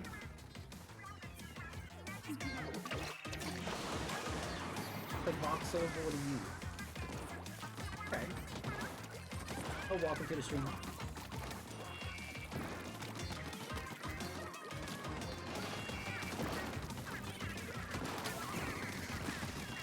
Oh, Nexo, you changed your name? Oh.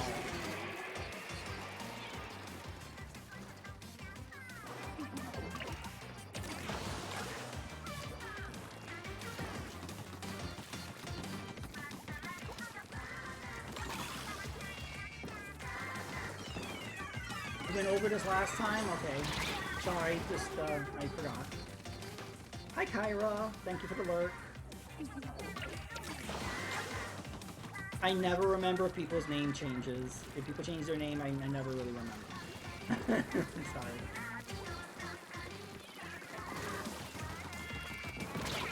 So how are you?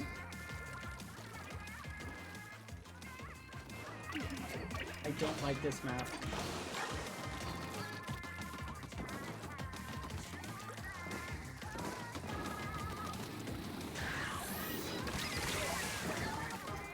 Ever tell you why I changed my name? No, I don't believe you have.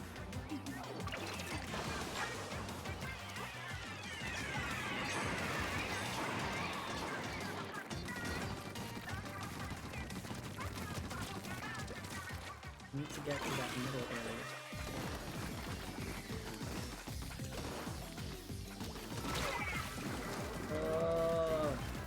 I found out the logo I was using was stolen art. So I decided to do a total reprint. Oh, okay. There's someone on our team, on our side, so as soon as we spawn, they get us. That is not good. Well, they want to take over our side. There you go.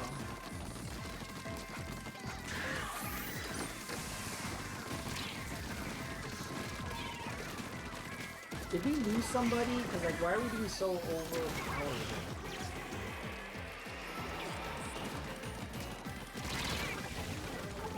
Gonna lurk, real fun. Alright, so thank you for dropping by. Lurk away.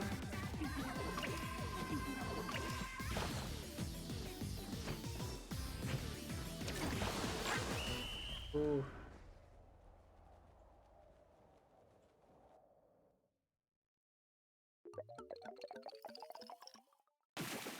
Oh. Pesto sauce one. I don't know, Stitch. Did we get a drop? Because, like, I don't know where the team was. I saw you. We were in the middle. I don't know where everybody else was.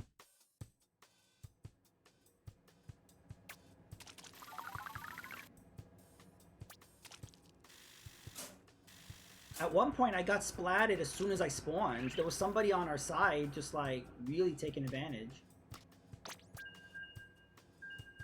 Yeah, I think basically,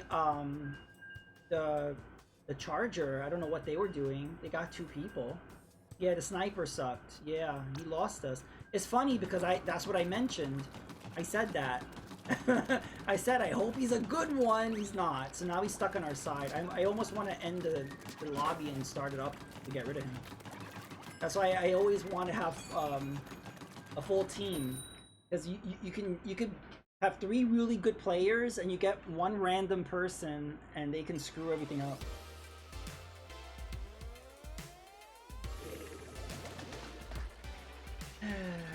Okay, so we're gonna have to carry our team. Again, the perfect thing that Charger could do is go, especially in this stage, they need to go at the really top part in the middle there and just start taking people out that are on the bridge. But of course they won't do that because they don't know what they're doing. But if they did know what they were doing, they would hang out up here. Okay, maybe they do know. Okay, you stay here. Yes, survey says stay right there. Don't you dare move.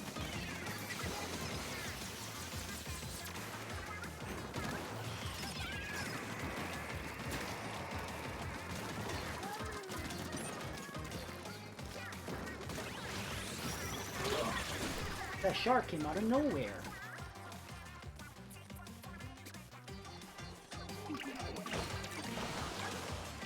But yeah, that's another reason why I don't like Chargers. Not only do I not like using the weapon, but every time there's a Charger on our team, they don't know what they're doing.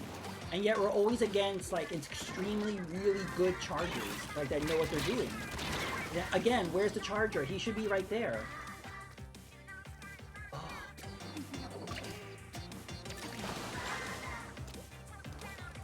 Like, why are you, where do you, okay, yeah, just stay up there. I might just try to, like, get a booyah bomb to try to clear some of this on our side.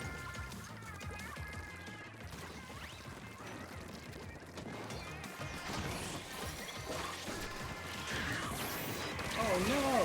Oh. Frogs. Hey, we like frogs around here, but I don't like that guy.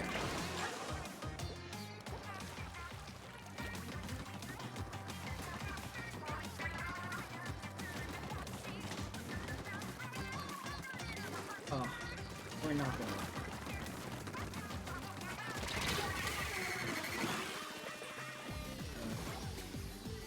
You could hold more fizz bangs. I don't care about fizz bangs.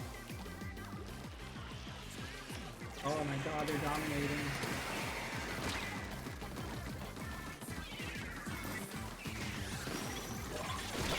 I need to pick a different weapon.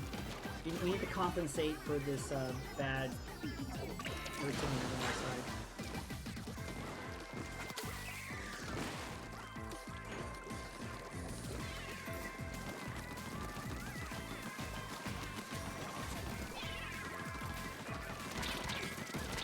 No.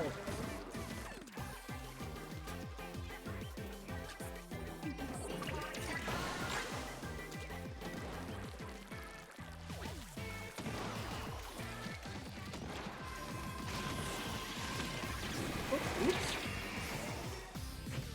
Oh, I sucked this round too. It's not just a sniper, I sucked. Oh.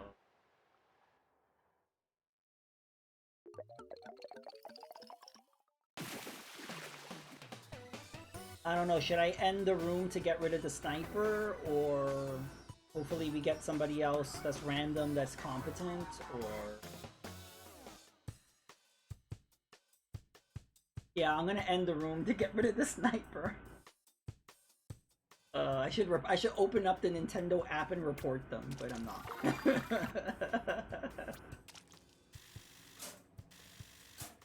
It's funny, I rarely ever have to do that.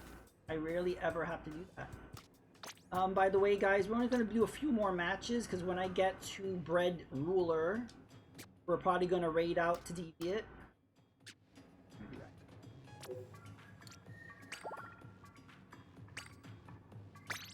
Because for the first time ever, we're on the same side in Splatfest. Is the world coming to an end? Like, what's going on with that? We're never on the same side. No problem, take your time. How you guys doing? Are you almost at Bread Ruler? Because we can keep going if you want to get to Bread Ruler, but we could do that on Deviat's side. If he's still on. Yeah, he is.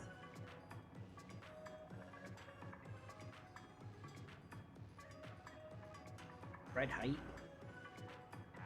Again, I would have picked pasta because it's green, but I do love bread. Because I like rice and pasta as well, but I can't live off bread. Bread's fine. I think I'm going to change my weapon. I'm going to be...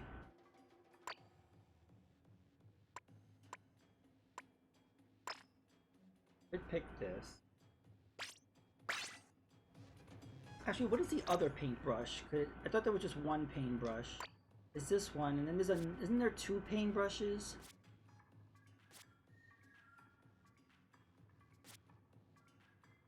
There's this one. Okay, I'll use this one. Because I don't think I have a freshness sticker thingy for this one.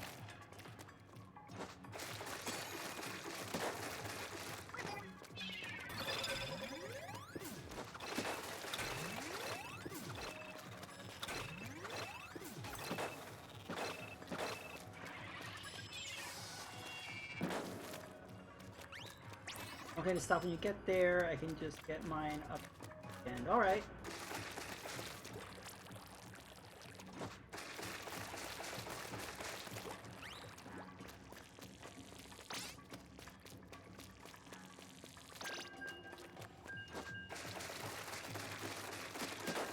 But other than like 2 disconnects, this Splatfest has gone pretty smoothly.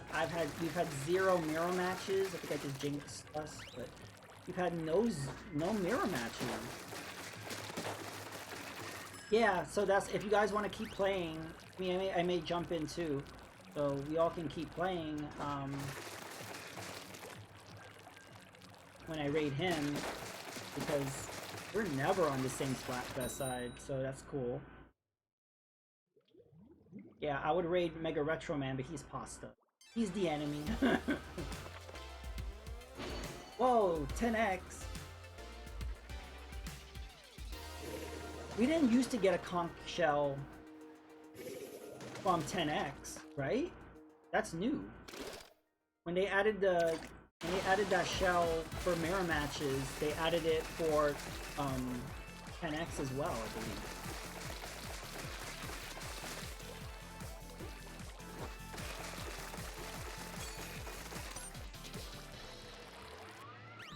Oh, I'm stuck.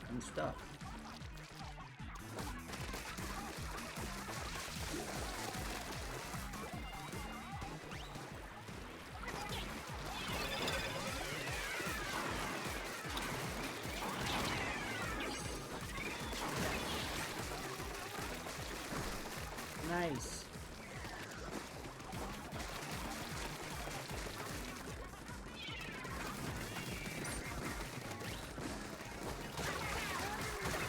I got your revenge, Stitch.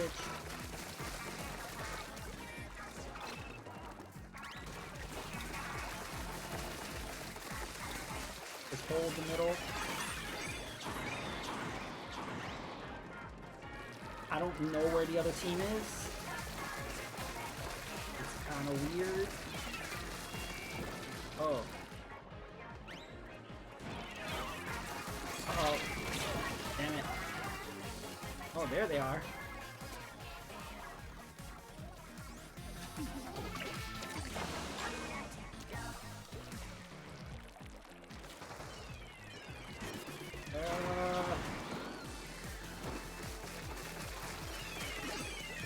Whoa.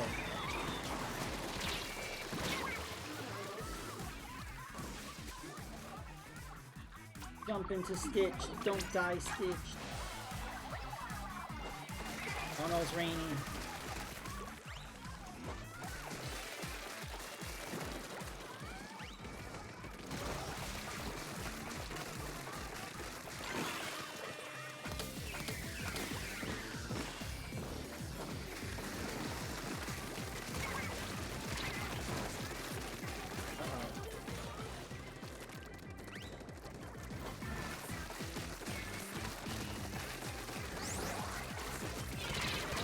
Oh, too much behind me. Oh, someone's painting our side.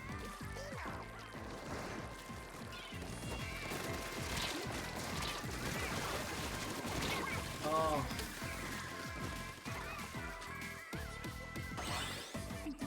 Not good, not good. Oh no, we wiped out their side, okay. Sometimes it says wipe out, I don't know what it means. Our side or their side. I think we're winning.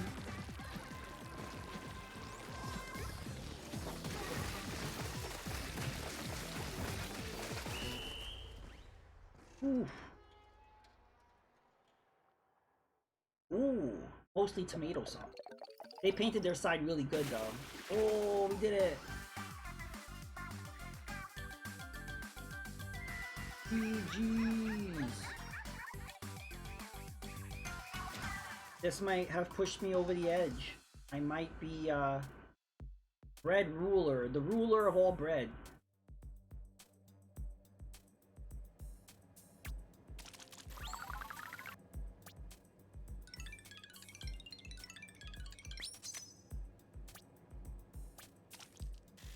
Yay.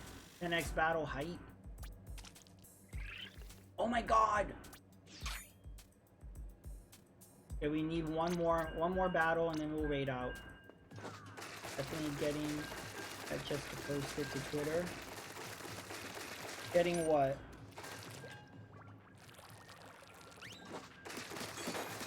I will rule the bread. I am the ruler of all bread.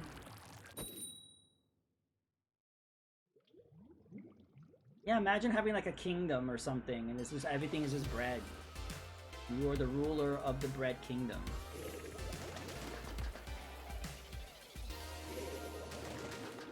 It reminds me of Paper Mario: Thousand Year Door, when Luigi was on his own little quest. right? He had to rescue a Princess Eclair in the Waffle Kingdom. And the king was what? King Chestnut? I forgot what was the name of the villain. I don't know, so he was in all this like food-based world, being the hero. And we're assuming he's lying and making all this up, but what if it's true? What if Luigi was on this massive adventure in this other kingdom, like rescuing a princess? I always wanted Nintendo to kind of make a spin-off game of Luigi's story. I always wanted that. Like, look, he wasn't lying, it was all true. Or, and at the end, you see Luigi wake up and it was all a dream. A la Super Mario Brothers 2. And Luigi's like, damn it, it was just a dream.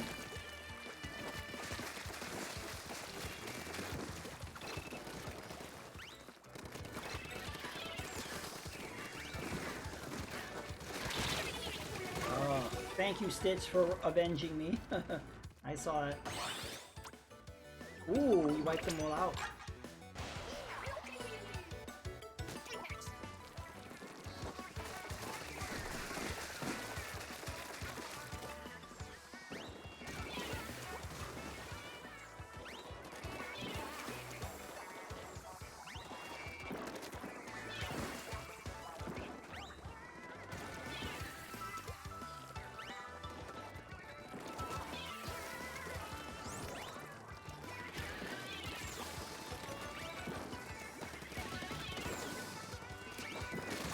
Ooh, did you see that?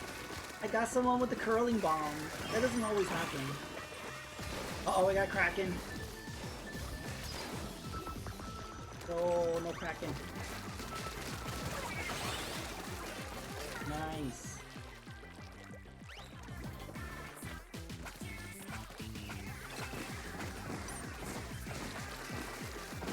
I hate that it keeps telling me, throw your fizzy bomb. Like, what if I don't want to?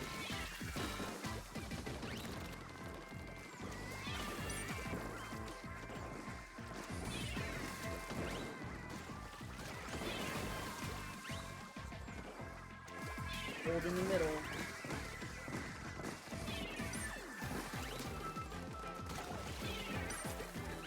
Their sniper sucks. Because I've literally been in plain sight right here in the middle, and that sniper could have taken me out multiple times and they didn't. But luckily they don't have a very good sniper. Or they just didn't see. I'm in plain sight. I'm like literally right there. The entire match. I didn't even know their team had a sniper until like that last second. What was that sniper doing? I was a clear shot. And all of you were jumping to me because I was right there in the middle. Wow. That's what I'm saying. If you're a sniper, be a good sniper, because with the other weapons, you could be good or bad, whatever. But with a sniper, you have to be good. You have to be on point.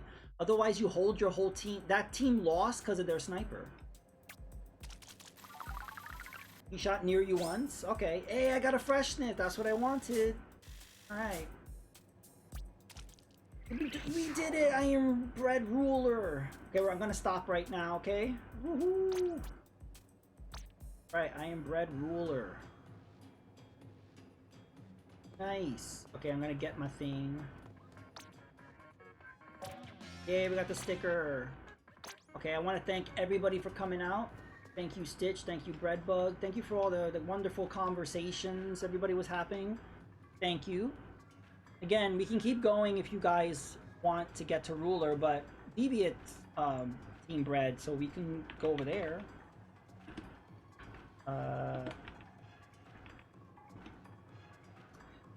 665.99 for me. I'll get it before the end. Yeah, you could do it tonight or tomorrow. You still got a whole weekend of Splatfest. Hype. Alright. So again, I want to thank you guys for hanging out. And I will see you next time. Bye-bye.